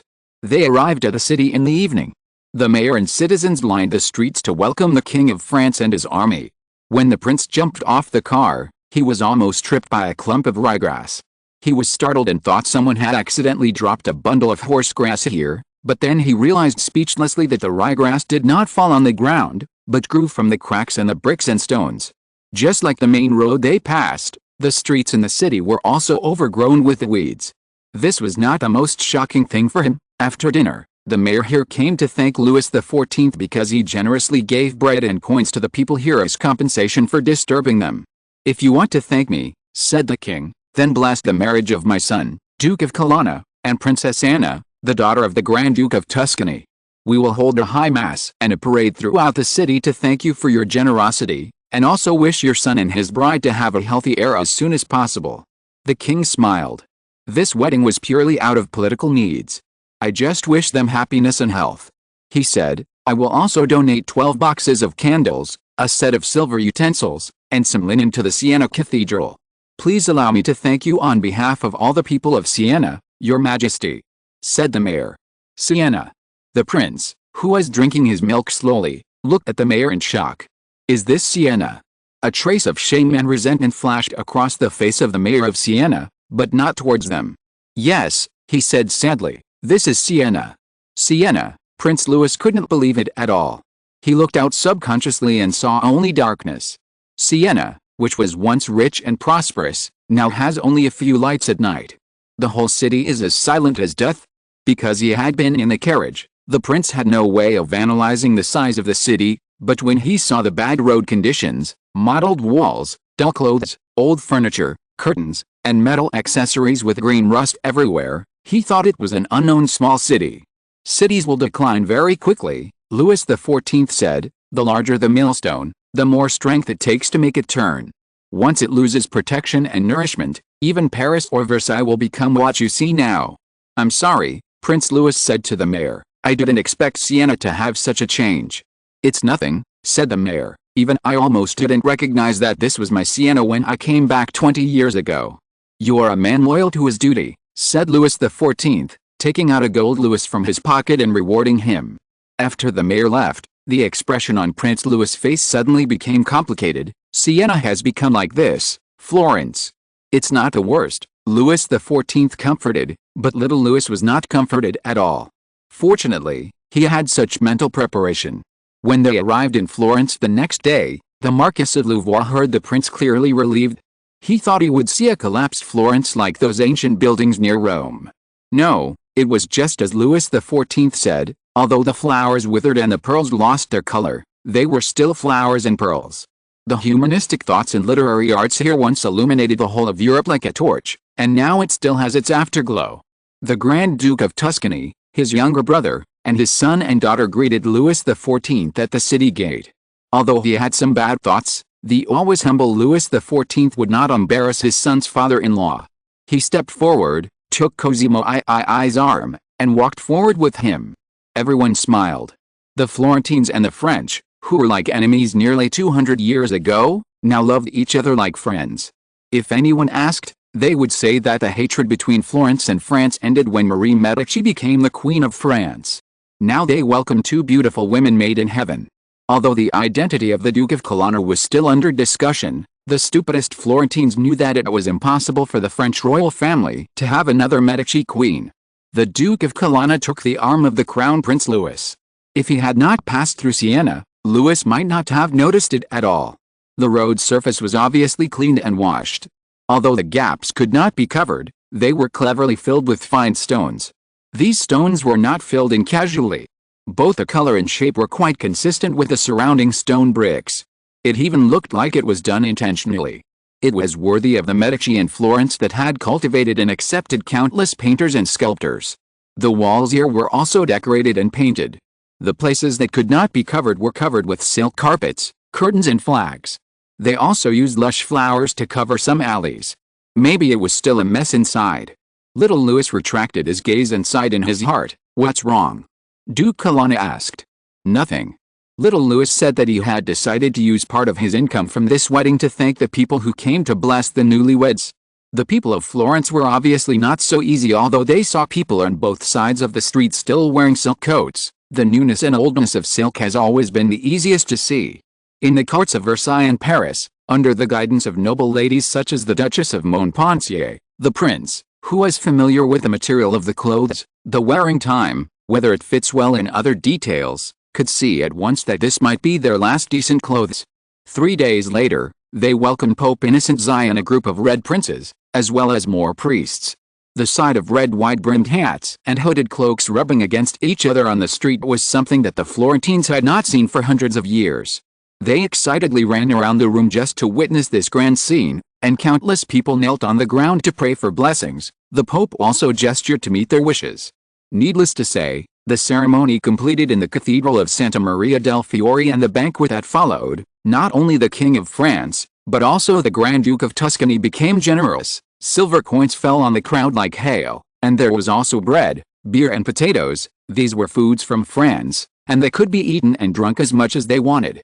After eating and drinking, people began to dance and sing. They sang a gentle and moving love song, as if they were expressing their deep love for the couple in the room. The new couple in the room really had no love to speak of. The Duke of Colonna was already 18 years old, and the Crown Prince Louis, who was 1 year younger than him, had already begun to fall in love. He was no longer a child. This could not be blamed on Louis XIV. The Duke of Colonna was taken care of by Lady Milady and Marie Mancini before and after he came of age. Although the two had very different backgrounds, they had a common idea, that is, The Duke of Colonna's love should not be frustrated before his career. So under their arrangement, the Duke of Colonna naturally accepted a girl, and they spent a wonderful time together, and then said goodbye to each other after Colonna returned to Paris. The Duke of Colonna's character had a part that belonged to Louis and a part that belonged to Marie, Lady Milady wrote in the letter, so he felt a little regretful about the lost love, but he did not feel pain or worry, perhaps because the answer to this question was available before he wrote. In short, the Duke of Colonna was already a real adult. In contrast, even after receiving several years of education in Paris, Princess Anna still maintained their original simplicity and innocence. The last step of the ceremony was the couple sleeping together. Duke Colonna and Countess Anna had to complete this difficult task under the watchful eyes of witnesses. This was already quite rare in France, but it was quite popular in Italy. The witnesses were Innocent I, Louis XIV, the Grand Duke of Tuscany and the Crown Prince Louis. Although sleeping together was just a fake ceremony, Duke Colonna couldn't help but roll his eyes when he saw Louis standing in the corner and winking at him. But he also knew that his father did this to give them, the half-brothers, more connections. After all, the witnesses had to sign the marriage certificate and stand up to testify when someone questioned the marriage. Louis XIV was the current king of France, but Louis was the future king. Unless Louis XIV becomes a member of the blood family, otherwise, whether it is little Louis or Duke Luciano of Colonna, the people who can lend a hand to each other must be each other and not others. This is why once Mary Mancini said that Louis XIV must imprison her, in order to prevent Luciano and little Louis from going down the road of fratricide. The king will never allow any possible regrets and loopholes. It is said that they witnessed the completion of the same room ceremony, but the newlyweds only sat by the bed under the gaze of witnesses, and after praying, they considered it a success. Princess Anna developed a good habit of work and rest in the school in Paris. At this time, she began to rub her eyes. The nanny and maid surrounded her and returned to the bedroom next door. Duke Colonna stayed in the room to prevent anyone from questioning whether the wedding was legal because he appeared in public on the wedding night. Instead, Louis XIV and the Grand Duke of Tuscany could appear together in the hall to accept people's congratulations. In the Pitti Palace, all they saw were smiling faces and heard flattering words. The guests were not as embarrassed as the common people they saw when they came to Florence. Their clothes were brightly colored, their jewelry was glittering, and gold and silver coins were placed in shell bowls and thrown to the crowd. Every time, someone would shout "Long live Florence," "Long live Medici," and "Long live France," or "Long live the Sun King." When the banquet was halfway through, people who were extremely drunk also appeared. The Pitti Palace, like the Louvre before it, did not have any sanitary facilities, so some people vomited directly on the floor, and others did things behind the pillars that were too shameful to watch, indulging in their desires. Well, I mean, except for the part where they got rid of their desires. Louis stood up from behind the long table. Since he was the person with the highest status here, he could leave without explaining to anyone. After he left, the banquet lasted until the early morning of the next day. The next morning, as the sun shone on the gargoyles of the Pitti Palace, it was time for Mass. Men and women who had been dissolute the night before put on their clothes, straightened their expressions, and, holding their aching foreheads, joined the sparsely packed crowd.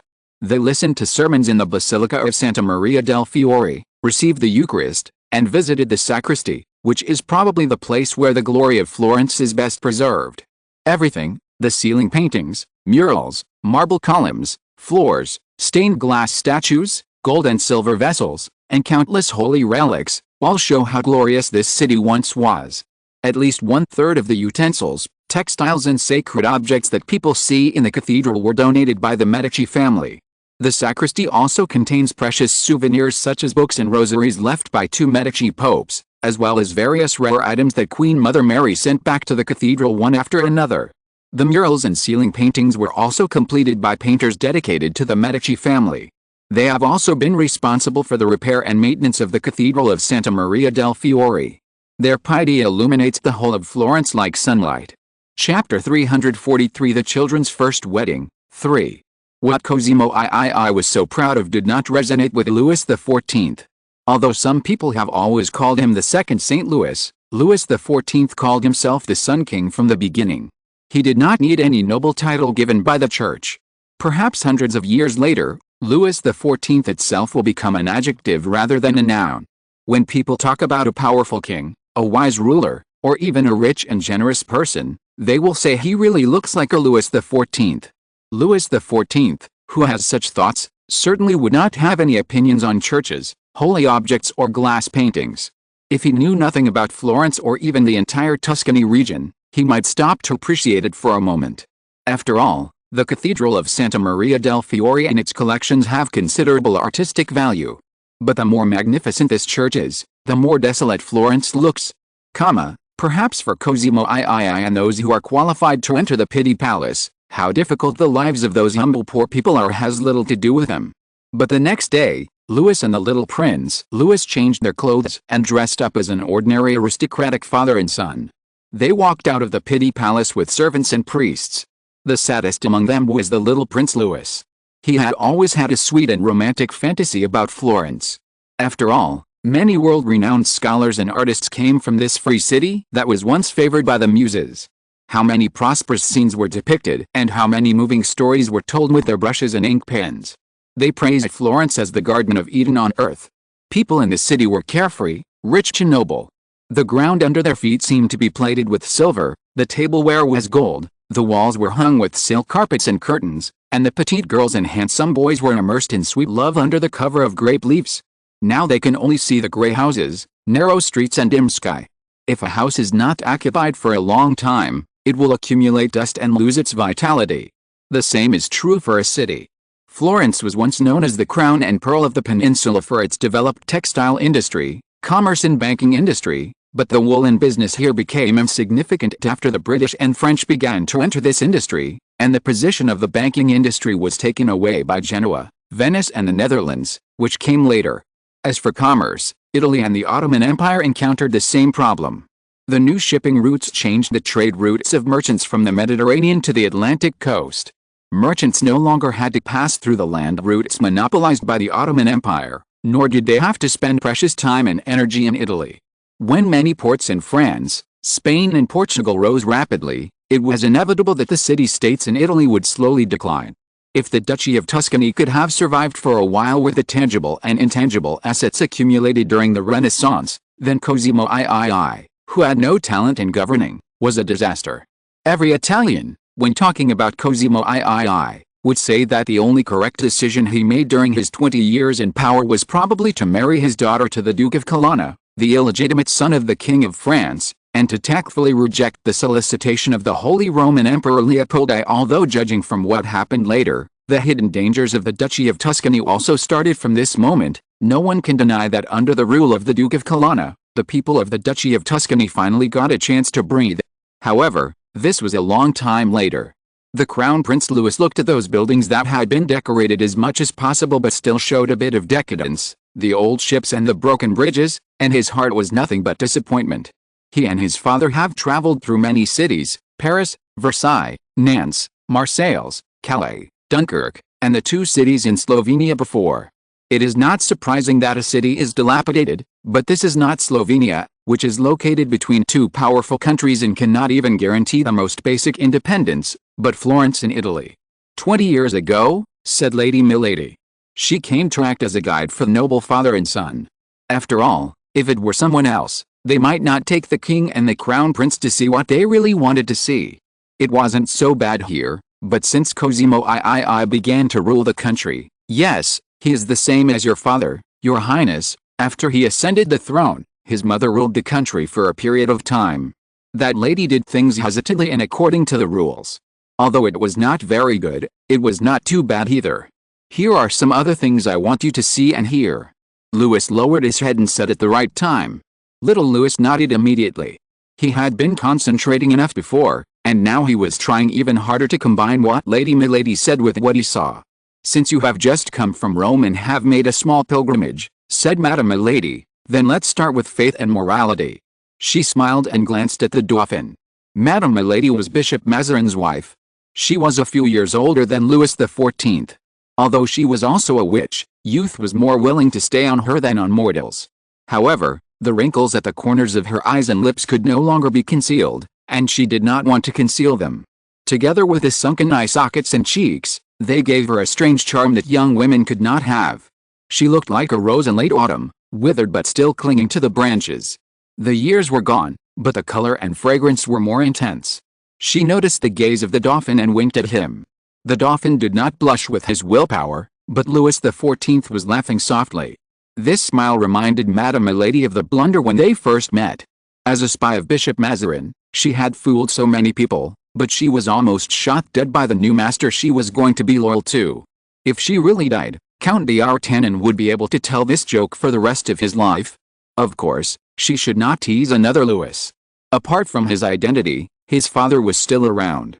Madame Milady coughed twice to break the ambiguous atmosphere she had deliberately created before. Let me continue. She knelt down to show her repentance, and then continued, I have been here for a while, gentlemen, and I found that the code of law in Florence may be more complicated than that in France.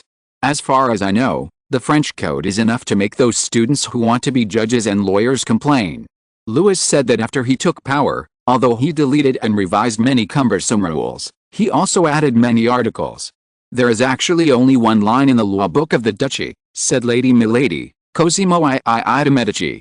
After the Grand Duke took power, he added many decrees, but let me see, these decrees are not only of no benefit to the Grand Duchy of Tuscany, Florence, Pisa, Siena, and other places, but also of no benefit to himself.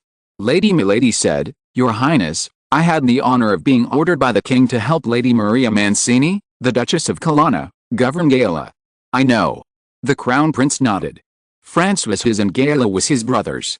Louis XIV didn't even need to tell him personally. Queen Teresa had told him long ago that this territory could be said to be Lady Maria Mancini's dowry. According to tradition and law, it should indeed belong to his brother. Unless his brother had no heir, his descendants would have the possibility of inheriting Gala. And it also depended on when Gala would break away from the other world and officially appear before people. Mrs.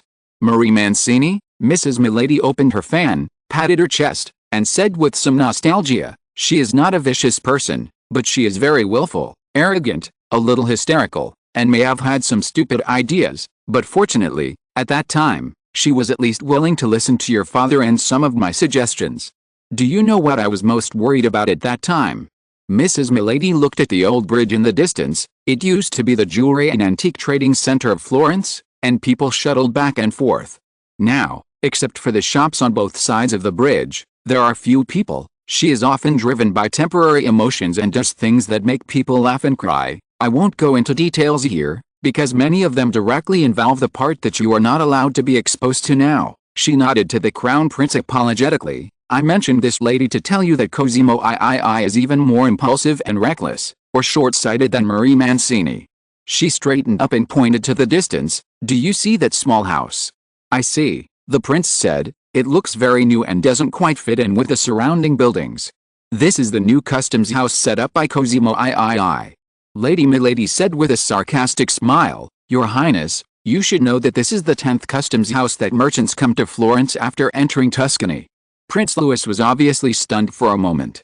He didn't understand what the 10th customs house meant. Isn't there only one customs house?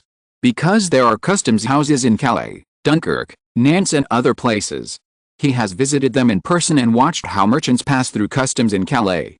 Yes, said Lady Milady, all of which were built by order of Cosimo III. It may sound a little stupid to say that, asked little Louis, but will these customs be used for inspection and tax collection? Inspection is secondary, said Lady Milady, the key is tax collection. No, this question is not stupid at all, because when I heard about this, my first reaction was the same as yours. Yes, all goods entering Florence from outside, even a bundle of wool, must pass through 10 checkpoints and then pay taxes 10 times. Will any merchants be willing to come like this? Little Louis blurted out. Of course not.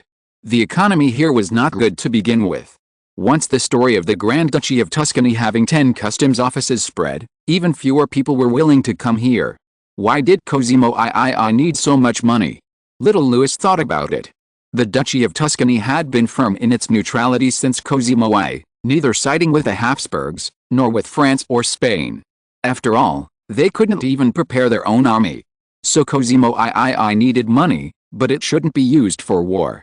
As for their extravagant life, the original tax revenue in Tuscany could satisfy them. Why did he come up with such a ridiculous thing? Because he has to pay for the expenses of the public etiquette office. What is the Public Etiquette Office? Little Louis asked. Is it like the one that my father abolished not long ago? He was talking about a patrol team set up shortly after Louis XIV took power. They were composed of some retired veterans. In order to put an end to the bad habit of Parisians dumping feces and garbage into the streets and rivers at will, they could impose fines or send people to prison. They were not afraid of dead cats and dogs after they had been on the battlefield.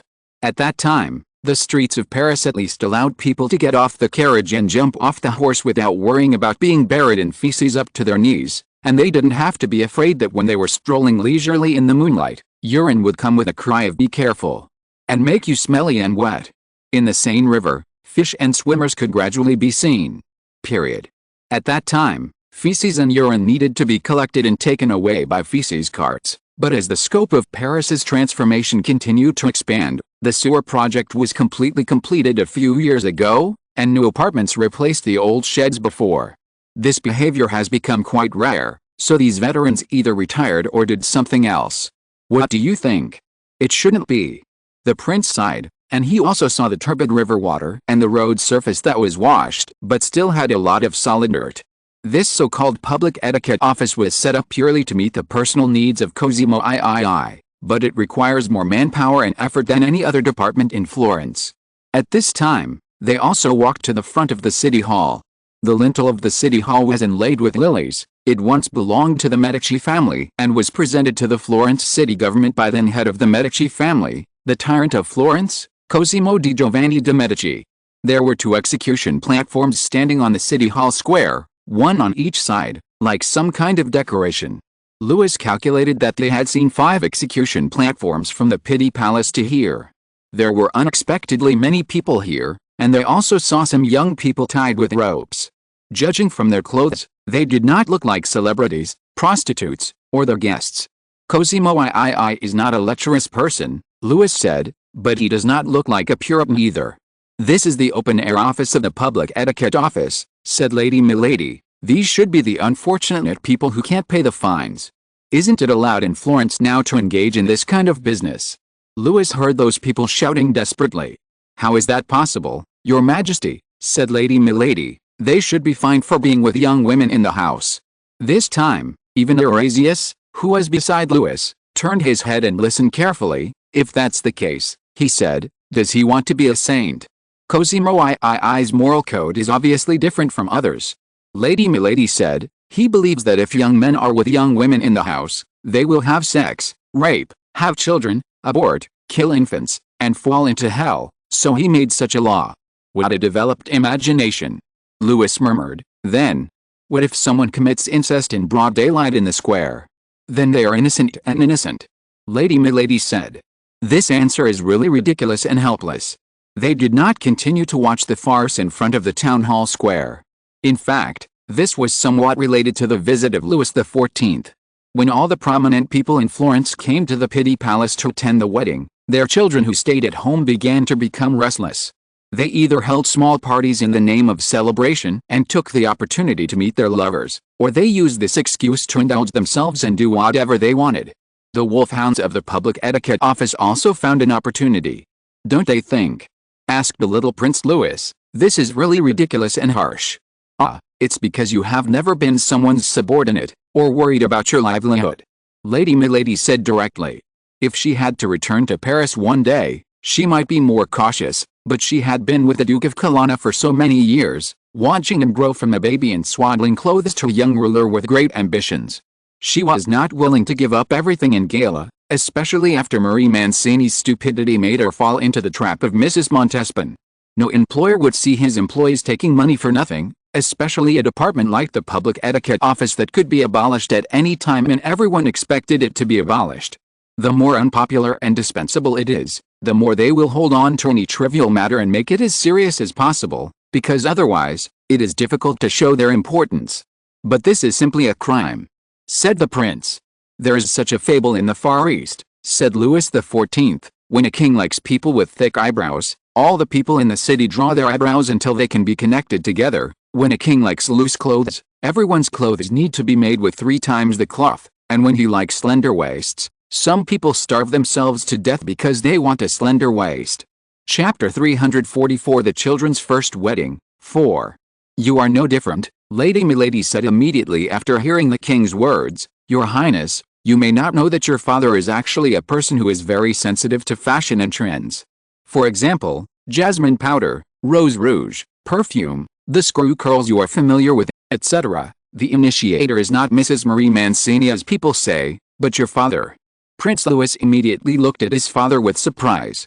At that time, I needed money. There were tens of thousands of refugees brought back from exile, the Louvre that was looted during the riots needed to be repaired and cleaned, and the military pay of Viscount Schomberg and Viscount Tyrone needed to be issued as soon as possible, and there was also money to bribe servants and officials. Yes, Louis was so embarrassed at that time, but as people knew hundreds of years later, the money of women and children was the easiest to make, and because men and women of this era liked to dress up as much as women, Louis's profit in this regard could be doubled. But things back then were different from the situation now, Louis said. Back then I catered to them, and now they cater to me. Yes, it's not just Paris or Versailles, said Madame Milady. Your Highness, it's people's nature to pursue beauty. It can even overcome laws and morals, or other human desires. Beauty has only one enemy, and that is power. Between power and beauty, people will only choose the former. Sometimes, power and beauty can be combined, or power changes the definition of beauty. She lazily fiddled with her skirt, fan and the jewelry on her neck. You have been to many places, not only France, but also Slovenia, Switzerland, the Netherlands and Italy. Have you noticed that the more prosperous the city, the more familiar their people will make you feel? Because they are all following the new fashion in Paris or Versailles. Louis continued, when you become powerful, people will follow you uncontrollably, their eyes will follow you, and every word you say will be listened to attentively. Every order you issue is like an oracle given by an angel. They imitate your dress and your accent. Your eyes cannot see anything that makes you unhappy, and your ears will not hear any sound that annoys you. Is this how you feel? Every powerful person can have such a feeling. Louis said, me, Leopold I, Cosimo III, and Mehmed of Istanbul. Then what? Little Louis said, Father, I feel scared. I remember a sentence, God whispers, and the world thunders. This is the fact, Louis said, you will inherit my position in the future, child, and you will sit on an unprecedented glorious throne, but I am often worried because you have never felt cold, hungry, and faced the threat of death. Your heart may be gentle and compassionate, but I don't know what consequences your words will cause. You will be the most terrible tyrant. I understand, Your Majesty, little Louis said, so you brought me to the battlefield and also brought me here. Florence is a living example. Louis said, you must always remember it in your lifetime, otherwise the next one will be Paris and Versailles. I have a question, little Louis couldn't help asking, Father, doesn't Cosimo III know what he is doing and what consequences his will cause? This involves the issue of faith I mentioned before.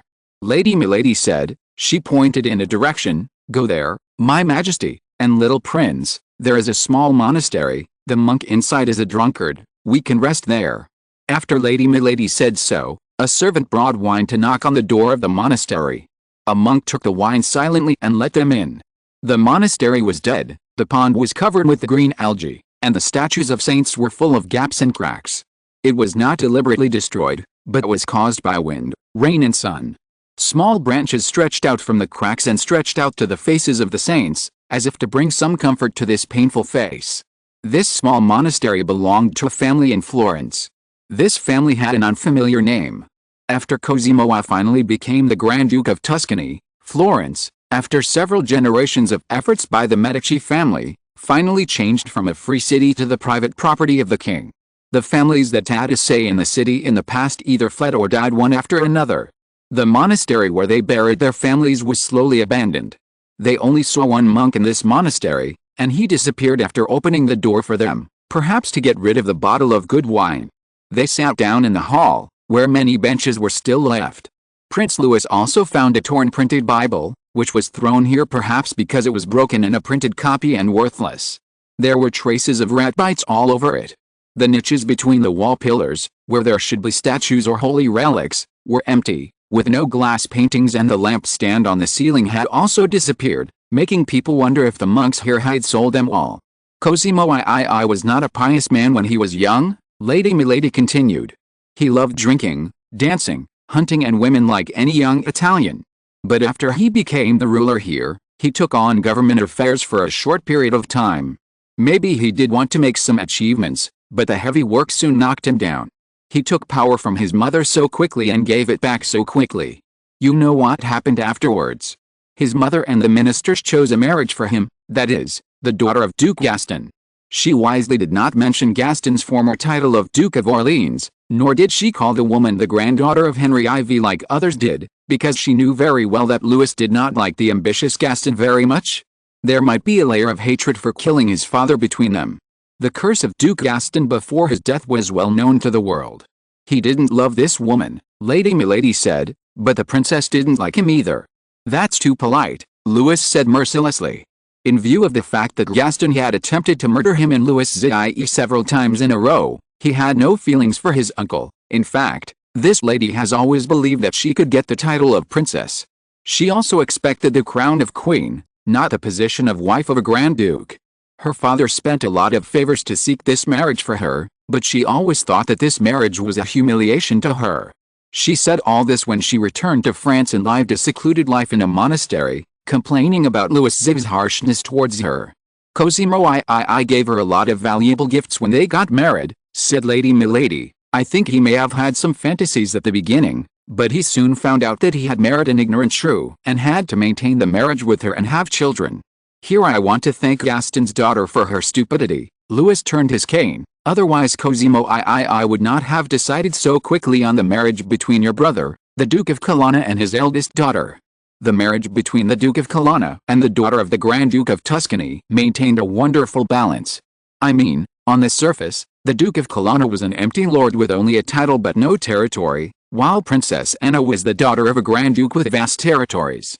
Princess Anna's husband was most likely to marry a powerful count or duke of the Holy Roman Empire. People would say that the Duke of Colonna was a lucky man to have such a wife.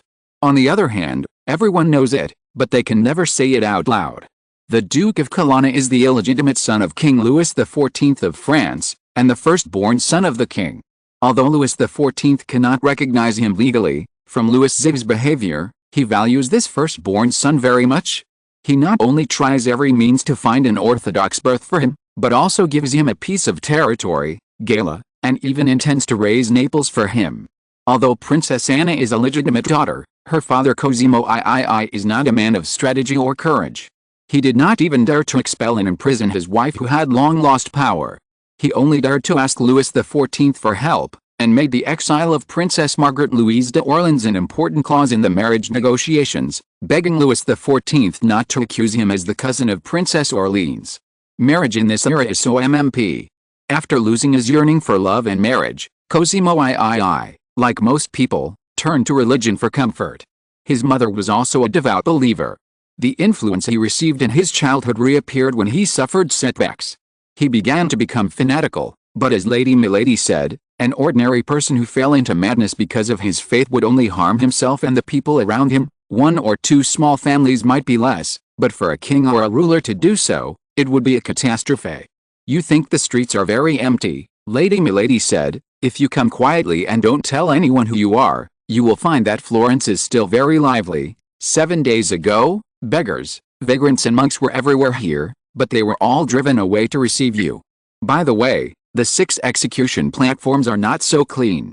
6? We only saw 5. There is another execution platform in Piazza della Repubblica, Lady Milady said, but there may be some prisoners there. She glanced at the Crown Prince Louis. We haven't been away from the battlefield for long, Louis said. He has already seen the impalement of 200 people. This lesson is a bit cruel, Madame Milady said, but in that case, we can go there and take a look. This execution platform may be the largest one. There are many cages around it, and none of them is empty. What surprised the French was that there were women inside.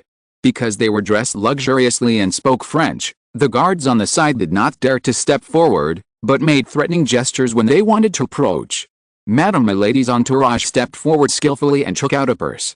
The guard looked at them in confusion. After a moment, he shook his head, moved by the weight of the purse. He gestured and spoke French that probably no one could understand, then changed to another language that still no one understood, but they also understood that they could take a look. but were not allowed to release or attack the people in the cages. The people standing in the cages looked hungry and thirsty. Some of them were not dressed like a poor criminal, and some were ragged. Their necks were stuck between the wooden bars at the top of the cages. Although they could stand, they could not sit down or lie down. Their eyes were red, swollen and trembling, and their mouths were dry. Occasionally, they could be heard praying, crying, or mumbling. With the permission of the guards, they approached the cages. Little Louis showed a look of pity when he looked at them. When he was born, Louis XIV had abolished most of the tortures, and he had never been to the Bastille.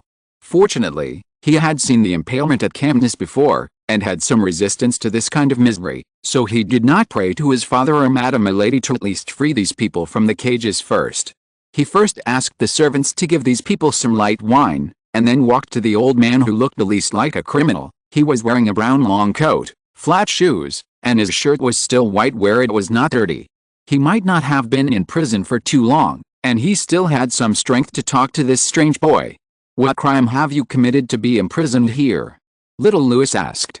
"I am a professor, kind sir," the old man said. "I have been teaching students for 20 years, but our Grand Duke Cosimo III suddenly issued a decree that no young man in the Duchy of Tuscany can receive education outside the school run by the Jesuits."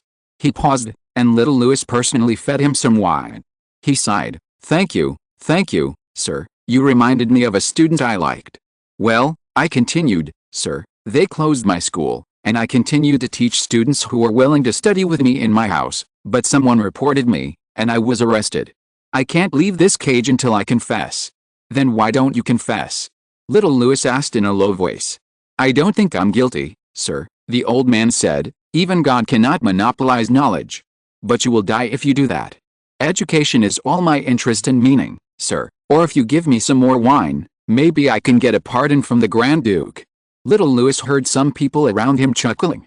It was obvious that the people standing in the cage, as long as they could still think, did not think that the Grand Duke of Tuscany would pardon them. "You don't look like an Italian." Louis XIV, who had been watching for a while, stepped forward and said. The old man looked at the stranger through the slits of his eyes. He saw the kind-hearted child running to him with a respectful look, so he guessed that they were either father and son or uncle and nephew, and they had a good relationship. Finally, his eyes fell on the big cross on Louis XIV's chest. "I am a Jew. This is why he will not be pardoned. There are also people in the square, almost all of them are Jews. Cosimo III hates Jews, just like all devout Catholics. They are regarded as filth. If they commit a crime, a Christian can be pardoned or use property to redeem freedom or life, but they cannot. You have a pair of sharp eyes like a hawk, sir. You make me feel familiar. I must have seen you." The old man paused slightly. No, I have seen your portrait." He gently uttered the next few words. "The Sun King of France, Louis XIV. Madame Milady and several other attendants immediately stepped forward vigilantly and surrounded the king. But Louis just waved his hand. Louis nodded slightly. "It seems that you are also one of the refugees in the Netherlands," he said. "My portrait? Is it the kind used to hang on the wall and curse?" "No," the old man said. "I don't mean to flatter you, your majesty." He took a breath. "You are a powerful and vicious enemy, but it is the Dutch who destroyed the Netherlands, not you. There are also people worthy of respect among the Dutch, such as your General Reuter and even Prime Minister Witt. The former is beyond doubt, and the latter has more merits than faults, but the Dutch are just like the Athenians in the past." Note 1. Their votes eventually destroyed the Netherlands. "Are you a philosopher?" Louis asked curiously. "Yes." The person who answered this sentence was none other than a middle-aged man who had laughed before and was imprisoned next to the old man. He waved his fingers desperately to attract the king's attention. He heard the old man say the other person's identity, and the man did not deny it. In the era when pretending to be a king would be punished by being torn apart by 5 horses, no one dared to do so. Moreover, he also heard before he was arrested that Louis XIV had come to Florence. "He is Baron Spinoza." The man shouted, "He is Spinoza, sir, your majesty, take him away, your majesty." He did not dare to shout loudly, nor could he shout loudly, but he had definitely tried his best, and veins were exposed on his forehead. "He will die if he stays here. Have mercy, I swear he is the most valuable scholar I have ever seen." Louis XIV's eyes returned to the old man. "You are not in Amsterdam." Fortunately, he listened to Descartes' recommendation and went to Amsterdam to find him. I am a countryless and homeless person, Spinoza said. Your Majesty, as long as I am allowed to write books and teach, anywhere is my hometown. My general has been looking for you for 3 months. Louis XIV said helplessly, this is really unexpected. The problem is that you are asking the general to find Spinoza. The middle-aged man on the side muttered. As a Jew with a unique religious concept, he was searched everywhere by a general of the King of France. He would only think it was a search. Note 1. This is about the Athenians voting to kill Socrates. Socrates' death was a tragedy, and also a tragedy of Athenian democracy. Socrates was prosecuted by 3 Athenian citizens, who accused him of insulting the gods and corrupting the youth in accordance with the law. The jury that tried Socrates was composed of 500 Athenian citizens. In the first round of voting, Socrates was found guilty by 280 votes to 220. If you're listening to this novel on a channel other than Fanfic World, it means they downloaded and uploaded it without effort. We cordially invite you to visit our channel, Mundo Fanfic Novelis. There you'll find the original version of this story, and you can explore many other novels of various genres. We're waiting for you to immerse yourself in a world of incredible novels. Chapter 345. More than 5 sheepskins. Louis looked at the middle-aged man, who immediately raised his eyes to the sky and said nothing. It is never an enemy that can make me so anxious. The King of France said slowly, Mr. Spinoza, this is indeed my mistake, but I think you should have figured out what is going on after coming to Florence. If it were Descartes, or a mathematician, or a doctor, he might not be able to guess the king's true intention, but Spinoza, rather than a philosopher, is a psychologist. His intelligence allows him to see everything very clearly, and it is precisely because of his thoroughness that he will end up like that. Your Majesty, Unlike what the middle-aged man expected, Spinoza did not show any joy about this great opportunity. In fact, I left Amsterdam when I was 24 years old and went to The Hague, and then I returned to Amsterdam. Because I heard that the French invaded the Netherlands, you have to persuade those parliamentarians and officials to stay in Amsterdam, no matter what means, as long as you can block the French army outside the hub of the Netherlands for a week, even 3 or 5 days, things may turn around. Louis said. Spinoza breathed a sigh of relief. Strangely, yes, Your Majesty. What does it matter? Louis leaned forward slightly with his cane, not caring about the strange smell coming from Spinoza, who had not bathed for several days. If all the Dutch who had opposed me were to be executed, the population of Amsterdam would be reduced by at least 1/3 now. He straightened up. I am very strict with some people, but very tolerant with others. Mr. Spinoza, you happen to be the latter. I read your letters with Mr. Descartes and I am very interested in some of your theories. Did Mr. Descartes show it to you? How is it possible? Louis said confidently, I opened it privately. Little Louis, Spinoza and the middle-aged man couldn't help but reveal a look that was difficult to describe in words. You are completely different from the king I imagined. Spinoza said. How different? I thought you would be tougher, Spinoza said. I am worried about my former friends and colleagues, Your Majesty. Lions do not care about the howling of hyenas, and mountains do not fear the hurricanes. The more gentle you are, the more complete and tighter your control over the Netherlands will be. If they are willing to be loyal to you, it will be a good thing. If they still have delusions, they will suffer a great setback. You may be partly right, Louis smiled reservedly. He had to admit that he was complimented just right, but I would rather be in a comfortable room, leaning on a soft couch, with coffee, lemonade and cake beside me. When he said this, Spinoza and the middle-aged man couldn't help swallowing a few times, and then we can talk slowly. He looked at Madame Milady beside him.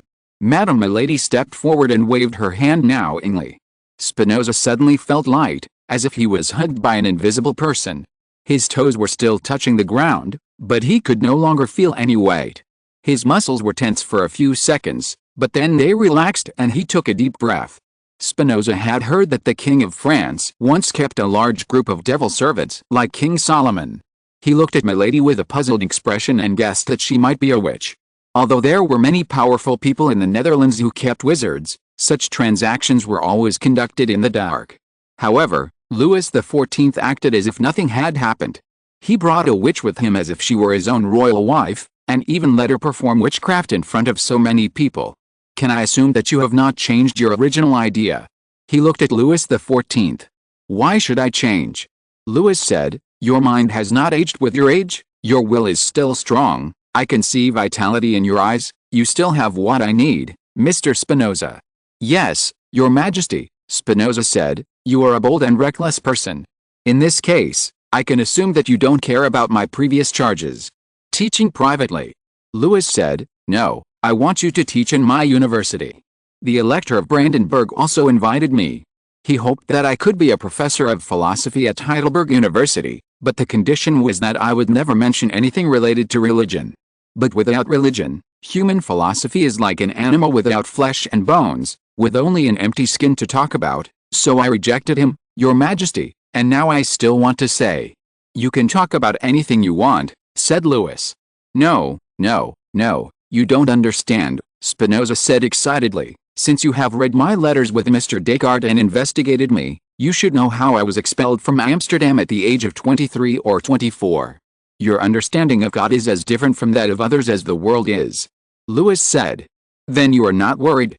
Spinoza asked. What are you worried about? The young people in France may also go astray like the young people in Athens. Here I want to make it clear, Louis said, you will give lectures in my university. Before that, you must compete with other professors for class hours with your knowledge and ideas. This is my requirement in my university. If your interpretation of God can convince others and make them unable to refute you logically and ideologically, then you can preach your theory to young people as you please. Is it the same for all people? Yes. Then it is quite fair, Spinoza said. I am already 45 years old. I am tired of wandering around and grinding glass lenses. If you are still willing to hire me after hearing about my story, then I will go to France. You don't look like you are 45 at all, said Lady Milady. The loneliness and hard life brought by being abandoned by friends and relatives, and the pain of no one understanding will make a person age quickly. Spinoza said. Then you wait here for a reply. I believe it will come soon. Louis nodded. When he was about to leave, Spinoza called him. If you are willing to forgive and accept even a sinner like me, Your Merciful Majesty, then are you willing to have more available people? Available people? Who? Louis asked. He believed in Spinoza's recommendation. These overly wise scholars could not accommodate the eyes of vulgar mortals, including kings and grand dukes. The people they liked must have something to recommend. Descartes recommended Spinoza to him, and now he wanted to see who Spinoza would recommend to him. Spinoza tilted his head. That's him, he said, Your Majesty, he is Alexander Torricelli. This surname sounds familiar to me, but I can't remember who he is. Louis said frankly. Evangelista Torricelli, you should know this name. Spinoza said, he is the adopted son of Evangelista Torricelli, Your Majesty. His father was once the last disciple of Mr. Galileo. However, when he was studying with Mr. Galileo had already gone blind and had only 3 months to live. He and Mr. Galileo's former students Vivini helped Mr. Galileo complete the final work of sorting out the manuscripts. Spinoza spoke this very quickly and almost bit his tongue. He was afraid that Louis XIV would be satisfied after getting him and would not care about a small figure like Alexander. But if Alexander had not shouted before, Louis XIV would not have discovered that the person in the cage was the one he was looking for. He was really worrying too much, because as soon as he mentioned Galileo, Louis's nerves immediately tense up. If there was any regret for Louis XIV, it was that he was born a little late. Many scientists and philosophers died before he could seize power. He was only 4 years old when Galileo died. Like Torricelli before him, he also died 6 years later. His spies returned empty-handed, which made the king regretful. But an adopted son? Are you Torricelli's adopted son? Yes, the middle-aged man said nervously, but it is possible that he is not that old. Their family members cannot even get close to the cage to feed them and give them water, and of course they cannot clean their faces, trim their beards and hair. Coupled with the wind and sun, it is understandable that they look older than before. I am, yes, Evangelista Torricelli's adopted son. Aye.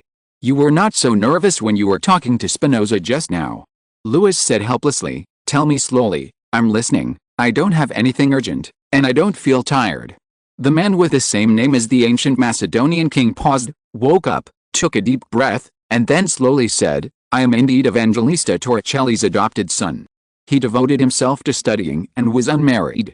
Unexpectedly, he fell seriously ill at the age of 39 and needed to be anointed with holy oil at any time. I was his student at the time, and he asked me if I would like to be his son. I agreed. Then you have inherited all his inheritance.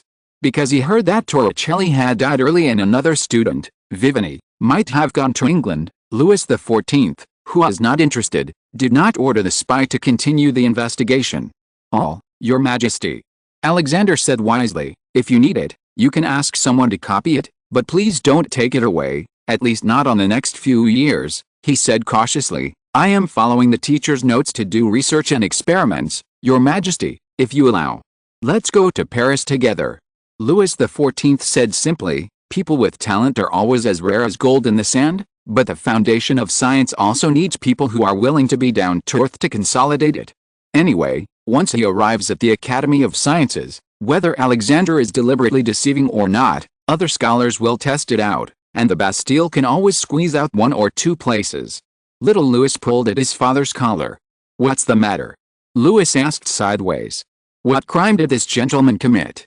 Little Louis asked. Louis remembered that he really didn't ask, mainly because he didn't care whether the other party was a real criminal. As a king, the bottom line must always be very low. He didn't think that a scholar who insisted on completing his work in front of him would do something despicable and outrageous. You are not a Jew, are you?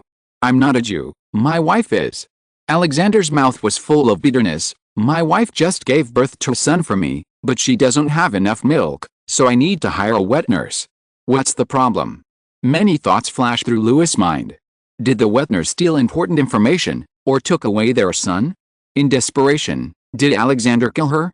Neither, Alexander said woodenly. According to the laws of the Duchy of Tuscany, Christian children cannot be breastfed by Jewish wet nurses. If the mother is Jewish, the father must submit a written report to the government to allow a Jewish wet nurse to breastfeed the child. He showed an expression that made it hard to tell whether he was crying or laughing. I'm not very rich, Your Majesty. I didn't bribe the officials of the Public Etiquette Office, so they didn't approve my application. I can't hire a Christian wet nurse because they are worried that it will affect their reputation. But even if they are willing, I don't have enough money. Their commission is 3 times that of a Jewish wet nurse. My son drank honey water for several days and was about to die. I had to have my wife's sister-in-law secretly feed him a few mouthfuls, and then she was immediately caught. That kind and pitiful woman, Your Majesty, she is in the cage behind me. Louis XIV, little Louis, and other French people finally understood why there were so many female prisoners here. Looking closely, their chests were swollen and their faces were full of pain. I will go to see your wife right away, said Lady Milady. Although she had no children, she had raised the Duke of Colonna until he came of age, and could almost be said to be his wet nurse. Thank you very much. Well, said Louis XIV, besides this gentleman, do you have anyone else to recommend to me? His eyes swept across the cages one by one. Don't worry too much about the others. I will let Lady Milady handle this matter. Spinoza hesitated for a moment and said nothing. Louis looked at him, not anxious. Anyway, he would say it anyway, unless he thought it was a good thing to leave a friend in Florence like this. No matter how cruel Louis XIV was in the hearts of the Dutch, his love for scholars, artists, and capable people was visible to everyone. Otherwise, how could people say that the Second Renaissance was in Paris and Versailles? But this question may not need an answer, because at this moment, the guard of the square suddenly had a conflict with a man. The man did not look like a strong warrior and was knocked to the ground in an instant. When the guard was about to hide him more, Louis XIV's entourage stopped him. He was brought before the king, with a bruised face and dirty clothes. He was holding a cloth bag tightly in his hand. The bag smelled sweet and sour. I think he was going to sneak into the square and give the prisoners here some food. The sweet and sour candied fruit can help them last longer. He looked at Louis XIV with horror, and then subconsciously looked at Spinoza, who was still standing in the cage. Spinoza coughed and said, Your Majesty, he said, this is my friend Christian Huygens. Christian Huygens had 3 titles, physicist, astronomer and mathematician. Louis XIV showed a subtle smile. I also asked Viscount Tyran to look for you, Mr. Huygens. Huygens was born in The Hague and had never left The Hague, which is why he became friends with Spinoza. He should have spent the rest of his life in The Hague, but like Spinoza, he bravely ran to join the volunteers when he heard that France invaded Amsterdam. The problem was that before he and Spinoza arrived in Amsterdam, Amsterdam had already become a possession of Louis XIV, The fierce war or bloody massacre they imagined did not happen. After staying foolishly at a friend's house for a few days, they heard that a French general was looking for Spinoza, so they ran away without thinking. They did not dare to flee back to The Hague. Besides worrying about implicating their relatives and friends, The Hague was already owned by the French. They thought about it for a while. Huygens still had some money. They did not dare to go to England. Although England was also a Protestant, their Anglicanism was not a tolerant sect. Spinoza was not only a Jew, but also a Jew wanted by the Roman Church. Moreover, the Protestant believers would definitely send him to the stake and burn him to death after hearing his nonsense. They did not dare to go to the Holy Roman Empire, Spain or Portugal, not to mention France. That was a trap. Later, Huygens suggested that they could go to Florence, Italy. The people of Florence knew that Florence no longer had the glory and freedom it once had, but others did not know. Huygens and Spinoza thought they had arrived at a promised land and could start breathing sweet air. Who knew that they had come here with all kinds of hard work and effort, only to find that the strict rules and customs of the Duchy of Tuscany had turned the people here into slaves in action and thought. They were in heavy shackles and could hardly breathe. Spinoza and Huygens wanted to leave, but they had no money. They did not dare to reveal their real names, so Huygens went to work in a watch workshop. Since he had improved the timing machinery, Spinoza continued to grind the lenses of telescopes and microscopes. The problem was that Spinoza's habit of being a teacher was still not changed. He had several students in The Hague, and gradually some young people in Florence asked him for advice. Although they did not know that they were facing Spinoza, the flash of wisdom was like a diamond, and it only took a little glimmer to attract people's eyes. You all know what happened later. Spinoza was arrested, but Huygens was not affected for the time being, so he tried his best. He couldn't raise enough ransom, but he couldn't watch his friend die. The reason why Alexander Torricelli knew that this person was Spinoza was because he was one of the people who went to visit Spinoza. Chapter 346, The Troubles of Cosimo III. In fact, Louis XIV was more familiar with Christian Huygens, because he had visited Paris 3 times and had been at home in the Royal Academy of Sciences for a long time. He had a good chat with scholars such as Descartes, Maury, and Pascal. He even got a doctorate in Angers. His French friends would certainly try their best to persuade him to stay in Paris. Huygens was tempted, but soon after, King Louis XIV of France showed his fangs to Flanders, and then the Netherlands. Huygens thought he could not serve such a tyrant, so he pretended to be ill and returned to The Hague. He didn't expect that after a lot of twists and turns, he and Spinoza fell into the hands of the Sun King again. But he thought it was better than falling into the hands of Cosimo III. His complicated emotions almost overflowed from his eyes. Just when he wanted to say something, a young man running from another place interrupted him. "Sir." The young man ran up to them, looked at the group of people surrounding the cage with suspicion, and lowered his voice, but perhaps because he was too excited, almost everyone here could hear it. Mr. Spinoza, he congratulated Spinoza sincerely. "Sir, the injustice brought against you will soon be cleared. You are qualified to teach us. We have persuaded Ferdinand, the son of the Archduke, and he has taken your documents to plead with the Archduke." Spinoza opened his mouth wide. If we have to find an adjective, it would probably be that after he had been suffering in purgatory for many years and had to accept the devil's invitation, his disciple raised the fork and stabbed him into the lava. This feeling is really hard to describe. Even Louis XIV felt a little miserable.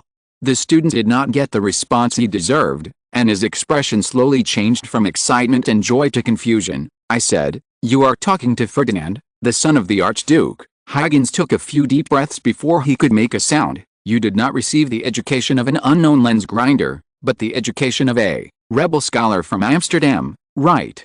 We don't think Mr. Spinoza's ideas are wrong." The student said humbly. "He opened a new door for us to observe the world." "You also told His Highness Ferdinand Spinoza's name?" The student nodded. "Oh God." Huygens was completely speechless this time. "Oh God, oh God." He shouted randomly, "What a stupid thing you have done."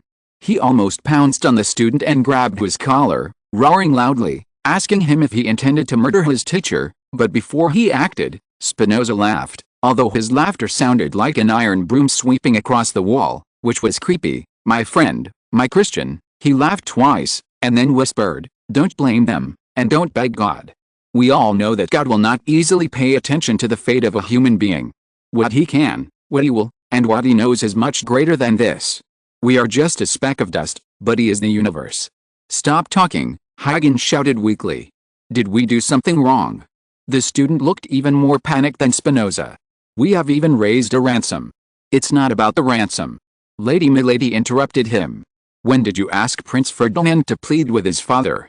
We persuaded Ferdinand at noon today, said the student. He promised us that he was going to see his father to discuss something and could ask for his pardon at the same time. He has read Mr. Spinoza's works and he believes that Mr. Spinoza has considerable talent and can be compared with the Jesuit priests. He also promised us that even if he cannot be released immediately, he can at least be imprisoned or expelled. Lady Milady looked at the sky. We are so lucky, Your Majesty, she said. If we were one day later, we would only see Mr. Spinoza's body. The student's face turned pale. He looked at Huygens, still not quite understanding what a stupid thing he had done. Let's leave here first, said Louis XIV. As for, here, Mr. Huygens, you should leave with us first, otherwise there will be an extra cage here. But you are a mathematician, the king said gently, Mr. Huygens, so you should know that a certain one is always greater than another uncertain number. You are right, said Alexander. He was also under the spell cast by Mrs. Milady. He drank wine and ate candied fruit and felt much better. You'd better leave here first. As for us, he shook his head, the worst case scenario is to go back to the original path. Louis nodded his cane. That may not be the case, he said. I can assure you that things will never get to the worst point. The student looked at the stranger. His family was qualified to enter the Pitti Palace and meet the Grand Duke and the King, so he did not know Louis XIV. However, this gentleman with outstanding demeanor and elegant appearance only said this one sentence, and the tense atmosphere suddenly relaxed silently because of the news he brought, as if he was a messenger of God, a saint, and his words would inevitably become facts. It seems that we have to go back early, Louis said.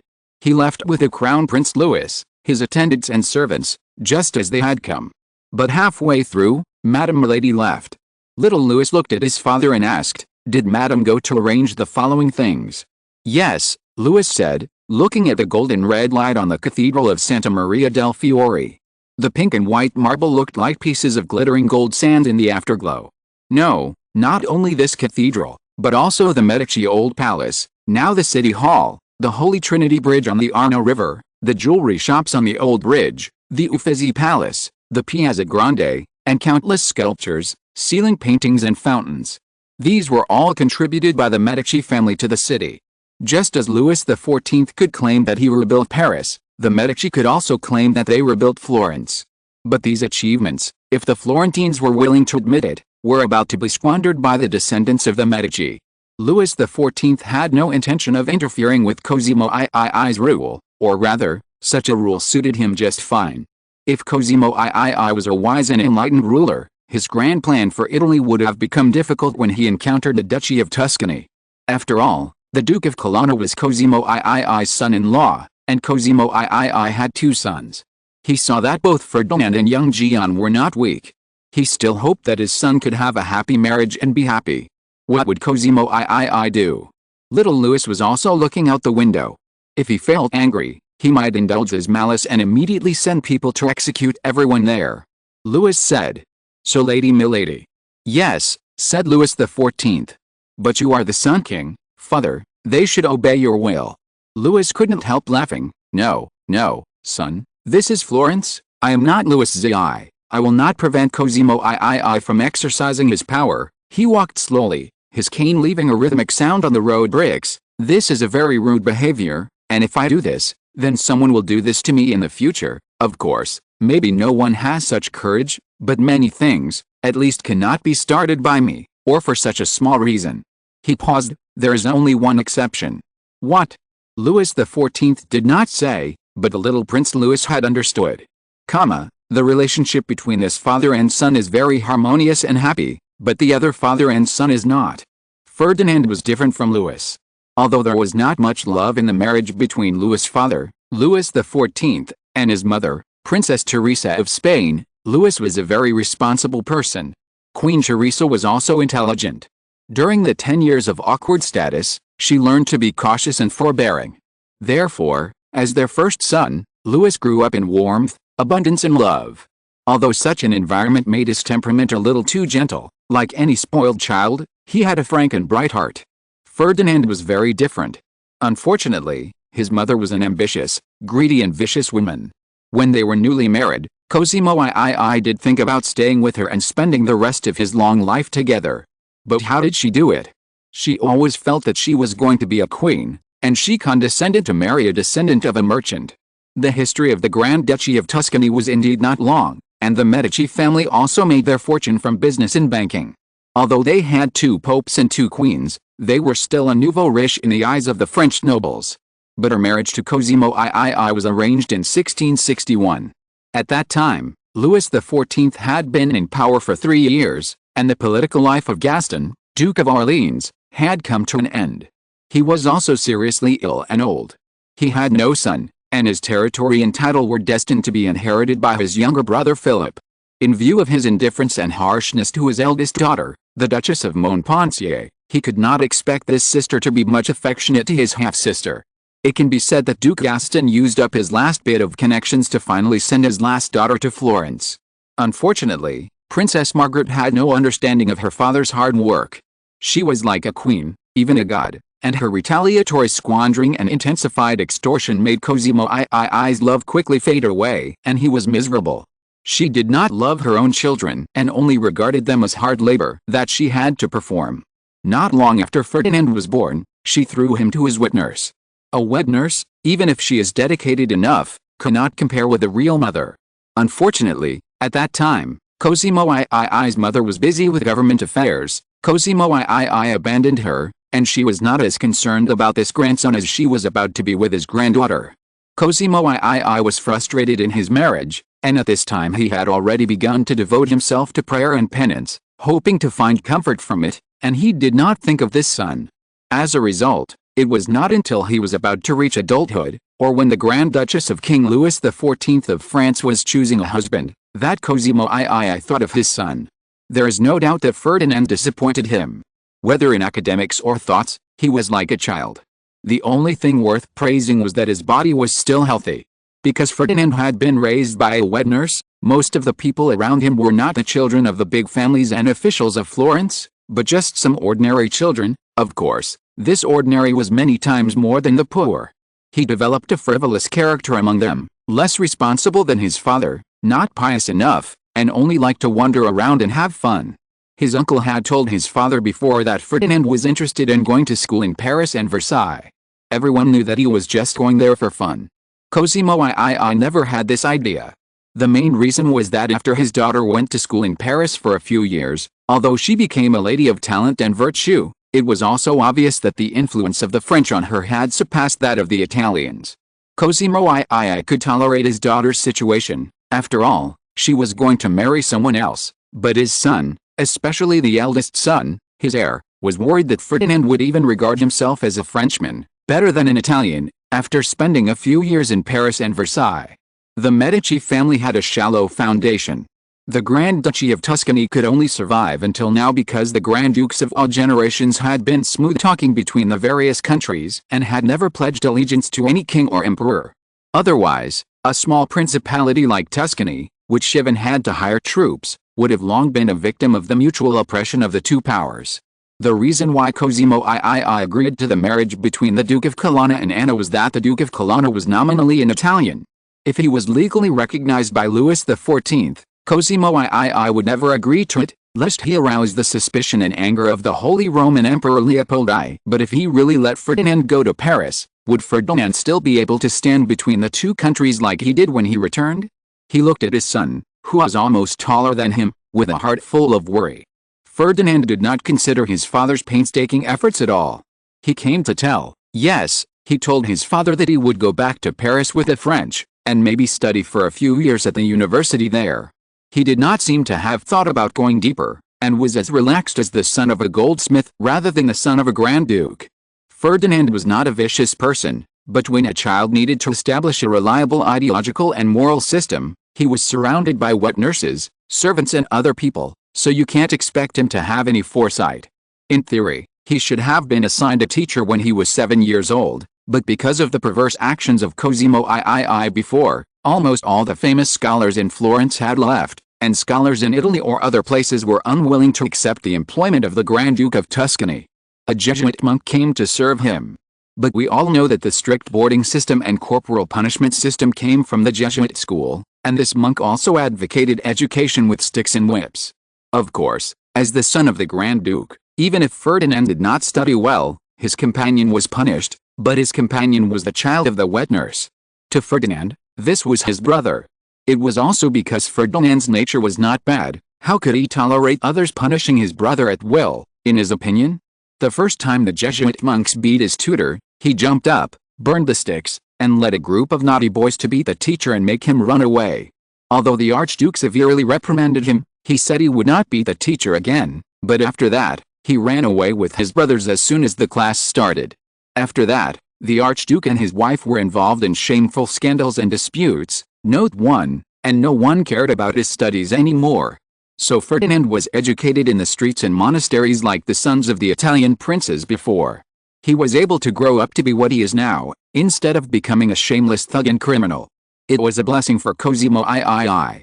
Cosimo III once had the idea of leaving it alone, but now he clearly felt that Ferdinand's affection for the French was a bit too much.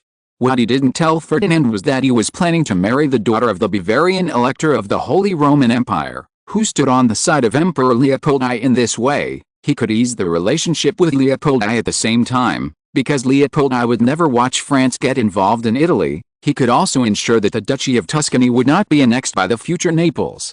Seeing that the portrait of the Elector's daughter was about to be sent to Florence, he should go to accept the audience of the envoy as the heir and fiancé, but now he had to go back to Paris with the French.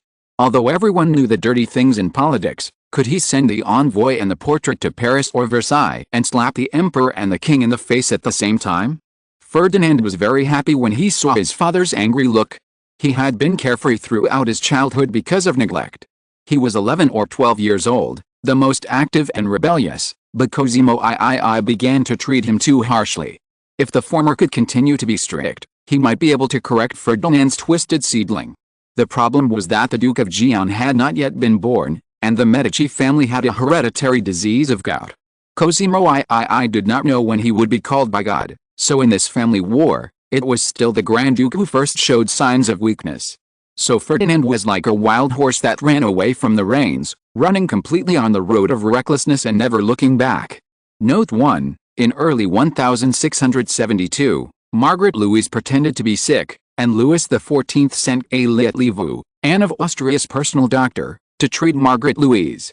But Aliette did not follow Margaret Louise's plan to return to France on the pretext of illness, and pretended to use hot water to improve her disease. In December, Margaret Louise went to the Villa Pratolino and never returned. Chapter 347 How to Convince a Stubborn Person. The room where Cosimo III and his son Ferdinando stayed was Cosimo III's favorite room. Not surprisingly, it was filled with the Medici's luxury and boasting of art.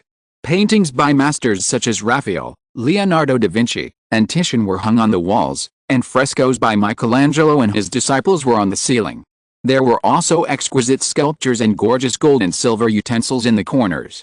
The chairs and curtains on the windows were all made of gold velvet, the silk carpet on the floor came from Istanbul, and the 12-candle lampstand on the ceiling came from Lorraine, France.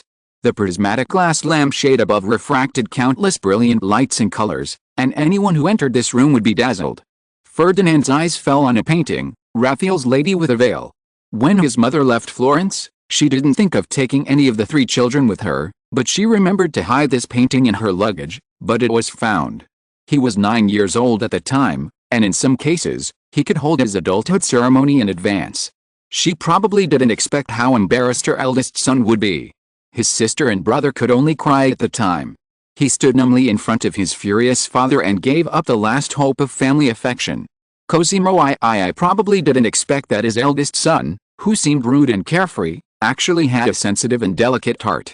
The reason why he was determined to leave Florence, Italy, and go to France, Paris and Versailles, in addition to his disgust for this increasingly lifeless city, like a pool of stagnant water, breeding rotten moss and sticky foam, was that he yearned for Paris, which was known as the second center of the Renaissance, and was curious about Versailles, which was called the paradise on earth, and Louis XIV. Louis XIV, The Sun King was known for his great reputation, but Ferdinand was full of longing for the warmth between him and his two sons. It can be said that Louis XIV, a Frenchman, became the father he imagined, gentle but not without dignity, comprehensible but not indulgent. Louis the Younger and the Duke of Colonna, a legitimate son and an illegitimate son, were of similar age, and it stands to reason that their relationship would not be very good, but now they can be like real brothers, and their father must have spent a lot of thought on it. Of course, you can say that this is a political means. King Louis XIV is not the first and will not be the last to use illegitimate children to expand his power and territory, but Ferdinand saw how he got along with the Duke of Colonna and the Crown Prince Louis the Younger. People can say that Louis XIV is ambitious, but true feelings cannot be faked. It was like walking in a cold winter night and seeing a warm and bright house with a blazing fire. Even if one could not go in, it would be nice to lean against the window to absorb some weak heat and light. Ferdinand accepted little Louis' invitation, more because he wanted to see more of such scenes. Moreover, once he came to Versailles, in addition to his identity as the son of the Grand Duke of Tuscany, he would also be a non-obvious relative. Little Louis said that he would prepare his room next to his room. As everyone knows, the Crown Prince's room is never far from the King's room. "I will not change my decision," said Ferdinand, moving his eyes from the portrait to the carpet. The silk carpet, which was almost as heavy as silver, was stained by the spiced wine in the cup thrown by Cosimo III in anger. But it doesn't matter. There are hundreds of similar silk carpets in Pitti Palace that can be exchanged at any time. He spoke before Cosimo III got angry again, "But I can stay in Florence and wait until the French are gone. I will meet the daughter of the Archduke of Bavaria, and then. I think the engagement negotiations will not take too long. I want to go to Versailles before winter comes. Father, little Louis told me that in winter, the Grand Canal in Versailles will freeze," he said leisurely. "The ice is not very thick, but after sprinkling salt, they can freeze stronger. We can play sledding and ice skating." "You are an adult," Cosimo II said gloomily. "My presence will not hinder my marriage in any way," Ferdinand said. "Just like you and my mother, you have been at odds since the first day of your marriage, but it did not affect the fact that you had 3 children. You don't need to comment on my marriage to your mother." Cosimo II hesitated for a while, and his weak character once again prevailed. "If the marriage goes well later, you can accompany the Duke of Colonna and your sister back to Paris, or Versailles, but I can only give you 1 year. Ferdinand nodded indifferently. When they were face to face, Cosimo II could not do anything to him. What could the Grand Duke do when he was hundreds of miles away in another country? He did not think that he would need to pay for his own expenses in Versailles. Everyone knew that Louis XIV was rich and generous. He was also his son's brother-in-law. "Then I'll take my leave first. Oh, by the way," Ferdinand raised a printed book in his hand, "I have something else to talk to you about, Father." At this time, Louis and Louis the Younger had returned to the Pitti Palace. As a matter of course, they lived in the best room. They could see the beautiful Barbary Hill from the window. The location of the Pitti Palace and the Palace of Versailles was somewhat similar. Both were backed by hills. The side of the Barbary Hill facing the Pitti Palace had been carefully maintained like a courtyard, and it was beautiful all year round. However, it was not as good as Versailles, where gas lamps were lit at night. There were no lights at night here. The cobalt blue sky was a dark silhouette of the hills. The beautiful scenery during the day was suffocating and depressing at night. Although he knew that Madame Milady had already started to arrange for the protection of those unfortunate Jews, Prince Louis the Younger was still worried and only had a little bread for dinner. Louis XIV did not force him to eat, but only asked Bontemps to send a stack of small cookies. He and Louis the Younger sat in front of the fireplace and could eat them when they finished today's government affairs and homework. "Father," Louis absent-mindedly copied a few articles and couldn't help asking, "Has your envoy gone to ask the Archduke about this?" Louis XIV touched his chin. In the heavy government affairs, it was interesting to occasionally take some time to tease his son. "What do you think Cosimo III would answer me?" Louis hesitated. If Ferdinand hadn't mentioned this to his father, "I don't think it would be too difficult." Huygens had been trying to raise the ransom before, which meant that the people in the square could still be redeemed with a ransom. But Ferdinand, although he had not spent much time with the Archduke's son, how could the prince, who had not only received education from the king and teachers in Versailles but also received guidance from the ladies, not know how to guess people's hearts? He saw at once that the relationship between Ferdinand and Cosimo III was very bad. Cosimo III was not a good ruler or a good father. Unlike Louis XIV, although Louis XIV had been under tremendous pressure since he was a child, he never unreasonably transferred this pressure to the people around him, including his subjects. A father like Cosimo III undoubtedly made little Louis feel unfamiliar, but after being on the battlefield, this level of evil was not enough to make little Louis fuss. He invited Ferdinand to Paris out of pity, and perhaps also out of some political instincts that he himself was not aware of. In the heart of little Louis, coming to Paris and Versailles did not mean that Ferdinand would abandon his studies and his country. It was normal for a prince and duke of one country to go to a university in another country. Did Frederick, the son of the Elector of Brandenburg, go to Paris to study? Why do you think so? Tell me, why did the Archduke reject my envoy once Ferdinand mentioned it? Louis continued to ask with interest. Because Cosimo III is not a tolerant person like you. He seems to be smooth, but in fact he will not give in on some issues, especially those that touch his bottom line, such as Princess Margaret. Crown Prince Louis analyzed slowly. Louis did not urge him, but pushed the biscuit plate forward. The problem between him and Princess Margaret should not have appeared on the negotiating table. He glanced at his father, and Louis nodded, indicating that he understood what he meant. Is there a happy political marriage? Almost none. Indifference is still good. There have been husbands who killed their wives in history, and wives who killed their husbands, but these almost all directly involved royal power, inheritance or territory, just like a lion and a tiger biting each other. The problems encountered by Cosimo III, his wife did not love him, loved vanity, squandered money, stole her husband's property, etc., could not be compared with the former. Moreover, if he only paid a little attention to France, he would know how much Louis XIV hated the Duke of Gaston and his daughters, except the Duchess of Montpensier. He could have used the simplest method, that is, to have the guards arrest Princess Margaret and put her in a strictly guarded monastery. At that time, it was common for women to enter monasteries, even if she was still married. He did not need to pay more than 100 livres. More importantly, this incident also made Louis XIV see his weakness. And then there was the engagement between the Duke of Colonna and the daughter of the Grand Duke of Tuscany. Continue. Louis XIV encouraged. He cannot grasp power, nor can he have love or a chaste wife. His mother does not have much love for him. He is quite alienated and not close to his children. He is surrounded by incompetent villains, said Louis XIV. Not only despicable, but also useless. You told me that a person living in this world always has needs, and these needs are gradually increasing. The Grand Duke has no worries about food and clothing, and he does not lack people's recognition of him after all. He is the ruler here, but he is emotionally empty, and such emptiness must always be filled. Lady Milady talked about faith and morality before she didn't finish, but I can guess that Cosimo III has now invested almost all his emotions in his beliefs. In order to show his piety, he did not hesitate to offer the people of an entire principality on the altar.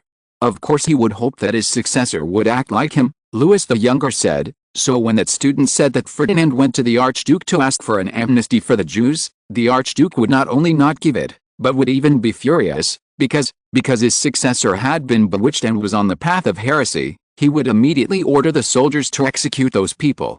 That's really terrible, isn't it? Louis said gently. But you will definitely find a way, right? Louis the Younger said confidently. That depends on Mr. Spinoza. Alice, could it be that Mr. Spinoza's knowledge could actually impress Cosimo III? Little Louis asked in surprise. Louis laughed. No, no, no. He shook his head. On the contrary, my dear, he thought for a while and said, on the battlefield, if a mercenary of humble origin is captured, he will most likely be killed immediately, but a knight or a general, even if his captor does not accept redemption and is unwilling to forgive, he will not kill him so easily. Mr. Spinoza. Mr. Spinoza, do you know how he got from Amsterdam to The Hague? Louis XIV did not wait for little Louis' answer. He was born into a wealthy Jewish family. He was intelligent by nature and received systematic education. His future was as bright as the rising sun when he was born, but the problem is that he is too sensitive. You must know, my child, when a person can see things within a year, he is a smart man. When he can see things within 10 years, he is a wise man. When he can see things within 100 years, he is a saint. But if he can see things within 1,000 years, he said a little helplessly, then he is an absolute Satan. although what he sees is only like a glimpse of the leopard in the tube, as little as the sand between the fingers, but this point, like wildfire, can completely destroy the current religious system. I can't tell you, because your current thinking is not mature yet and you will be greatly affected, Louis continued, but you must remember, I am talking about all the current religious systems. This conclusion made little Louis gasp. Do you know why, although he was publicly expelled from the Jewish church and could not even gain a foothold in Amsterdam, and had to go to The Hague to grind lenses, the Roman Church did not issue a warrant for his arrest? Louis picked up a biscuit and put it in little Louis' mouth, because they don't want him to be known by more people. It actually has come to this point. Little Louis subconsciously took a bite of the biscuit, but if you are willing to keep him, the church, I will tell the church that Spinoza's theory will be limited to a tolerable range. Louis XIV said, of course, if they don't believe it, I can't do anything about it. Anyway, Mr. Spinoza would have been in Paris by then, right? Said little Louis. He no longer pursued what Louis was unwilling to tell him, so, Spinoza is different from others, and even others will be examined again because of him, so we have a little time, but how can we convince Cosimo III? To be honest, Louis replied, I do have a candidate, but I don't know if he is willing to speak for me. How to convince Cosimo III? This is indeed a problem. As expected, Louis XIV's envoy was politely rejected. If it was just a group of Jews, Cosimo III would not mind pardoning them, but if Spinoza was among them, that would be a different matter. Spinoza's name was only passed on by some people, but his theory was indeed very inflammatory. Clement X once said that his sin was 100 times heavier than Martin Luther's, because his articles were too easy to bewitch others, not just young people. Don't forget that the Elector of Brandenburg had wanted to hire him before. Cosimo III threw the documents directly into the fireplace to avoid being tempted, and then asked the soldiers to transfer all the Jews in the square to Medici estate located in Artemino. It was originally a square castle, which was suitable for imprisoning criminals. Cosimo III originally wanted to burn these terrible heretics himself, but he hesitated again, because he remembered that Spinoza also had supporters. He was silently protected in Amsterdam, The Hague, and Florence, and Louis XIV had already asked him for redemption. If he not only disagreed but executed Spinoza, would those who admired Spinoza have some bad thoughts about him? He himself was a devout believer and naturally knew to what extent people would fight for their beliefs. But the Jesuit monks might have known that Spinoza was here, and Innocent XI of Rome would also know. Perhaps he should still hand Spinoza over? While he was waiting for his judges to present him with evidence and confession, he drank to relieve his worries. As a result, he had a gout attack the next morning. Anyone who has suffered from gout knows how torturous it is. Cosimo III had to close the door and summon doctors to bleed him. Originally, there were wizards in the Pitti Palace, but since Cosimo III decided to use religion to numb himself and relieve the pain, he did not see any wizards. He only applied wizards' ointments when necessary. It was for this reason that his gout was getting worse. Fortunately, after talking to him, Ferdinand stopped wandering around and seemed to really want to concentrate on waiting for the visit of Leopold I's envoy. Cosimo III also asked his brother Francesco to come to the Pitti Palace to watch over Ferdinand to avoid any accidents. The trouble was that his illness also delayed Louis XIV's trip. After all, it was very rude to leave a place without saying goodbye to the host formally. Chapter 348, The Man Who Came to Persuade Cosimo III. While Cosimo III was worried about Spinoza, the Duke of Lorraine was in Siena, in his room, pondering over every word that the Archduke of Austria and the Holy Roman Emperor Leopold I had told him before he left Vienna. This Duke of Lorraine was not the Duke of Lorraine, who had a mansion in Paris and a room in Versailles, who had exchanged his fiefdom for a considerable income. Here we need to review a little bit. Lorraine was originally a duchy located between the Holy Roman Empire and France. Both the Holy Roman Empire and France wanted to take it into their pockets. After the death of Henry the Good, his younger brother inherited his position, and then Henry's two daughters married their two cousins, the two dukes of Lorraine mentioned here, the elder brother Charles and the younger brother Nicholas. This brother was not like Philippe, Duke of Orleans. When Charles was fighting outside, a reckless soldier misreported his death, and Nicholas took the opportunity to usurp his dukedom. When Charles turned back with his army in a rage, intending to take back his title and territory, Nicholas, who had no children, suffered from an incurable disease, and only had a few years of good life, simply sold Lorraine to Louis XIV, and stayed in Paris and did not return to Lorraine. Lorraine's three major outputs, wood, coal and steel, can make any king determined to get them, and Louis XIV is no exception. His generals defeated the original Duke of Lorraine, Charles, and did not recognize his ownership of Lorraine. The Duke of Lorraine had to go into exile in Austria, and his son became the second king who lost his land. People could only call him Mr. Lorraine. This situation was broken after the death of the Duke of Lorraine in Paris. Upon hearing that Nicholas had died, Leopold I immediately declared that his title should be inherited by Mr. Lorraine. Whether Mr. Lorraine was willing to inherit his uncle's title is not the point. This title is worthless unless Leopold I or certain elector or king is willing to lend troops to the Duke of Lorraine. Let's make such a distinction for the time being, to let him take back Lorraine.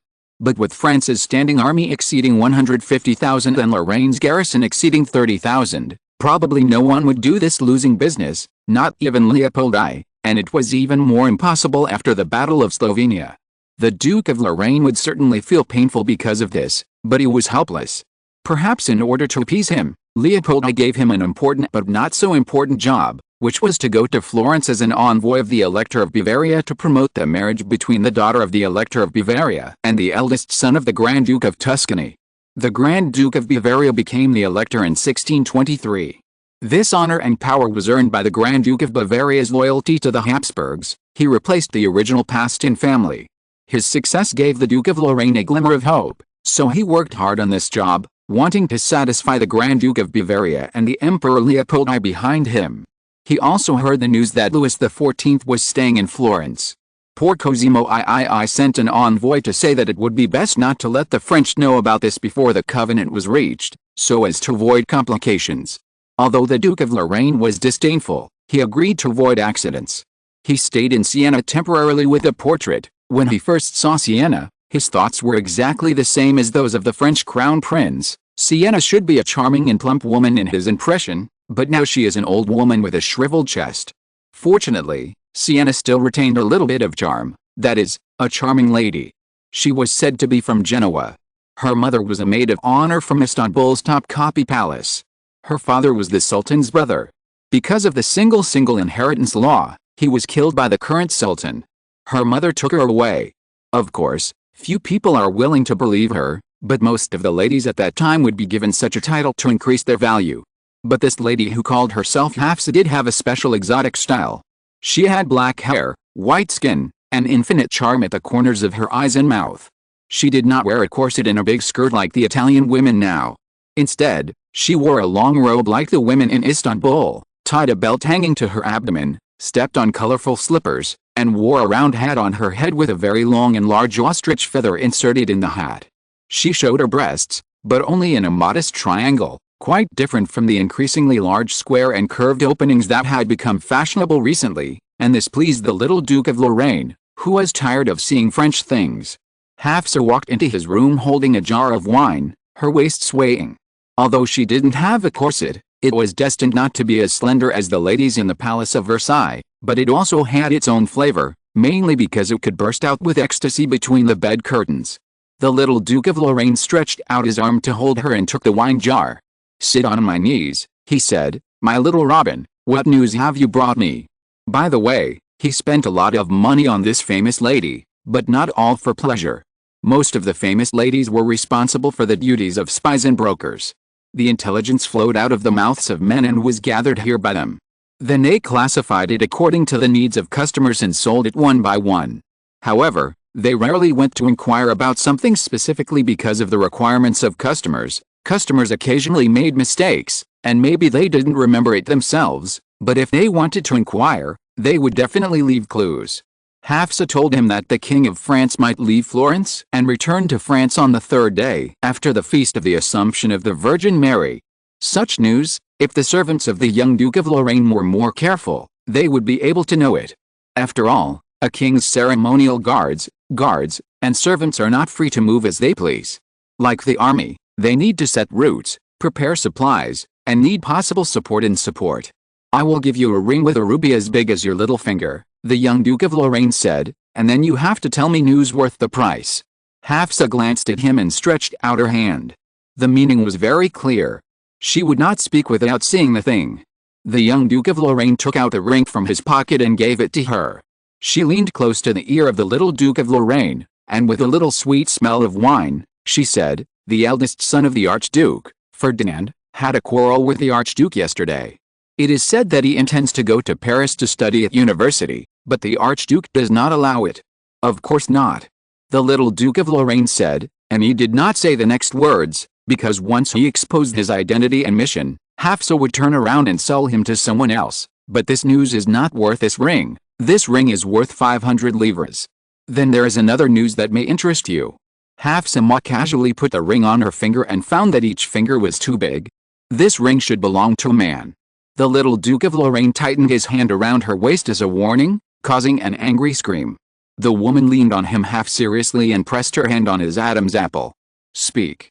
The little Duke of Lorraine suppressed the desire in his body and pulled Hafsa. "You should know something else, tell me, otherwise I will kill you." "I would rather die in your hands," Hafsa laughed. "You are such a strong warrior." "How do you know I'm a warrior?" the little Duke of Lorraine asked seemingly indifferently, but his hands holding Hafsa's waist and thin wrists did not relax. "You are covered with the glorious metals." Hafsa did not seem to notice that the little Duke of Lorraine's body had become tense. Although many men would tense under her, this kind of tension might really bring death. She lowered her head and used her lips instead of her hands. "The way you walk, the tone of your voice, your firm gestures and eyes. How could I not see it? You must have fought in wars and seen blood, sir. There are so many mercenaries in Italy, although compared with them, you are like a lion and tiger among wolves." "I'm just an ordinary soldier," little Lorraine said. "He will definitely be a great general in the future." Hafsa felt that the body under her had become as gentle as his tone. She leaned towards him more boldly, biting his hair and earlobe. Unfortunately, the little Duke of Lorraine had not forgotten what happened before. "Either tell me everything, Mom, or give me back the ring. You are such a ruthless lover." Hafsa lamented. "But who told me to love you?" "Well, I'll tell you that the King of France sent an envoy not long ago to redeem a few Jews from Cosimo III, but Cosimo III refused." "Why?" The little Duke of Lorraine straightened up immediately. Could those Jews have some great secrets that made Cosimo III refuse the King of France? "How should I know? I spent a lot of money to get this news." Hafsa also straightened her waist and pulled back her hand. The ring disappeared into her bra at some point. "Why do you care about this?" the little Duke of Lorraine asked curiously. "All the Italian beauties are watching the King of France's every move," Hafsa said, completely ignoring the fact that the little Duke of Lorraine's face suddenly turned black. The Sun King's first royal wife was an Italian woman. There is no reason why there can't be a second one. Even if there is no such possibility, it is said that His Majesty is also a generous and kind person. "Ah bah," the little Duke of Lorraine said angrily. "Then is that all? Why did he redeem those Jews? Why didn't Cosimo III agree? It seems to be about heresy or something. I don't know much about what happened afterwards." Hafsa played with his fingers and said lazily. The little Duke of Lorraine lowered his head and thought for a while, then suddenly pushed Hafsa to the ground, stood up, and walked out of the room in a somewhat weird posture. "Ah bah," Hafsa said. She didn't rush to get up, lying on the cold floor, revealing a dangerous smile. Cosimo II's got much better after the feast of the Assumption of the Virgin Mary. Perhaps it was the blessing of the Virgin Mary, but his toes and knees no longer hurt, but his head hurt again, because the envoy of the Bavarian elector had quietly arrived in Florence before the French left. It was the first time for the little Duke of Lorraine to enter the Pitti Palace. The Pitti Palace is a grand and magnificent building. The stone used on the wall is all black. The style is masonry, that is, huge stones are used to build the walls of the palace like building blocks. There is a stone about 30 feet long on the left side of the gate, which protrudes out of the wall very abruptly. This was the original owner of the building, Luca Pitti, who deliberately built this palace when he built it, which means that the Pitti family is far superior to any family in Florence, including the Medici family, which was only one of many families at that time. He probably could not have imagined that in less than 100 years, the Medici family would buy the Pitti Palace from the descendants of Pitti. The Medici did not move this stone. As long as it was there, the Pitti family would be ridiculed, and the power of the Medici family would be prominent. But the power of the Medici family was limited to Tuscany and even Florence, the young Duke of Lorraine thought. They still met in the room with Raphael's works. Cosimo II had just bled and his face was pale. He watched the young Duke of Lorraine's servants move the huge life-size portrait in front of him. "Let Ferdinand come to see me," he said, looking at the window a little uneasily. It was about 3 o'clock in the afternoon. There was a requiem mass in the Cathedral of Santa Maria del Fiore today for the soldiers who died in the previous battle, so the French, from the king to the Duke of Colonna and the Crown Prince Louis, all went. This was of course carefully arranged by him. The long mass might last until nightfall, and there would be a parade afterwards. Before His Highness Ferdinand comes here, the young Duke of Lorraine also stood at the window, looking at the Berbera hills behind. "I have something to ask you about the King of France and those Jews." Cosimo II frowned subconsciously. He covered his chest and gasped a few times, as if he would faint at any time, but he still managed to hold on. "They are just some Jews. They committed crimes, but by that Majesty saw them. You know, he is kind by nature, so he offered to pay for their sins, but he didn't know what kind of terrible devils they are, so I think that Majesty has changed his original mind." "I don't think so," the young Duke of Lorraine said coldly. "First of all, I don't think that Majesty is kind, and secondly, I don't think he will give up so easily. I think he is kind enough." Cosimo II said with a hint of meaning. The face of the young Duke of Lorraine immediately turned red and white. A king who lost his territory would be ridiculed, otherwise there would be no title of lost king, let alone a duke. After his father lost his territory due to the interference of the French, he had been in exile among the various princes of the Holy Roman Empire, hoping to gain his own power from conspiracy and turmoil. Unfortunately, he had no other talents except fighting in wars. Maybe someone would like to use him, but they would never give a foreign general title and territory like the King of France. Shame and hatred burned in his heart like a flame, causing him to die young, but he also planted the fire in the heart of his only son. The young Duke of Lorraine knew what Cosimo II was referring to. He was saying that the King of France did not kill his father and him after getting Lorraine. He either admitted that Louis XIV was indeed tolerant, or admitted that Louis XIV looked down on them and did not think they would stir up any waves. The young Duke of Lorraine was unwilling to accept either of these two results. He turned around and tried to ask in a normal voice, "Is this a work by Raphael?" Although Cosimo II laughed in his heart, he also hoped that the envoy would not talk too much after returning, so he nodded. "Yes, it is his work, the veiled woman." He moved in his chair and took a big sip of wine with a tablet. "It makes me miss Florence of that era very much," the young Duke of Lorraine said as if unintentionally, "although I have no chance to see it with my own eyes. My father once described Florence to me, a marble city embellished with springs, gold and silk, full of scholars, artists and beautiful and noble men and women." Now it was Cosimo II's turn to show a strange look. Although he did not lose Florence, the city was dead. Compared with the Duke of Lorraine, he was not much better. "Let's get back to the point." After retaking a city, the young Duke of Lorraine said with a little bit of pride, "When I was in Siena, I heard that Louis XIV was going to redeem a few Jews from you. If I must say something, there is only one. Cosimo II. I have already rejected him." "Who is that Jew? Is he a brave general?"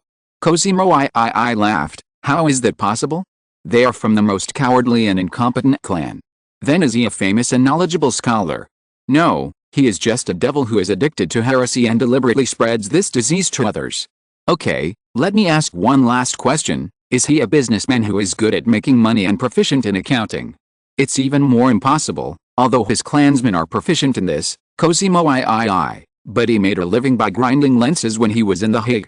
"That's it." The young Duke of Lorraine clapped his hands. "In that case, why don't you ask for a large sum of money and give this devil to Louis XIV? Cosimo II was stuck. He certainly wanted to execute all heretics, especially Spinoza, who was a thorn in the side of the church, but his daughter had married the illegitimate son of the King of France. He wanted to please both sides, rather than completely offend either side. "Louis XIV is our enemy, you have to admit that." The Duke of Lorraine raised his head. The aggressive attitude made Cosimo II feel unhappy. He turned his head and coughed to refuse to answer the question. The Duke of Lorraine touched the cup in his hand. "His Majesty Leopold told me that when I complete this mission, I must first return to Vienna and report to him." Cosimo II pursed his lips. Chapter 349, Lively Rebellion. King Louis XIV of France and his entourage, including the Crown Prince Louis, left Florence one day before the feast of the Assumption of the Virgin Mary, 4 days earlier than expected.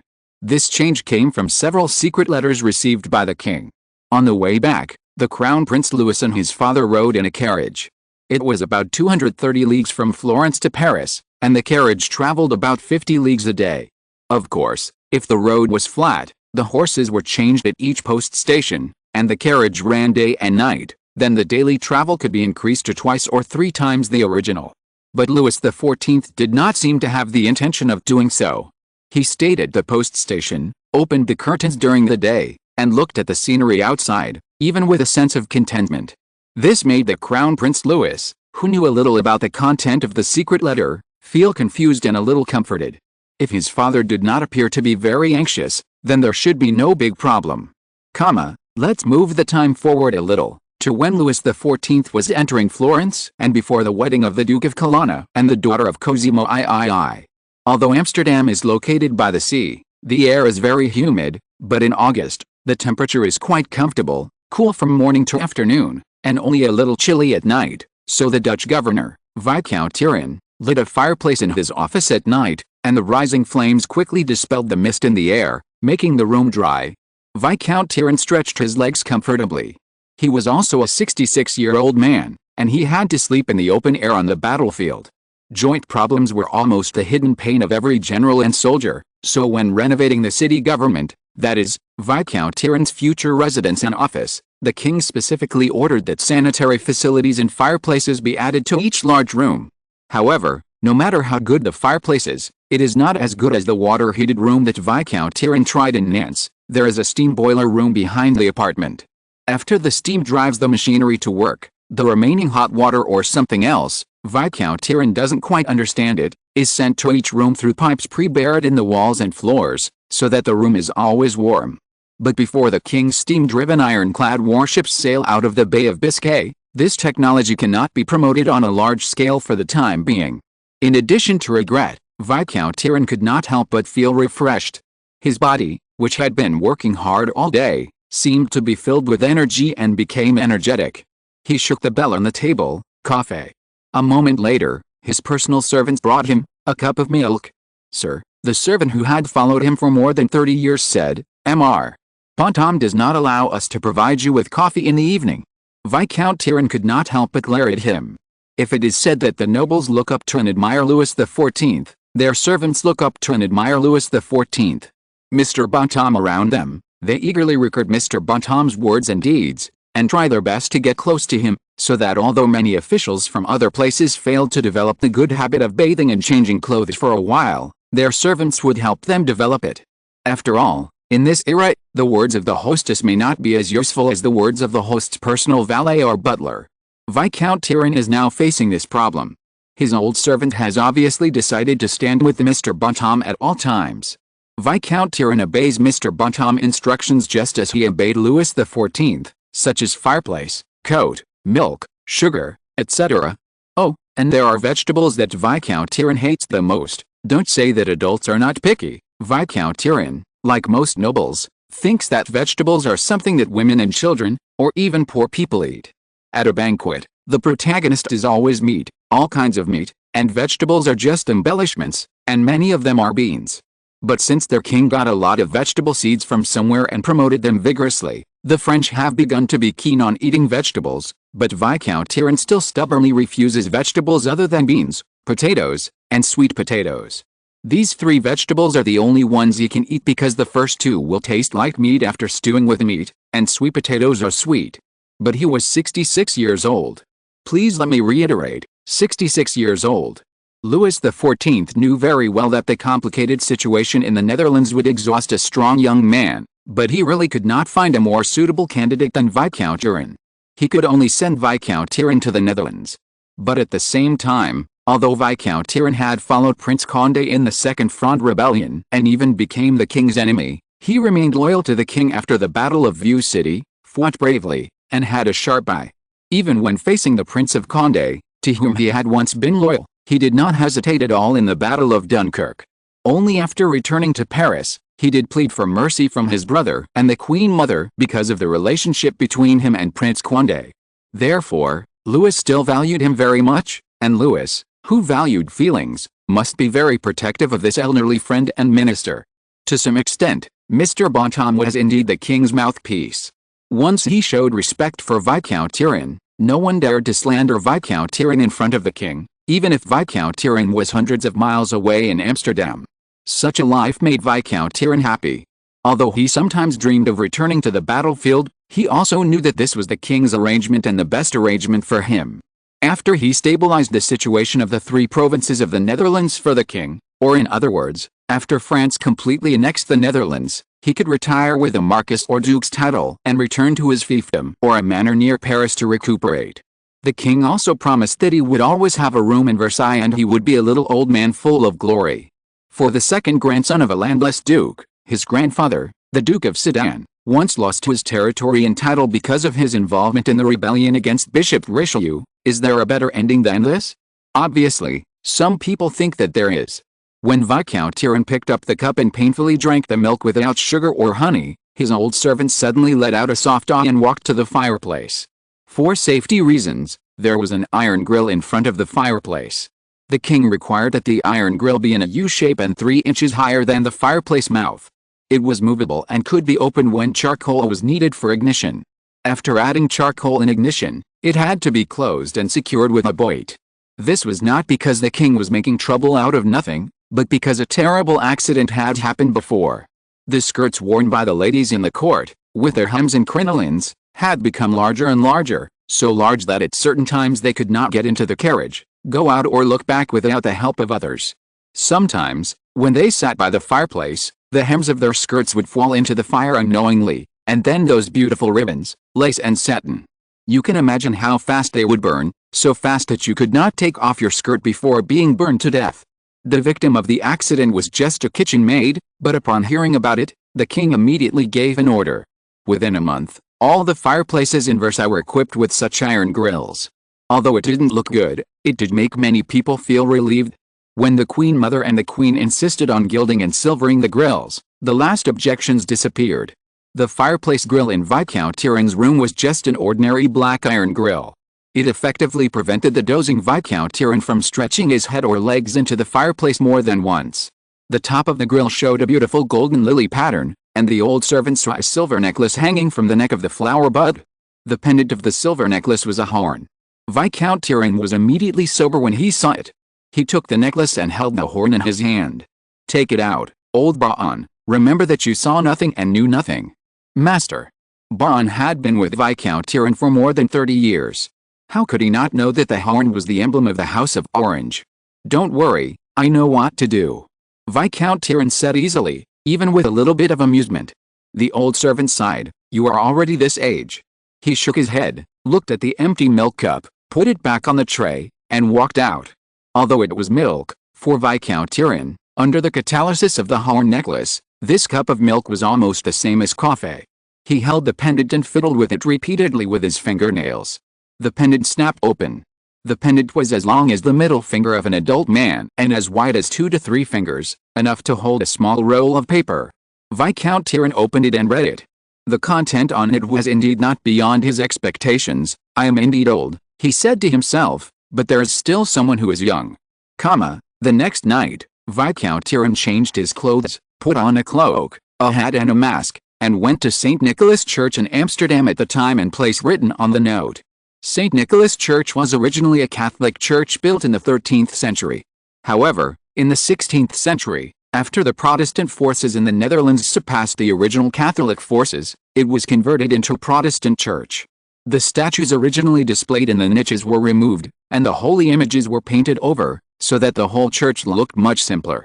But from beginning to end, there were 2 things that never changed, that is, the wooden ceiling, the church stone made of shipbuilding wood and shipbuilding technology, which looks like an overturned ship, weighing on everyone's heart, and the stone floor under people's feet. The dense handwriting shows that these rectangular stone bricks were originally tombstones. St. Nicholas Church stands on a cemetery. We have no way to trace what the original builders thought, but this feeling of being silently watched by thousands of dead people does make people more eager to be freed from the heavy and burdensome life. You should not continue to wear a hat and mask when entering the church. Viscount Tyrone held the mask in his hand, tucked the hat under his elbow, and walked towards a person sitting in a row of seats. "Long time no see, William." "Long time no see, Henry." After greeting, the two cousins of different ages fell silent. William I was born in 1950, and Viscount Tyrone was born in 1911. When William I was born, Viscount Tyrone had returned to France and served Prince Condé. They might have met on the battlefield, but William I's reckless behavior made him imprisoned by Charles I of England for a long time. He was released only after the dust settled. He got Utrecht, but this narrow piece of land was more of a buffer zone between the British and French forces than his territory. He had no army. In order to help his nephew govern Utrecht, Charles I shamelessly sent a dozen British people to fill the court and government of Utrecht. William I was just a puppet at their mercy. To make matters worse, the Dutch people neither trusted nor respected the prince. First, William I disappeared without a trace when they were resisting the invasion of the French and the British. After the Netherlands was divided, he turned into the Prince of Utrecht. It was hard not to think that he had previously surrendered to King Charles I of England and betrayed the Netherlands. William I had no way to defend himself. Charles I would not publicly declare that he had imprisoned the Dutch ruler. He would only say that he had entertained his nephew in the Tower of London for a while. Although everyone knew that the Tower of London was a prison, the Tower of London's other unquestionable identity was the palace of the Tudor royal family. There was almost nothing to blame. In addition, the British levied the heavy taxes in Utrecht, but the documents had William I's signature and seal. Although some Dutch people knew that this was not William I's intention, they could not help but hate him. Expelling these British people one by one, bringing back the exiled and imprisoned loyal subordinates one by one, and then regaining the scattered people's hearts bit by bit, this is what William I has been doing in the past few years. Viscount Tyrone has been watching all this. Based on the king's orders and pity for his blood relatives, Viscount Tyrone would not do anything as long as William I did not directly threaten the rule of France. Because once William I's rule was stabilized, the country most affected would be Britain, not France. He was originally Britain's agent in the Netherlands, just like Viscount Tyrone was France's agent, but like his ancestor William the Silent, William I was obviously unwilling to be just a rubber stamp. His actions in the Netherlands had seriously affected the authority of Charles II. All of England, South Holland and Zeeland had been constantly roiling in riots. It was hard to say that this was at the instigation of William I, but Utrecht, Zeeland and South Holland were exactly the part that Britain got in the division of the Netherlands. No country would be tolerant of colonies and new territories. When the people of Utrecht could not be oppressed by heavy taxes, how could Zeeland and South Holland continue to endure the exploitation and oppression of the British? In comparison, North Holland, Groningen and Friesland owned by France were much calmer. It was not that Louis XIV's taxes were not heavy, but that from the very beginning, Louis XIV formulated a progressive tax system. To put it simply, although the taxes in the three provinces of North Holland were much heavier than those in France, they were subtly different from the previous taxes. We mentioned before that this was because the previous taxes in the Netherlands covered the costs of naval shipbuilding and maintenance. After the Netherlands was conquered, the fleet no longer existed, so this tax could of course be exempted. Then, every Dutchman could see that the taxes they had to pay would not always be so much. It would only be for 10 years. After 10 years, the taxes would drop to half of the original amount, and after 20 years, it would be 1/4. This was the amount of taxes the French had to pay. In other words, if the people who saw the notice now were young people, middle-aged people, or even people who had just entered old age, they could see that they would be treated the same as the French in their lifetime. But there are many details in the French tax law that can be adjusted. The punishments and rewards are equally huge. For example, if a riot occurs in a place, the nearby villages and towns within 3 days' walking distance will be held accountable, and the lowest punishment for the main offender is exile. The King of France does not need rioters and rioters. The accomplices and the affected villages have to pay heavier taxes and bear the additional expenses incurred by the French to quell the riots. On the contrary, if someone is willing to inform, or prevent, or even eliminate it, such as a priest with a holy name, then they can make a request to the King of France. Even some kind-hearted people who are naturally noble and selfless would find it difficult to refuse this, because in an occupied area, the local people will inevitably suffer all kinds of hardships. Even if Louis XIV is not an extremely greedy person, some unavoidable tragedies will inevitably occur. Riots cannot solve all problems, or in other words, they will only lead to bigger problems. But making demands to the king is equivalent to having a channel of appeal directly to heaven. With such a person, as long as he keeps this wish, no Frenchman, even Viscount Tyrrell, can stop him from speaking. Therefore, they have to restrain themselves. After all, everyone knows that the Sun King's spies are as numerous as birds in the wilderness and the city. Don't say that the civilians who are unwilling to resist are too ignorant and cowardly. They want to take back what has been taken away. Compared with those nobles and wealthy people, the ordinary people of the Netherlands are not better off than before under the rule of the French. If you have shipbuilding and other excellent skills, it is not impossible to live better. France has always had only one voice, that is the king. All the old customs of the Netherlands are like dust in front of him. As long as ordinary people are willing to work hard, they can get enough money to support him and his family, and maybe they can add a piece of meat to the plate and tie a beautiful lace around the neck of their wife or daughter. There are more than thousands of such people. They are the real Netherlands. Although they will also sigh for the ill-fated Orange family, the weight of this sigh will never be overwhelmed by their newborn son or the old father's cane. They will never let themselves be easily involved in the riot. Added more. Chapter 350, Lively Rebellion, 2. Your behavior, Viscount Tyrrell thought for a long time before saying, is very inappropriate. Viscount Tyrrell has always been a straightforward and upright person, so he did not mention what happened to William II the last time he pretended to be an ordinary person and went to London with only a few followers. Although, at that time, William II still thought that Charles II was his uncle anyway, and his father, William II, even if he did not accept him when the king was in exile, was at least willing to lend him money. The money that Charles II pretended to want to repay was this amount, but William II probably did not expect that the married king would never care about owing another debt. Although Viscount Tyrrell did not say it, William II had already heard what he meant. His face became hot on the dark, and his eyes were even more sore. When he thought of how much pain his naivety had brought to him, the House of Orange, and the Netherlands, he wanted to kill himself. I came here not to tell you this. Then what do you want to say to me? Viscount Tyrrell asked. You have half orange blood in your body, William II whispered. If you are willing, I am willing to give up my current identity and even my life, sir. As long as you nod, I will dedicate Utrecht to you. Viscount Tyrrell sighed. We are in the church now, otherwise I would think you were possessed by the devil, good sir. I know the efforts you have made in Utrecht. You have managed it very well.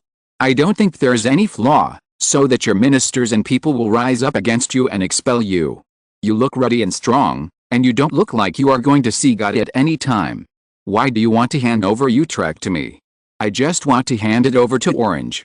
Let's put it this way, William II said, as long as you are willing to be a Dutchman, you can immediately own half of the Netherlands and 4 provinces. Everyone agrees. As long as you are willing to give up your rights and obligations as a Frenchman, they will serve you as king. As for me, I can go anywhere I want. This news is really shocking, Viscount Tyrrell said. Do you think that the power accumulated over the years is enough to fight against the king? With you, that's enough, said William III. We won't ask for more power, and you can become a vassal of Louis XIV and bow to him. Viscount Tyrrell smiled, but not because of joy, but because of extreme anger. I once had a little blood relationship with you, because I love my uncle Maurice very much. He is like my second father, and you are also an Orange, so on many issues, Your Majesty and I are willing to reluctantly tolerate each other, but this may be a mistake, because you think we are both stupid. My king is stupid enough to let a villain who will immediately betray him and sell his dignity and morality for a little bit of petty profit. No, it should be said that it is a castle in the air benefit, to be the governor of the Netherlands, and I. You think I have such ambition and a dull mind to actually believe that the Dutch are willing to let a Frenchman be their king? He turned to William II. They had been sitting side by side on the bench, and the old man's eyes flashed in the dark, like steel or some other metal. Think about your grandfather, William. He has the same name as you, and he saved the Dutch from the tyranny of the Habsburgs. For this, he exhausted all his assets, and his 2 sons died in the war. He was accused of treason, and his relatives and friends were implicated. He thought at the time that he should be rewarded with a throne. Of course, I think so too, and many people think so, but how did the Dutch repay him? When I read about his deeds and saw how he died in humiliation and a despicable conspiracy, don't say it was done by the Spanish. He was among the Dutch at the time, Where was the protection he should have received? No one was even willing to issue a warning. His son, who is also your father, should have ascended the throne as crown prince, but they gave it even to a ruling position reluctantly. And he, the young and talented William II, how and when did he die? The same assassination, but younger than his father. And you, William, the third William, have you ever had a carefree, favored day in the Netherlands? They look at you as if you're a thief who wanted to steal their purse. Viscount Tyrone said, his voice unconsciously raised. He stood up, crossed his hands across his chest, making a fierce gesture. People like this, William, if you come to tell me that this is a conspiracy, a trap, I would think more highly of you, but if it is true, a smile passed across his lips, I would be really surprised. Not only can they abandon a king, abandon a general, but now they can also abandon their last hope, God, although they are just Protestants, but I have to say, they are no different from those Jewish merchants, they can be so greedy and cruel.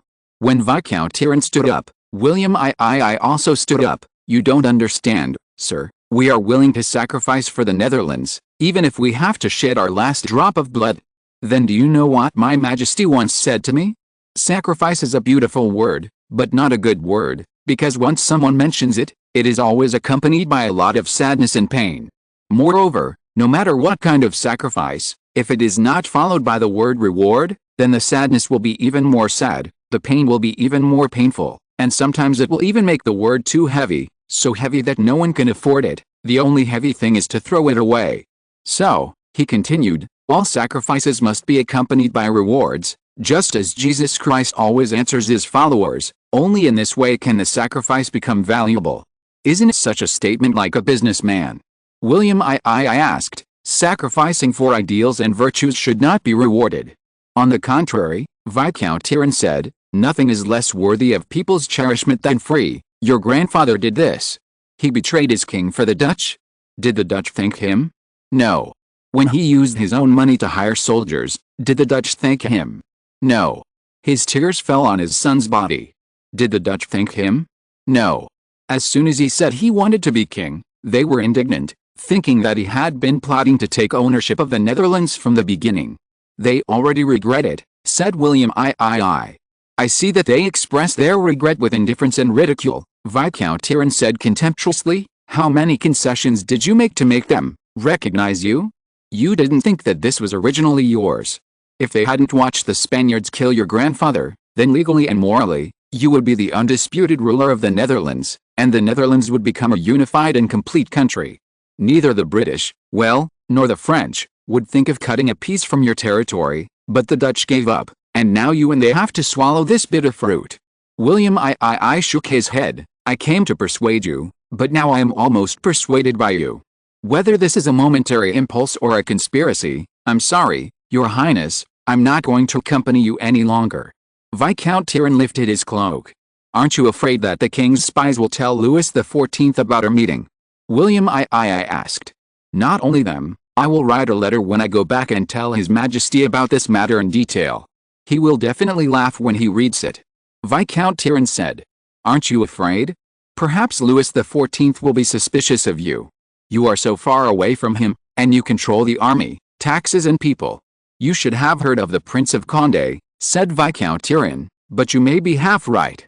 His Majesty may very likely write back to me and say, Mr. Viscount, since the people of Utrecht are so eager and sincere, you should not refuse too much and should accept it as soon as possible, and so on. That's not quite the same. Poland does not belong to France, but the North Netherlands. You still don't understand what I mean, Viscount Tyrone said helplessly. I want to tell you that my respected son King is a man with an extremely powerful army, country and people. His mind is as broad as the sea. Such a king will never be suspicious of his subjects, because he and I both know very well that even if I really betrayed him, he can conquer the Netherlands once, and of course he can conquer it a second time. William II opened his mouth and could hardly speak. So no matter what tricks those people want to play, forget it, Viscount Tyrone said, for your Majesty, these means are of no use. William, go back to your Utrecht. Between Britain and France, you can at least hold the surname of Orange. Don't let it disappear completely in the Netherlands. He turned around and was about to leave, but was stopped by William II. I have something else to tell you. He stood among the rows of benches. like something that had been forgotten for a long time. I think it's a secret. It sounds hard to imagine. You were willing to sacrifice your life for the Netherlands just now. Viscount Tyrrell frowned. What do you want to tell me? This has nothing to do with the Netherlands, said William. It has to do with the most basic morality of human beings. I know how vicious human beings can be at their worst. Viscount Tyrrell said, you can talk, I'm all ears. You know Madame Lavalier? William I said, and after seeing Viscount Tyrrell nodded, he continued, she gave birth to a child for Louis XIV. Duke of Harlequin, Viscount Tyrrell said, Madame Lavalier was therefore canonized as the Duchess of Brussels. He bowed his head slightly to show respect. Is it related to them? Some Dutchmen, said William I, have come up with a despicable plan to hire an army, sneak into Brussels, and abduct the Duchess and her children. Viscount Tyrrell's expression became serious. How many people? 1,000 people. William I said that there was something inappropriate in his nature, which allowed him to bravely accept exile and death, but also made him unacceptable to use a young child and a woman to make the enemy surrender. They could fight from Utrecht to other places, even to North America, and they could persist for 10, 20, or 100 years, but such behavior, no matter where and when, was extremely shameless. He firmly opposed it, but he knew that although those people agreed to him on the surface, judging from the flow of money on the books, they still did it. He looked at Viscount Tyrrell and felt a little ashamed, but if Viscount Tyrrell could send out the army in time, it might still be in time. What he didn't expect was that Viscount Tyrrell was stunned for a moment, then hung his head, repeated 1,000 people several times, and then began to shake his head. Just when William I thought he was crazy, he suddenly laughed.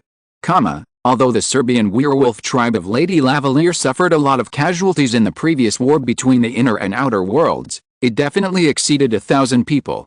After they settled in the Harlable forest, other lost tribesmen came here one after another. The needs of werewolves are not as strong as those of humans, or in other words, their nature makes them tend to live a peaceful and regular life. After all, you won't see a wolf wearing silk and satin and applying makeup. In addition, as the Lord here, Lady Lavalier has the right to collect taxes, or not to collect taxes, or to decide the level of taxes.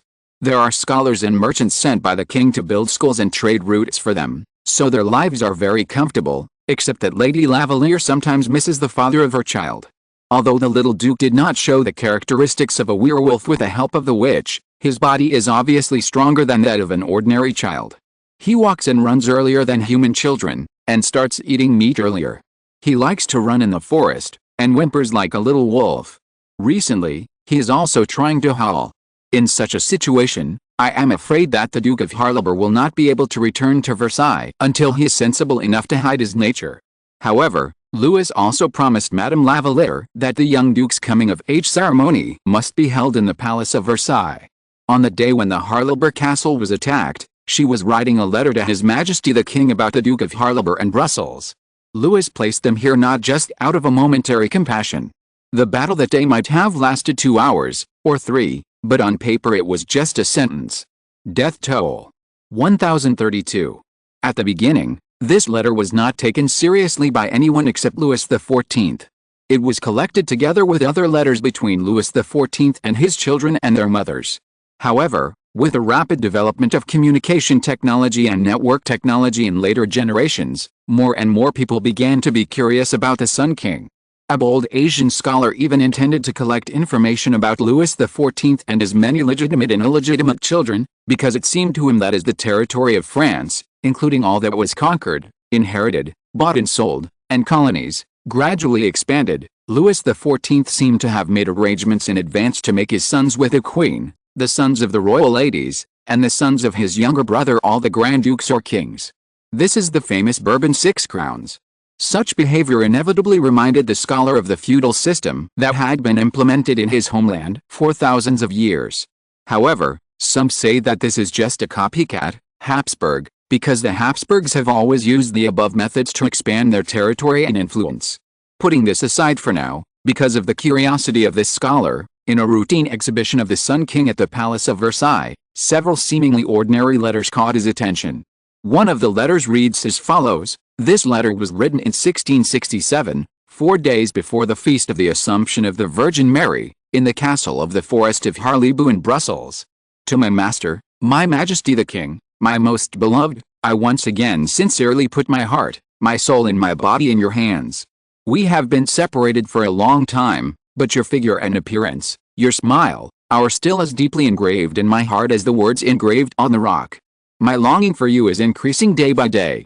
In times of pain, only your greatest gift to me can comfort me, that is, the Duke of Harlebu, our Baptist. He is now taller than my knees, almost hugging my legs. He is very active, even giving me a headache. Fortunately, after he was allowed to go out, he spent most of his time in the forest. This forest, my lord, I want to thank you, because it is like the Garden of Eden for us in Baptist. There was originally a small lake here, and then our people discovered hidden streams and springs in other places. They simply called them Green Lake, Cherry Creek and White Spring. Cherry Creek got its name because there were cherry trees on both sides of the stream. Surprisingly, perhaps because of the steep cliffs on both sides, it was not discovered by wild animals and birds. Unfortunately, by the time we discovered it, the cherries had already grown once. Next spring, I will send you some cherries, hoping to add some color to your plate. We recently discovered a group of new deer. Baptist's elders caught 2 young deer that were still nursing and gave them to Baptist. Baptist seemed to intend to use them as his mount. He fell several times, but was not injured. You mentioned Brussels last time, Your Majesty. In my opinion, they are always like a nest of ants, always ready to move and looking for opportunities. Their mayor respects me on the surface, but has many complaints and doubts in private.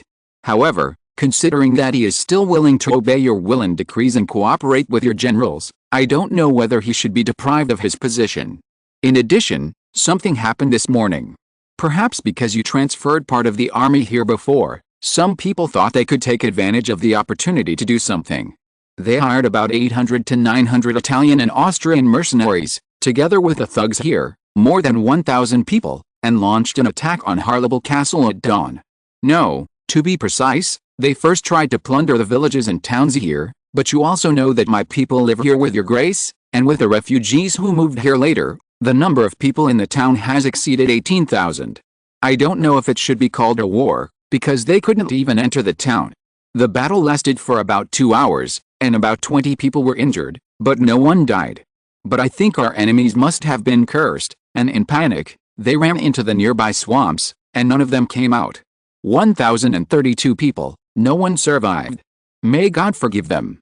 Your Louise de la Valliere. Seeing this, the Asian scholar was a little confused. How did this former royal lady, the Duchess of Brussels, calculate that there were a total of 1,032 enemies who ran into the swamps, whether they were cursed or not? End of this chapter. Thank you very much for reaching the end. Don't forget to like. Looking for more exclusive content and immediate access? Subscribe to our Patreon.